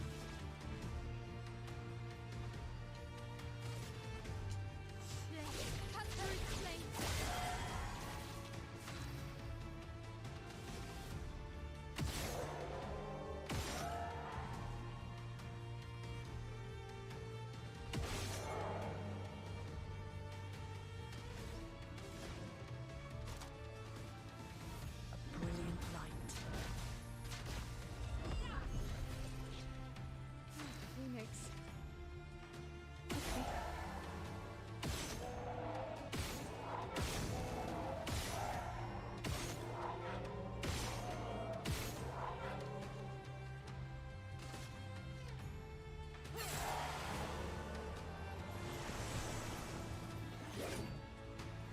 It's locked on me.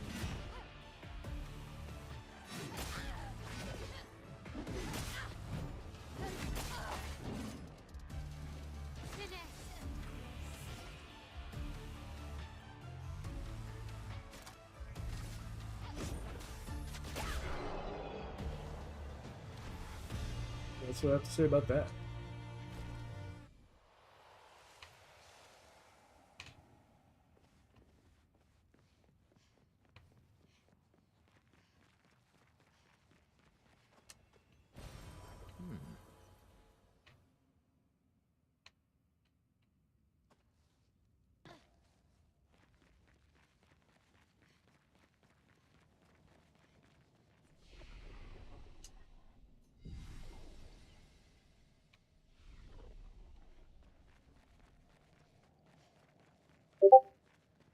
What's that?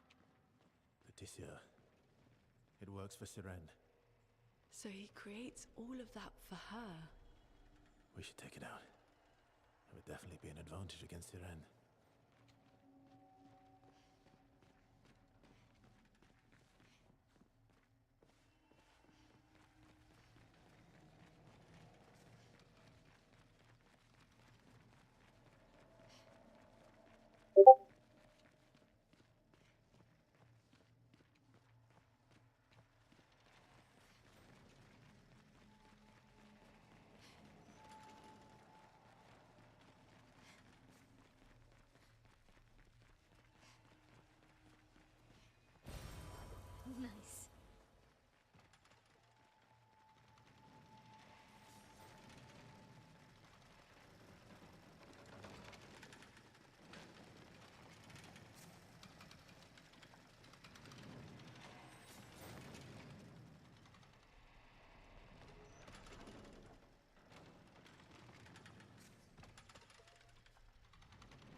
This is a status effect that kills the character at the end of its duration. Okay.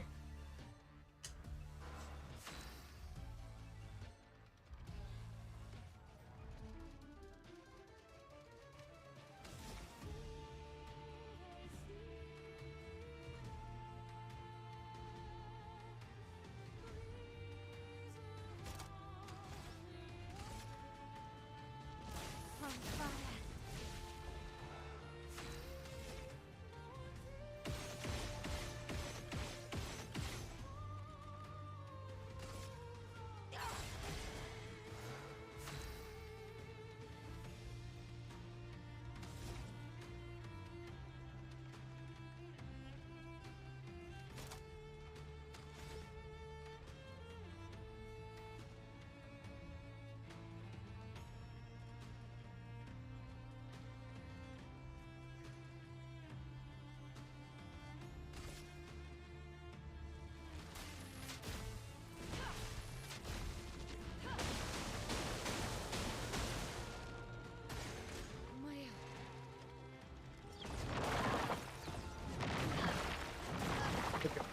Was literally pushing buttons and none of them pushed.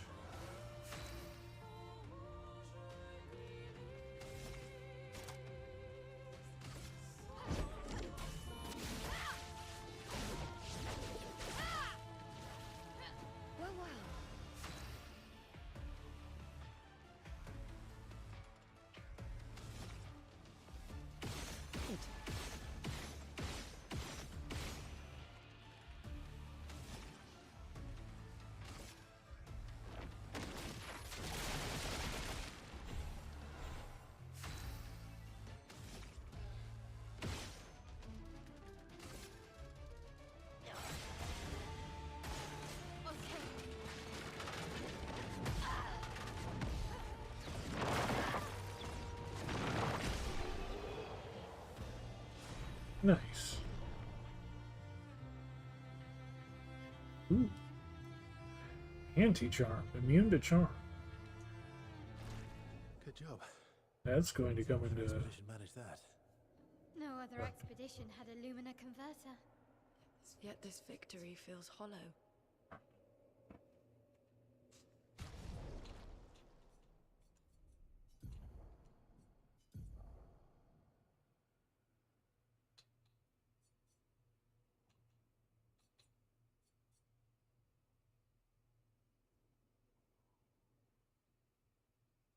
Huh.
Every inch of this game is just amazing.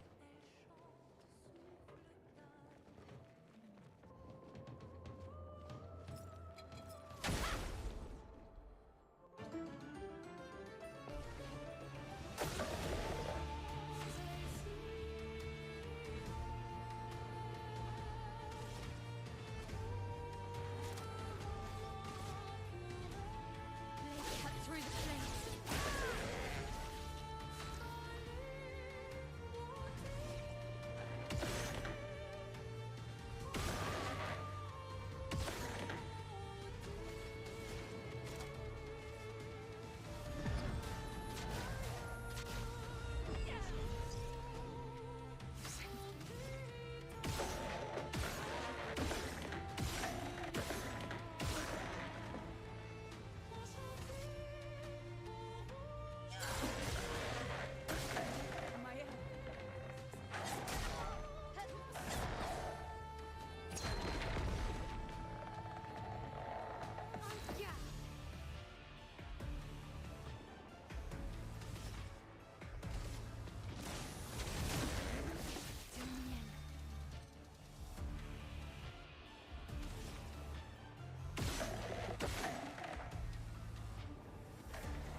Oh, just ate her.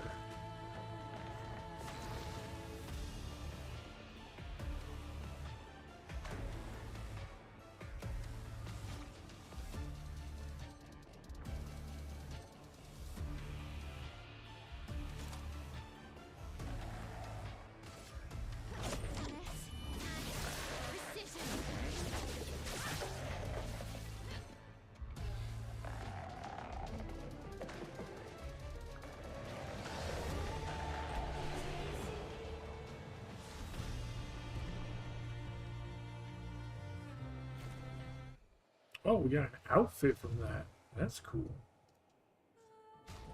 That's for her, right? Yeah.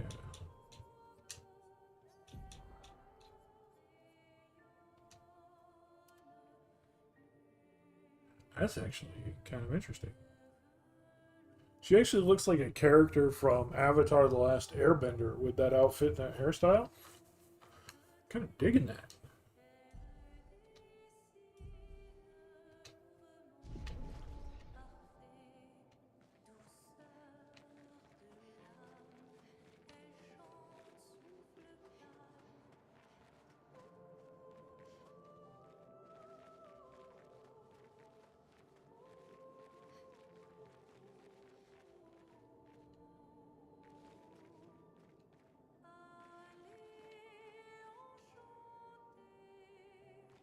Okay, so now the question is, which one is the right way to go? What have we here?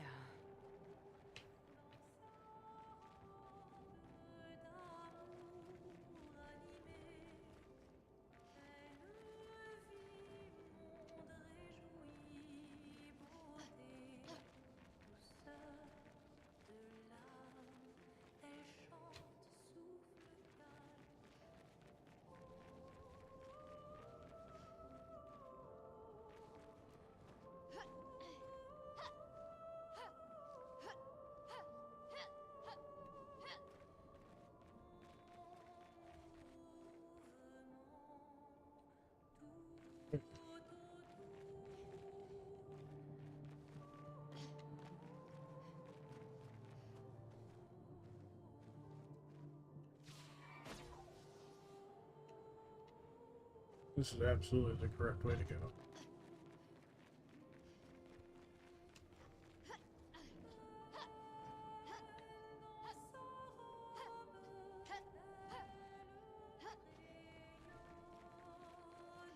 How do we get over to whatever that is?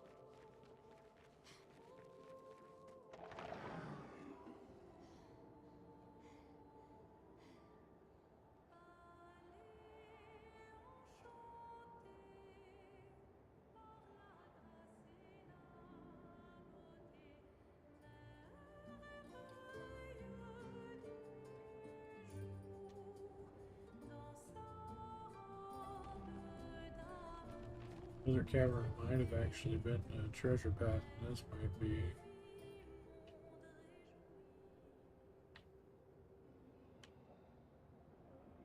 The actual path.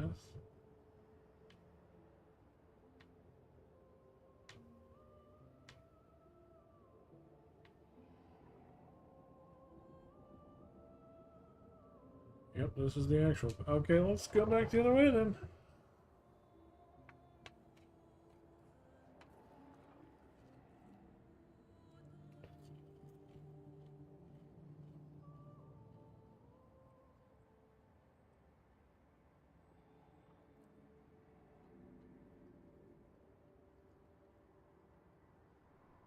This area has been particularly maze-like.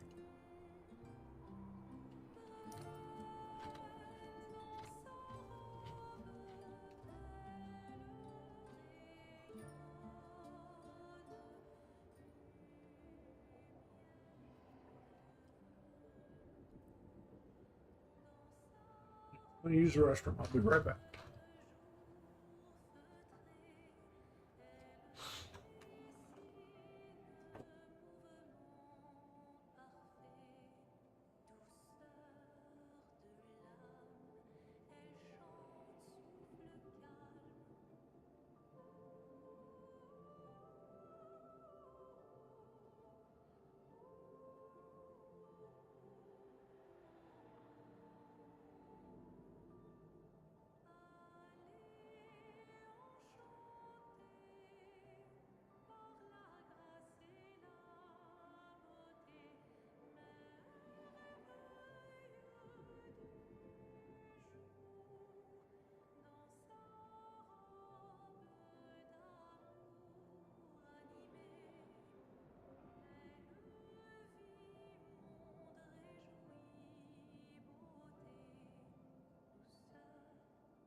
Way too expansive to be any kind of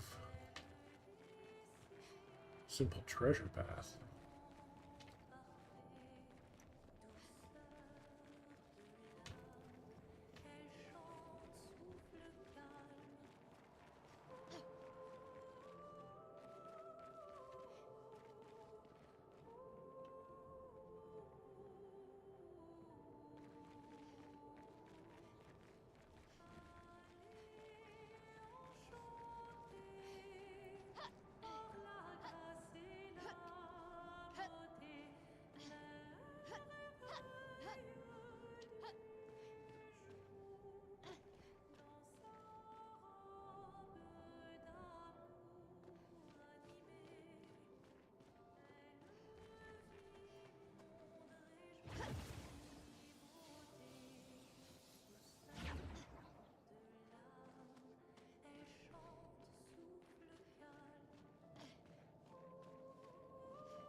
Blade cut through the blades.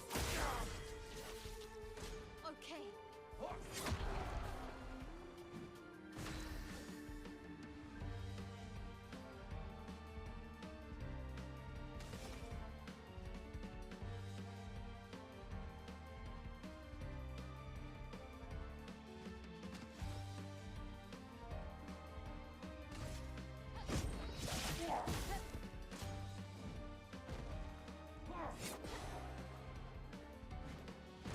Let's dance.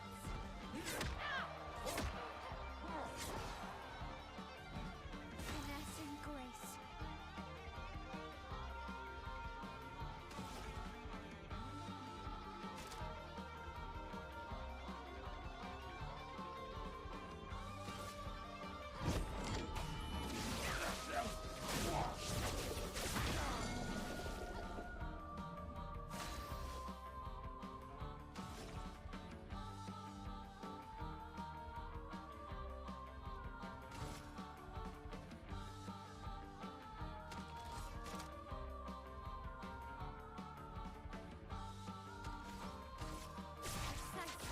Stretch.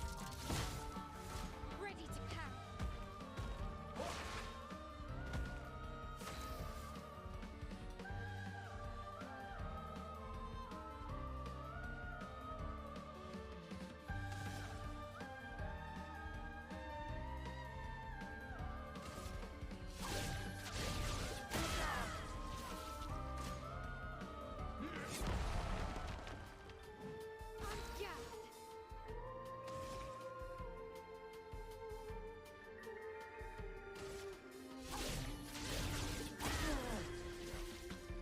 Ready to parry. Not giving up.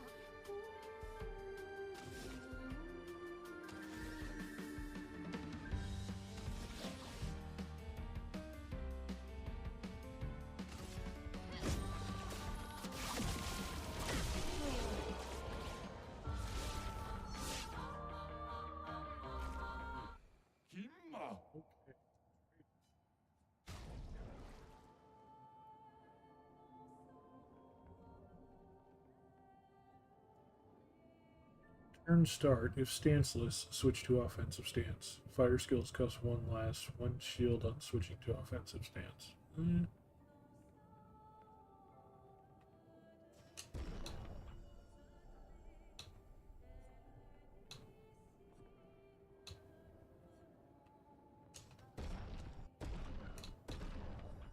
Double mark. Mark requires one more hit to be removed. Yes. Energizing attack 2. Greater powerful. 15% to powerful damage increase. Those are... Some of those are really good.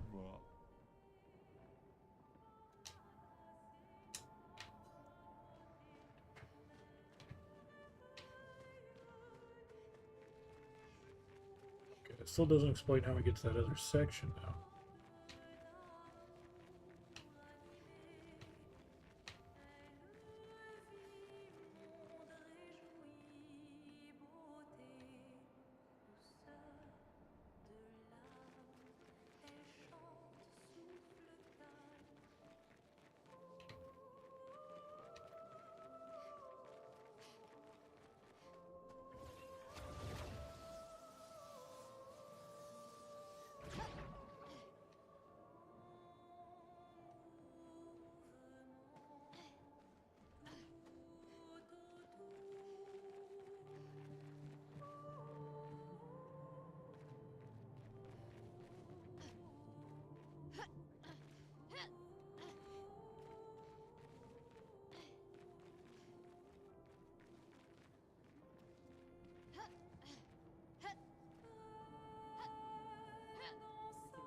Nothing there. Cross.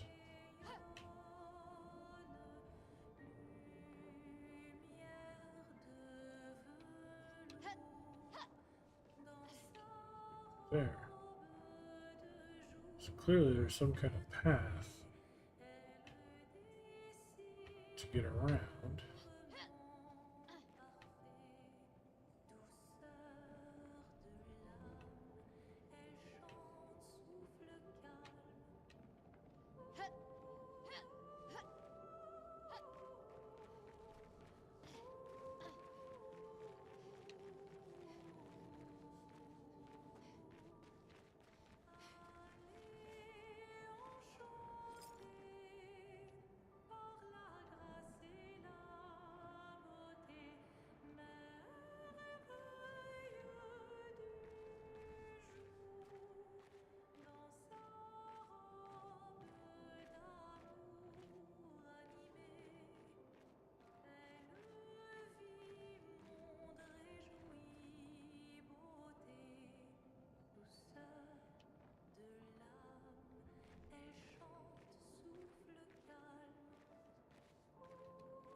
Crap out of me.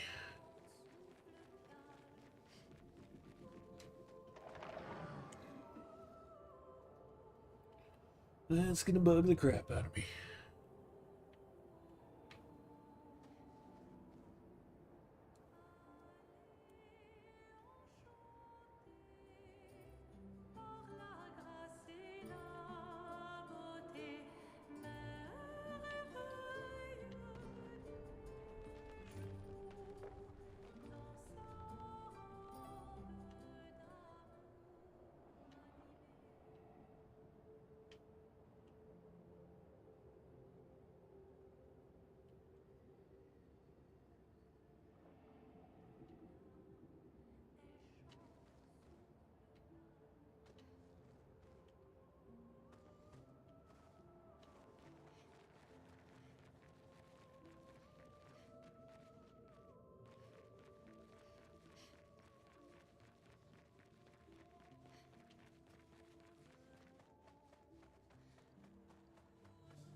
Luke, Expedition 67. We're out of explosives, but we've made enough holes in this place to reach that giant woman in the center. But something weird's going on. Everyone's been swept up in strange emotions. It both feels like us, but also not like us. Marguerite reckons we're feeling the overflow from that giant woman's feelings. Empathic distress, I think she called it. Like her mind is flooding the area with her thoughts and feelings. Maybe we'll just stay here and enjoy the melody.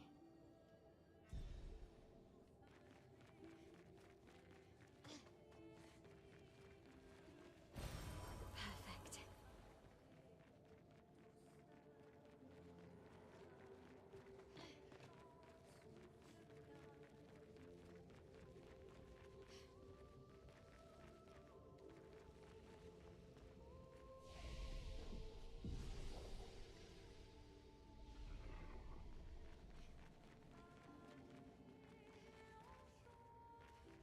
We're finally there. She's waiting at the end of this tunnel.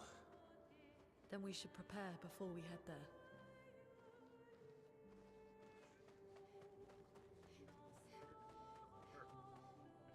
She's even grander than I thought. Yune, you're okay, right? I swear I've seen this dance before.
A storm is coming.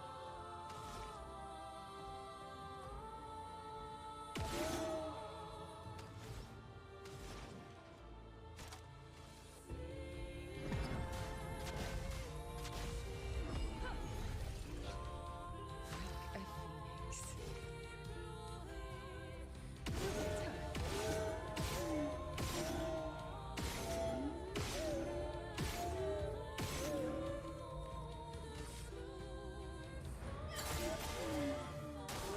Okay.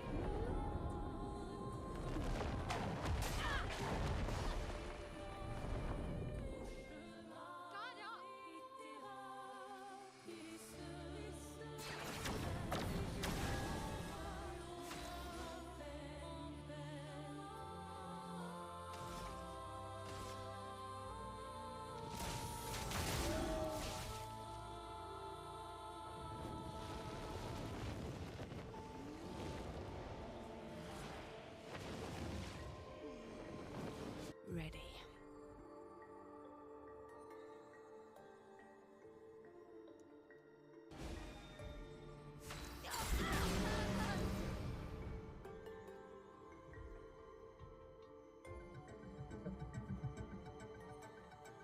Also,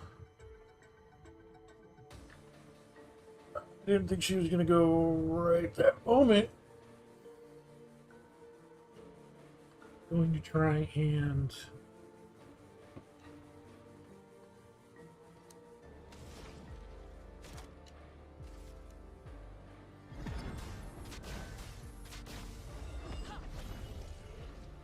Merci.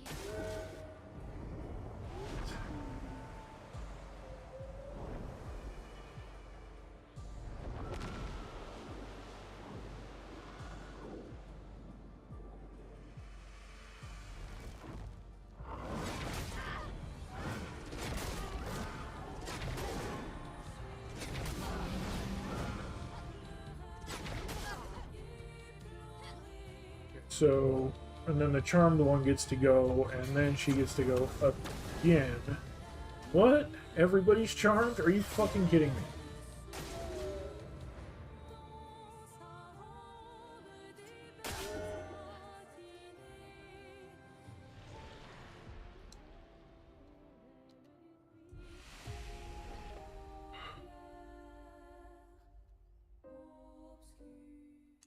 I had a feeling that charmed was going to be a problem, but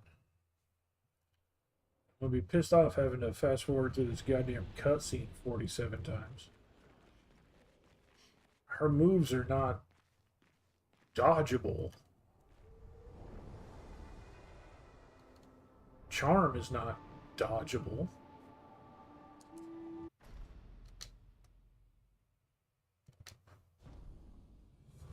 But the turn order is fucking stupid on top of it.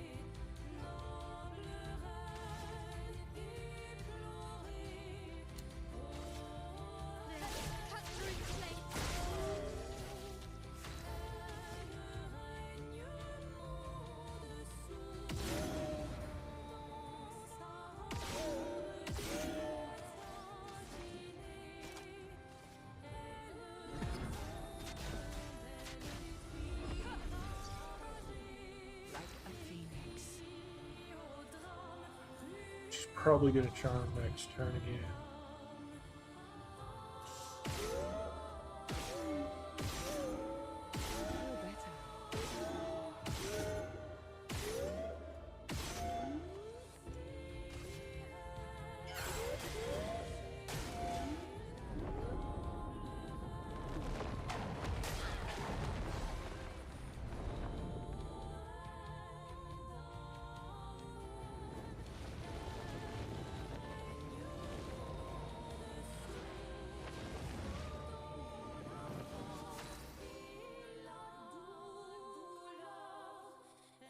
So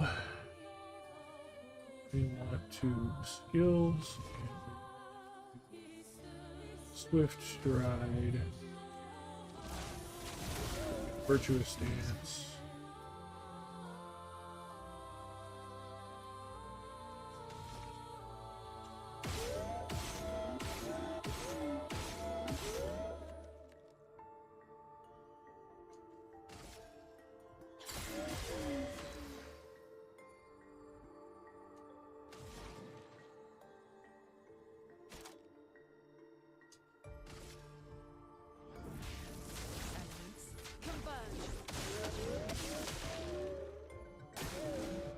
The grand ballet begins. This was a tough thing to do. She hits us like so many times.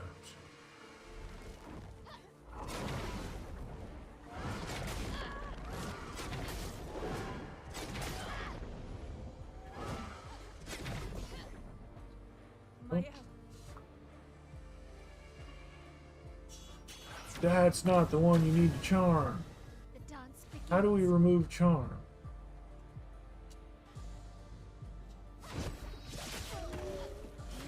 Damn, that is not the person you needed to hit either.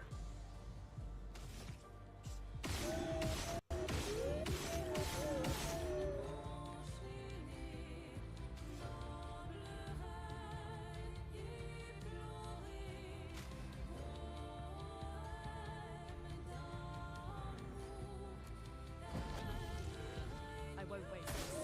I'll do it.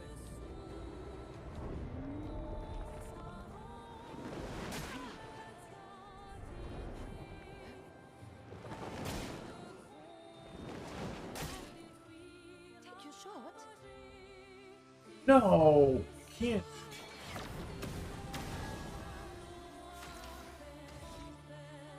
I think I need to hit them to stop the charm. That's what I wanted to charm the other one. Yes, that's okay.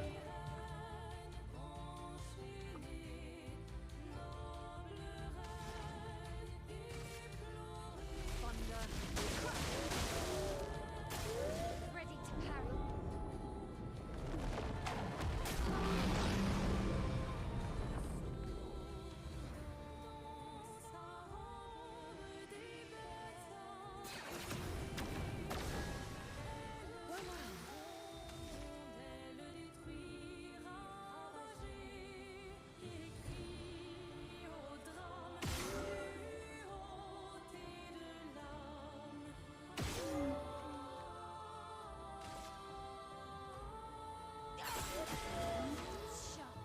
she gets stanceless.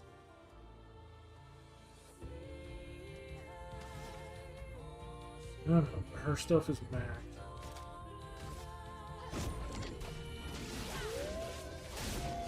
That is not terribly large amount of damage. She does what now? Oh. No.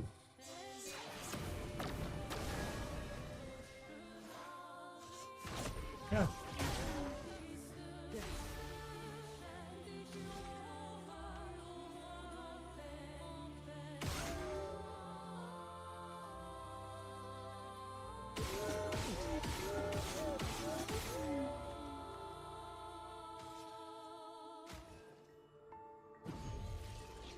Merci. Final act begins. Uh-oh.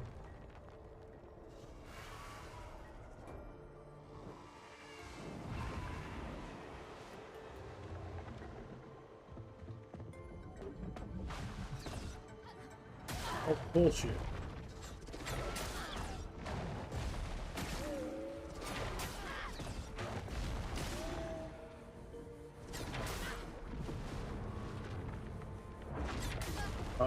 What? Not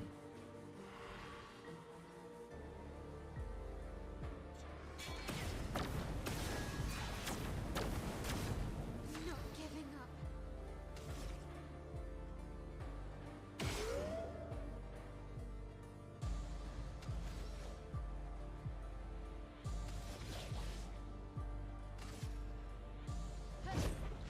You can't escape. I can do it.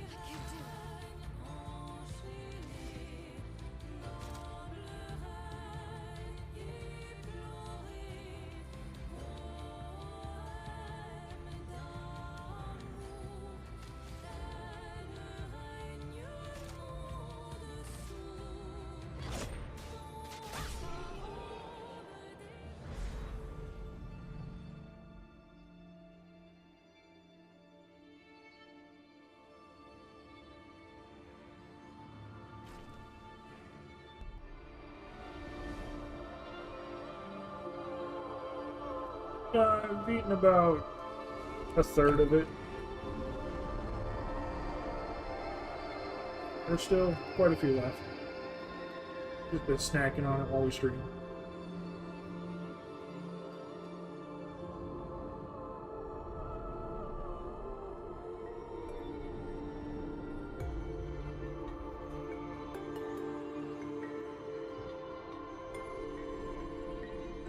Kind of reaching to the stream. I think this is after this might be a good place to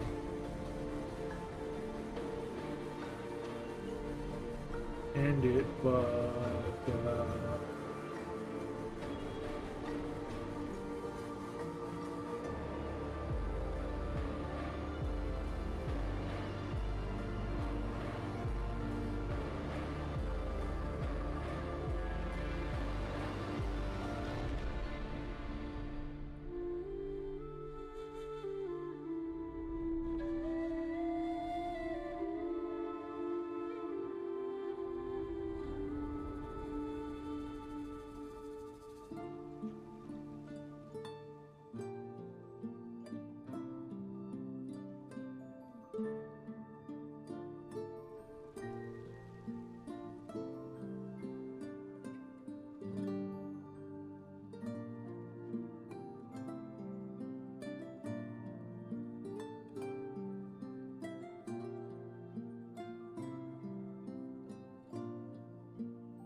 back at camp.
this time? I don't know. Oh, a woman. It was. Why do I keep seeing things?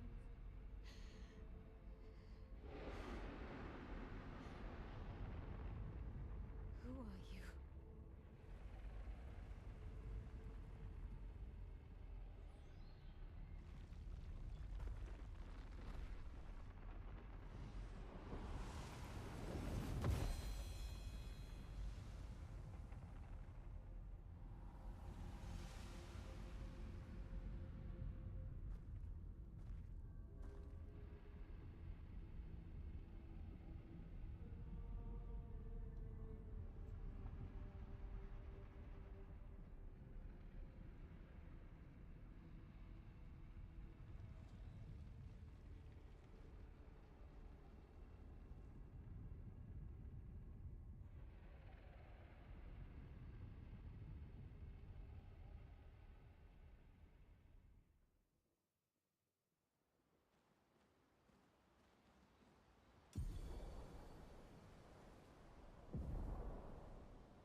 You seem preoccupied.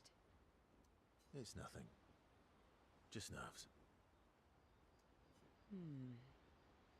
It's been a long road to get here. Extra long for you, I imagine. You, on the other hand, seem quite relaxed. Do I? You're not nervous? Of course I am, but we will do everything in our power. And either it will be enough, or it won't.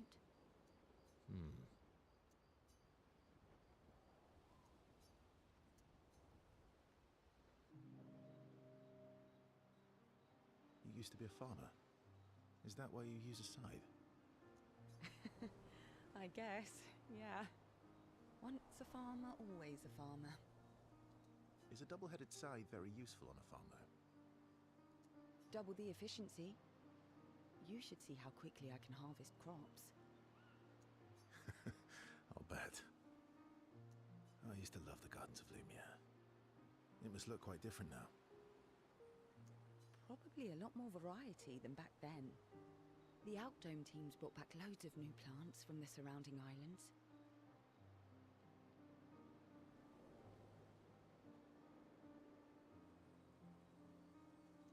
That's actually how I met Pierre.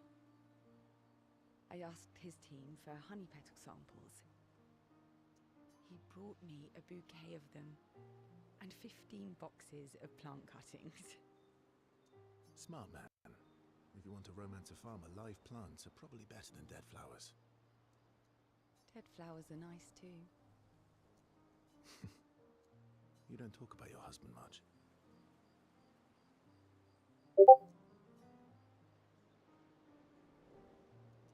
Sorry. It's okay. It's just... it still hurts that he's gone. Neither of us were perfect, but we were perfect for each other. What happened to him? You don't have to talk about him. He died in an accident on one of the islands near Lumiere. His body washed away. I'm sorry. I was prepared for his gomage, but not for him to die in an accident. We were supposed to have 5 more years together. It's okay. I've learned to be grateful for the time we did have, instead of angry at the time we lost. That's a good way to look at it. You were lucky to have found each other. Not everyone has that. Yeah, I am. Very lucky. Well, I can't compete with that. You're competing in a different event. And that's a nice way to say fling.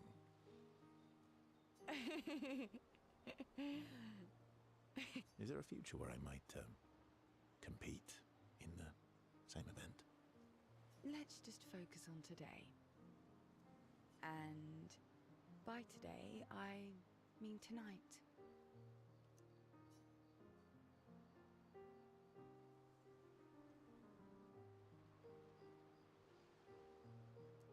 And I feel used, but I like it.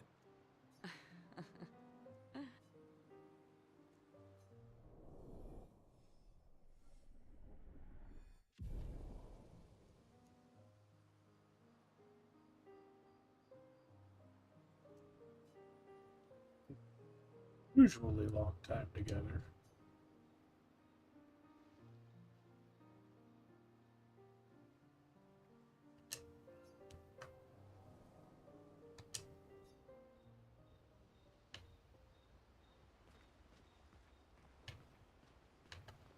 You seem preoccupied. It's nothing.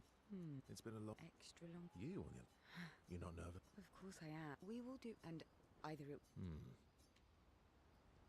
Just have to double check because the one time it did let me spend time. I can't believe we're this close. Yeah. Thank you. Ciel was right about you. Oh. Actually, I should thank you. I wouldn't have got this far on my own. Tomorrow comes.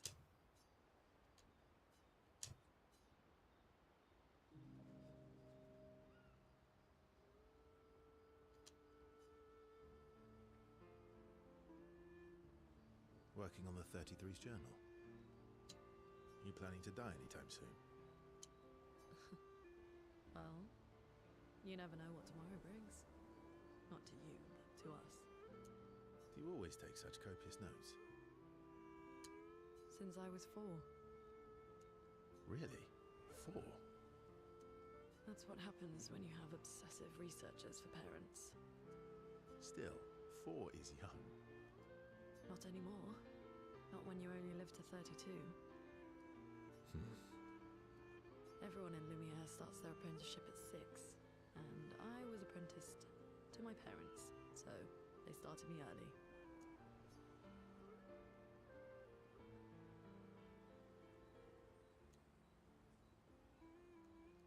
I guess that's nice. They got to spend more time with you. They needed a research assistant who never went home. The obvious solution? Birth your own. Look at you, getting me to talk about myself.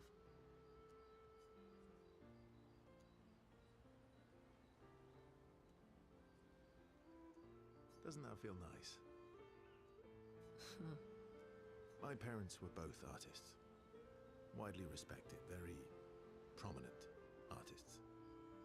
So, there was a great deal of pressure to follow in their path. You're an artist, then? Not the kind they wanted me to be. Meaning... Music is my passion. Huh. Mine too. What do you play? Guitar.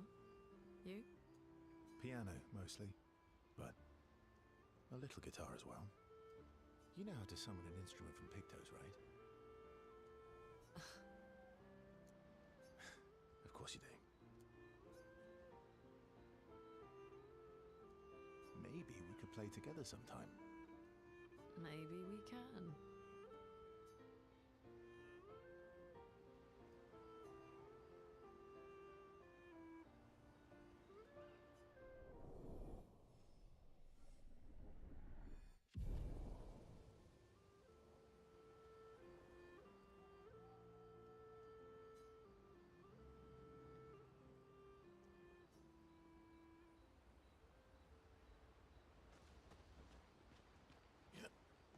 I can't believe... Yeah. Thank you. Oh.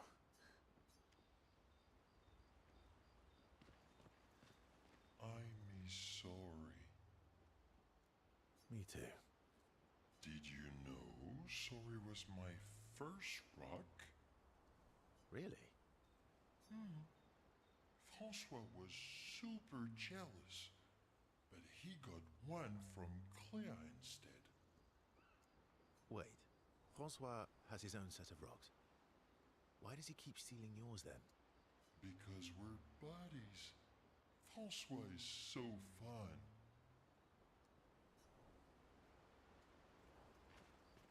I mean, Me too. did you? Really? Wait. Doesn't give me the option to spend time with it. Still thinking about what you saw. I wish Gustav was here.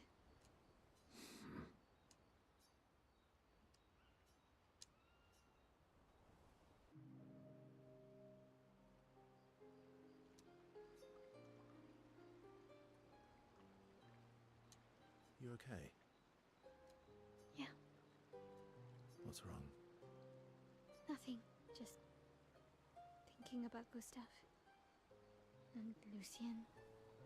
And everyone. Every time I think I've managed to contain it, a wave comes out of nowhere and drags me away. I know. How do you do it? After all these years? They say time heals all wounds. Does it? But I guess death heals all wounds too. Bad joke. Sorry. Death is not necessarily final. does that mean? Gustav lives on in other ways, right? Through your memories, through his influence on your life and everyone else's, through the Lumina converter and his research. Yeah, that's true, but that's not very comforting when I'm missing him. Try talking to him. I'm serious. It helps. Or at least, it helps me. I imagine what they would say. How they would react to things. It helps me keep them alive in my mind. I'll try that.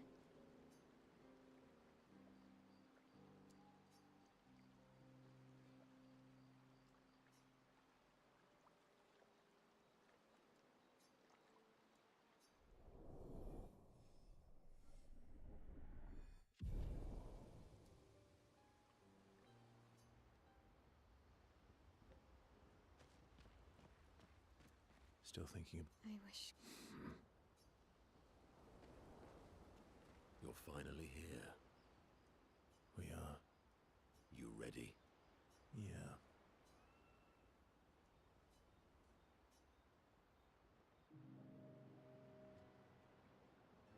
I'm bored. Let's play cards or throw some dice. Nuh-uh. You always cheat. No, I always win. Only the weak cry foul when their skills fail them. The other Jestrels never want to play with you either. Are they all weak? Poor losers. Fine. How about a duel? We haven't had a proper duel in ages. Yes, a duel will be even more fun. Get our blood flowing.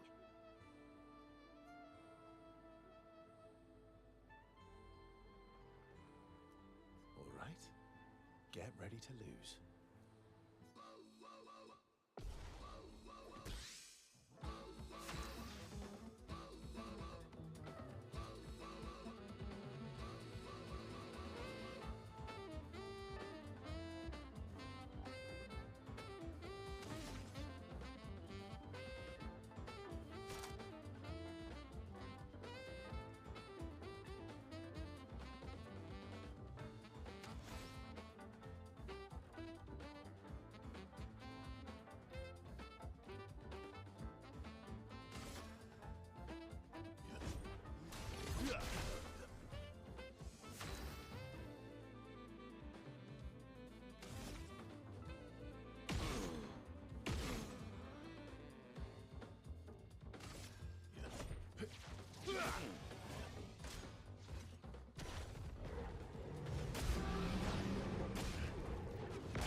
I think I'll improvise.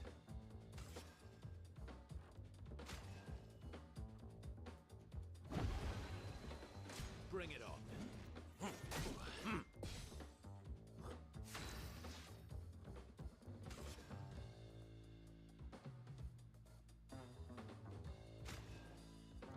That's better.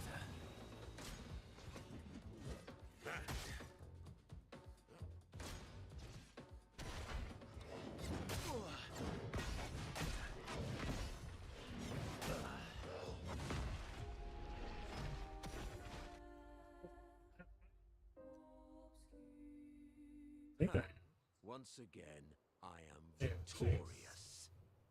and you can have that victory. I don't give a shit about that one. Yeah, you walking hairball. Verso, ever gracious in defeat. Rematch. All right. No, I can tell him. Get No. ready to lose. If I want to see, it still puts me at like half health going into the fight.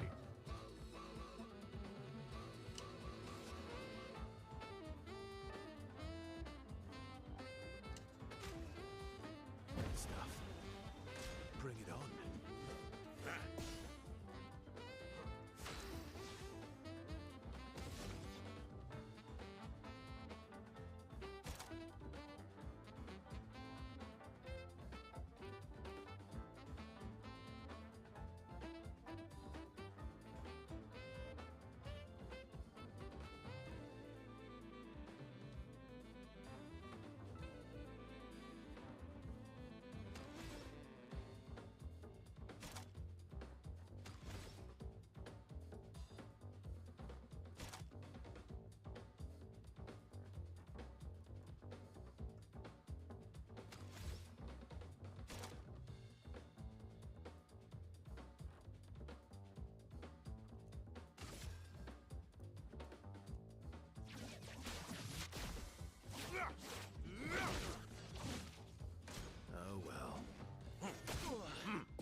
almost Just try it.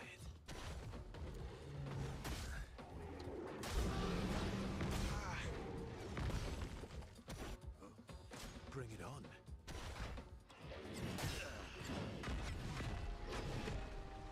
can't. Like, there's no judging that shit. There's no getting used to that shit. Yay. Verso. Nope. Some other time. It's late and Beating you isn't going to give me anything anyway. Spoil sport. My beauty requires no sleep.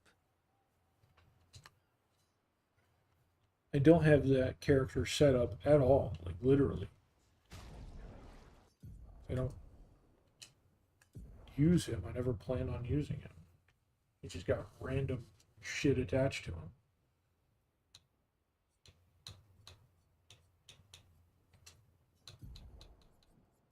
Yeah, he's got like 13 unused points and nothing invested into anything.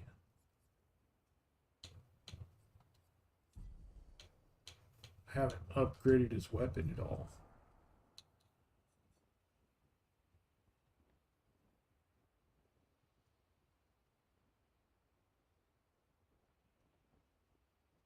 And honestly, I got zero care to do that, so.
Yeah. 6 foot though, there's only 3 left. No idea where they're gonna be. We've covered the entire map except for like a handful of areas because we don't have the rest, which kind of like really fucking surprises me.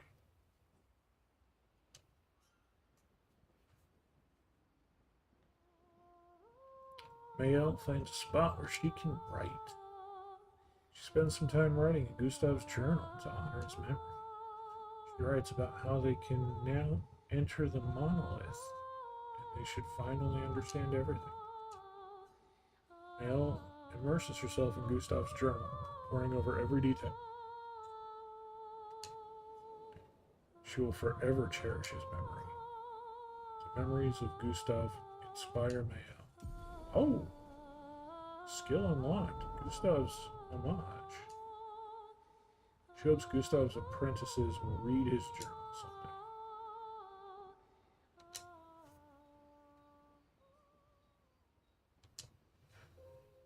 Interesting. That's...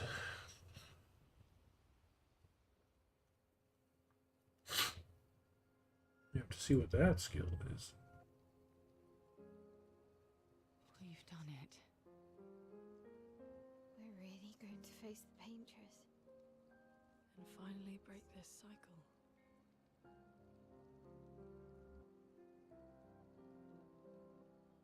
That being said, someone here has been hiding a terrible secret from us. What are you talking about? You thought we'd never find out, didn't you? Nobody ever wondered what SKA was made of, did they? Well, SKA and I had a chat. I'm sorry, Versal. She promised me sweet What?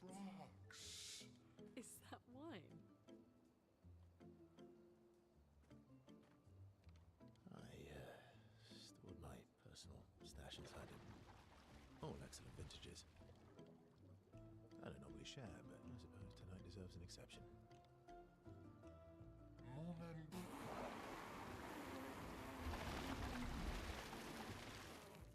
I told you to stop drinking alone.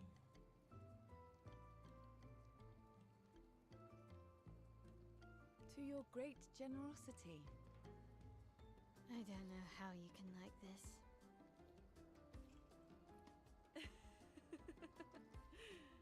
It comes with age. Do you have apple juice? Yeah, I'll leave you to it.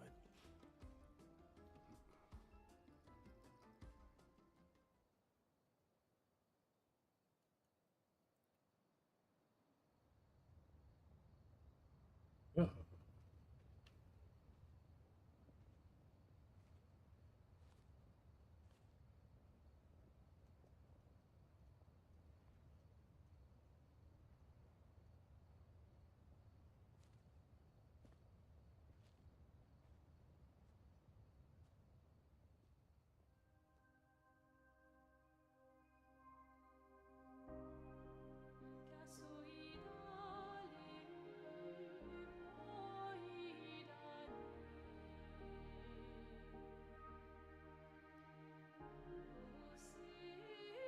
I've got thoughts, but I'm not sure what's going to happen.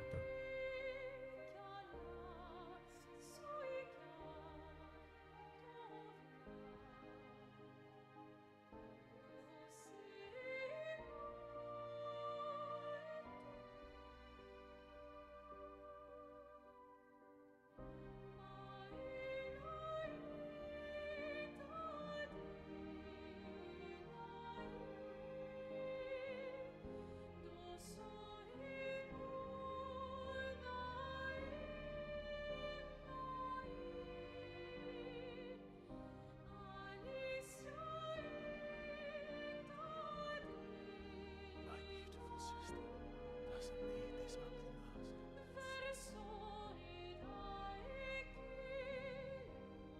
ugly mask. You embrace her, yet you're condemning her to die. You brought him here. I'm not here to fight. But my son, do you know what it means to disappear into nothingness? Have you thought through the consequences? Not just for you, or even me, but for them. Their memories, their dreams, their love for each other. Who really is the one painting death, and who paints life instead? We exist and we will exist for as long as she wants.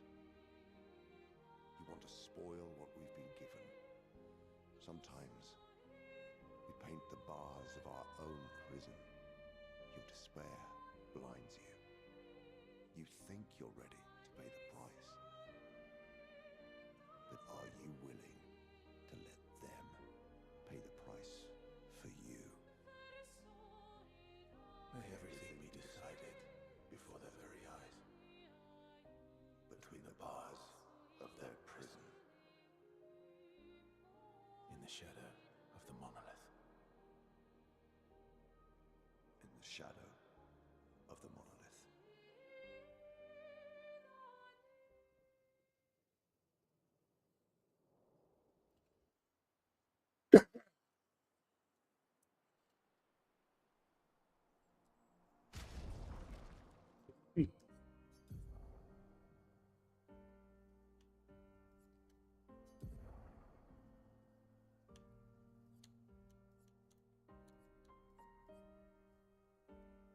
Deals high single target lightning damage. 8 hits. Increased damage to marked targets.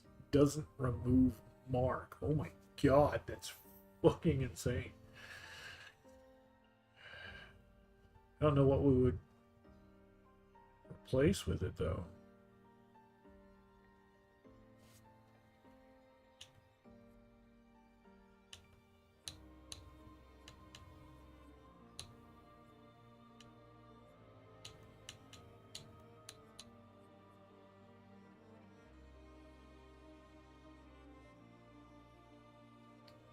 Virtuous. Also, put us into Virtuous?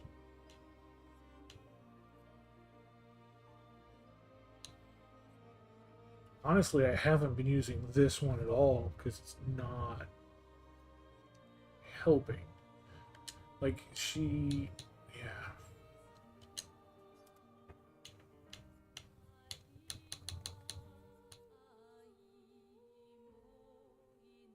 Extreme single target damage.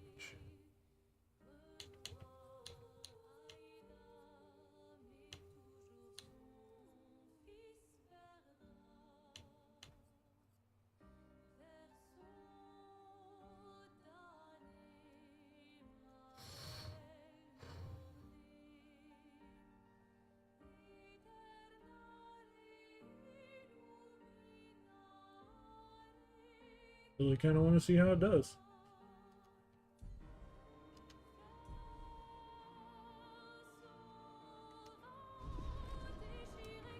Okay.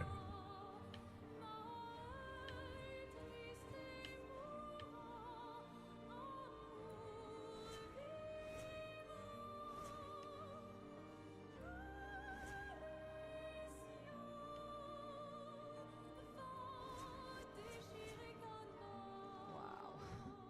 I drank too much last night. I can't remember a thing. You clean me out, mezzanine. You bunch of drunks.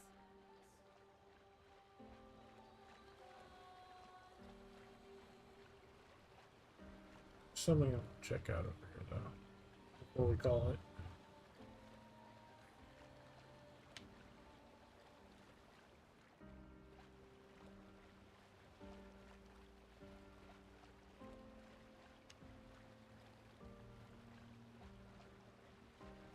We can finally reach the paintress. Let's make sure we're well prepared beforehand. We still have a little bit of time.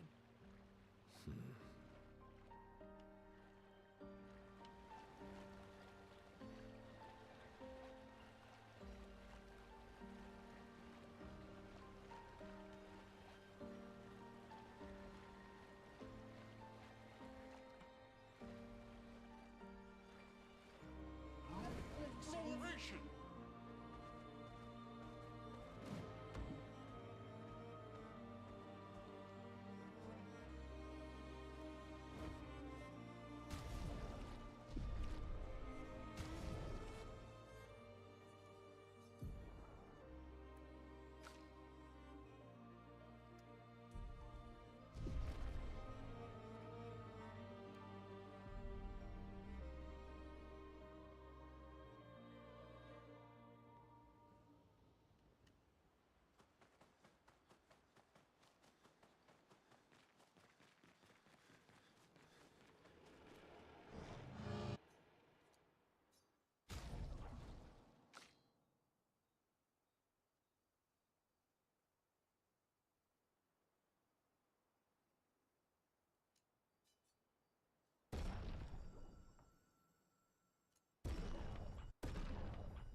The other one is cool that it steals shields.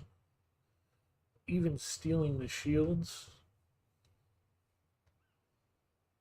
Like, some of the other stuff on it is hitting a marked enemy breaks all the shields. By the time they're marked, we've already broken all the shields because pew pew pewed them the whole way down. So that's not really worth it. And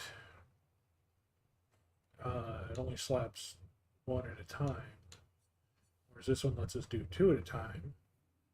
And if we're in that virtuous stance, we only need to break one, and then our damage will pierce shields. So that's actually so much better. So we, bam, bust one shield. We go into virtuous stance, and then in virtuous stance, our damage pierces all the shields. So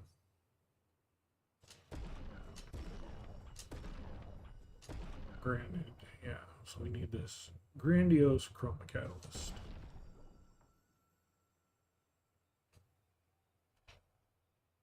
And then it looks like we have, I don't know if it's infinite, but continual upgrades even after that fact. So I don't know where the weapons max out at, but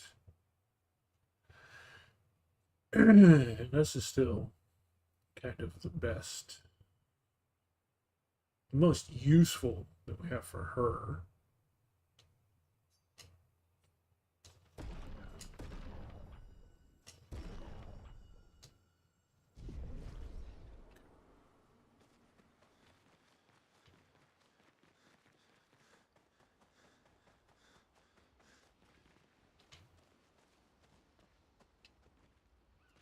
You seem preoccupied. It's nothing. It's been a long road to get. Extra. You, on the other. You're not nervous? Of course, we will do. And I can't believe. Yeah. Thank you. Oh. Still think. I would. You're fine. We are. You ready? Yeah.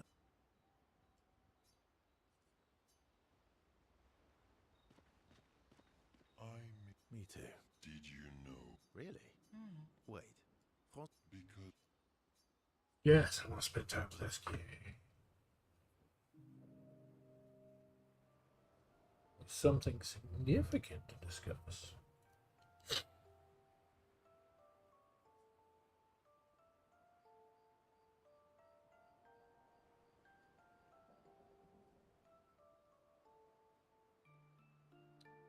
But not sharing secrets and almost the word.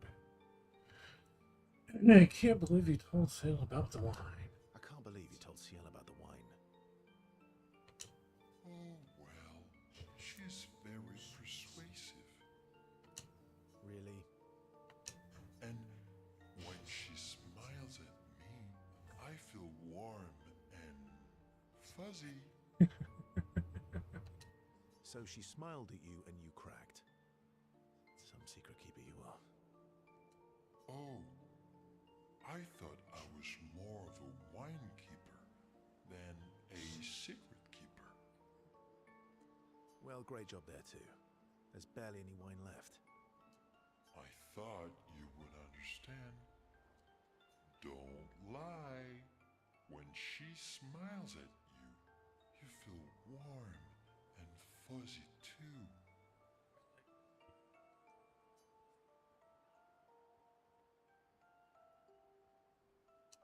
What? No, that's not true. Are you getting warm? Your face looks kind of red. Oh, and she showed me a really cool rock. You gave her all my best wine for a rock. Better be a special rock. What's this one called?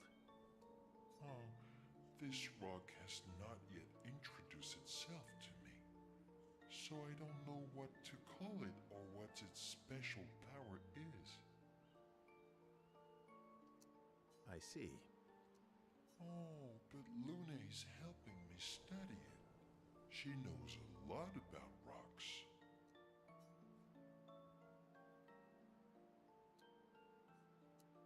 Of course she does. Luna knows a lot about lots of things. Talking to her is super fun. She's so interested and gets so excited. Just like you when we first met. You had so many questions about me and you and your...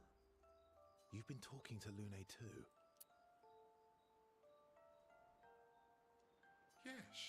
Why? You talk to her all the time. You guys are always talking. Yeah, well, And you like when she gets excited about stuff too. that's not what... What exactly are you... No, forget it. We're getting off topic. You seem flustered. I'm not flustered. Want a hug?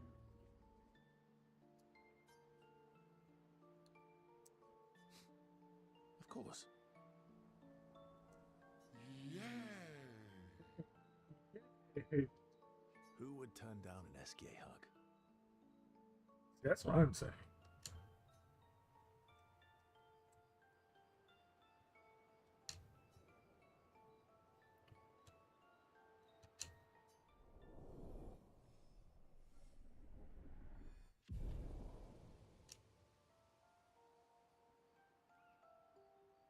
Enjoy a giant hug and last for too long before returning to the others. Okay, so then can I talk to her? I can't believe with this. Yeah. Thank you. Oh. Nope. Me too. Did you know? Really? Wait. Because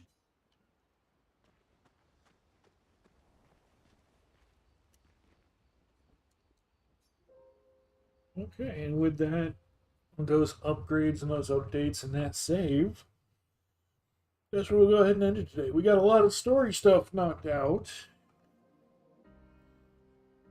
But there's a lot more still to go. Like a lot still to go. So, yeah. We will probably do this more on either Wednesday or Thursday. I kind of need to look and see what I want to do, because like I said, we got to check out Power World still, see if that's updated. Need to go back and refinish for like the 7th or 8th time Vampire Survivors. And then of course we got to keep running this. There's so many games we got to get back to, so many things we got to finish, so many things we got to keep up on. The backlog just keeps getting bigger and bigger, but I think the big thing right now is we're not adding anything to it. Like, this is the only game that came out that I'm like, we have to get into. We got to play this. There's so many other games that we have, so many things we still got to run that we could just go back to. I need to finish the Shadow of Mordor series. I need to finish Batman Arkham Knight. I need to finish the Dynasty Warriors. That one's just gonna be a grind. I think Dynasty Warriors 7 is gonna be something done off stream, because all that is just a massive grind of running the same thing over and over and over. Also, the last time I tried to set up the Xbox for the 360 for streaming, it gave me an error. I don't know if that was just like a one-time thing, because I streamed off of it before. In fact, not that long ago, I feel like. But there's a few things to look at and go over and get done. We got a huge backlog that we need to clear out. Things we got to just smash out and get done with. So hopefully you guys had a good time. Hopefully, I know almost 7 hours in, we did, again, about the first 40 minutes or so was just us chit-chatting, and then we did about 4 hours of I Love You, Colonel Sanders, and about 2 hours of Expedition 33. And honestly, I thought that was going to be completely flip-flopped. I figured it'd only take us like maybe 2 hours to get through the Colonel Sanders thing, but it was a little bit longer than I expected as far as the story lengths. And then there was a lot of chit-chatting in between it too, so probably could have done it a hair quicker, but not too much. But yeah, all in all, it was fun, and I hope you guys enjoyed seeing that. Like I said, Monday is going to be the next stream, and that is going to be Marvel Heroes. Get through more of the story on that. If there's any more characters you guys want to see run. Otherwise, we're mostly going to focus on continuing the story with Loki. He's kind of getting his level up there a bit, getting some fun things going on. We've finally got him like summoner built a little bit better. We definitely need to just kind of go through and have some fun with things. So, hopefully we'll see you for that one. Hopefully you'll enjoy what you saw today and enjoy what you see on Monday. And I don't know. Like I said, we'll see what happens on Wednesday and Thursday. And Friday, of course, is going to be multiplayer stuff. Just need to wait and hear back from some people and some things about some stuff. But all in all, I think we got fun ahead of us. I think we got plans, we got fun times, and hopefully I can keep sticking to schedules and plans and keep moving things through.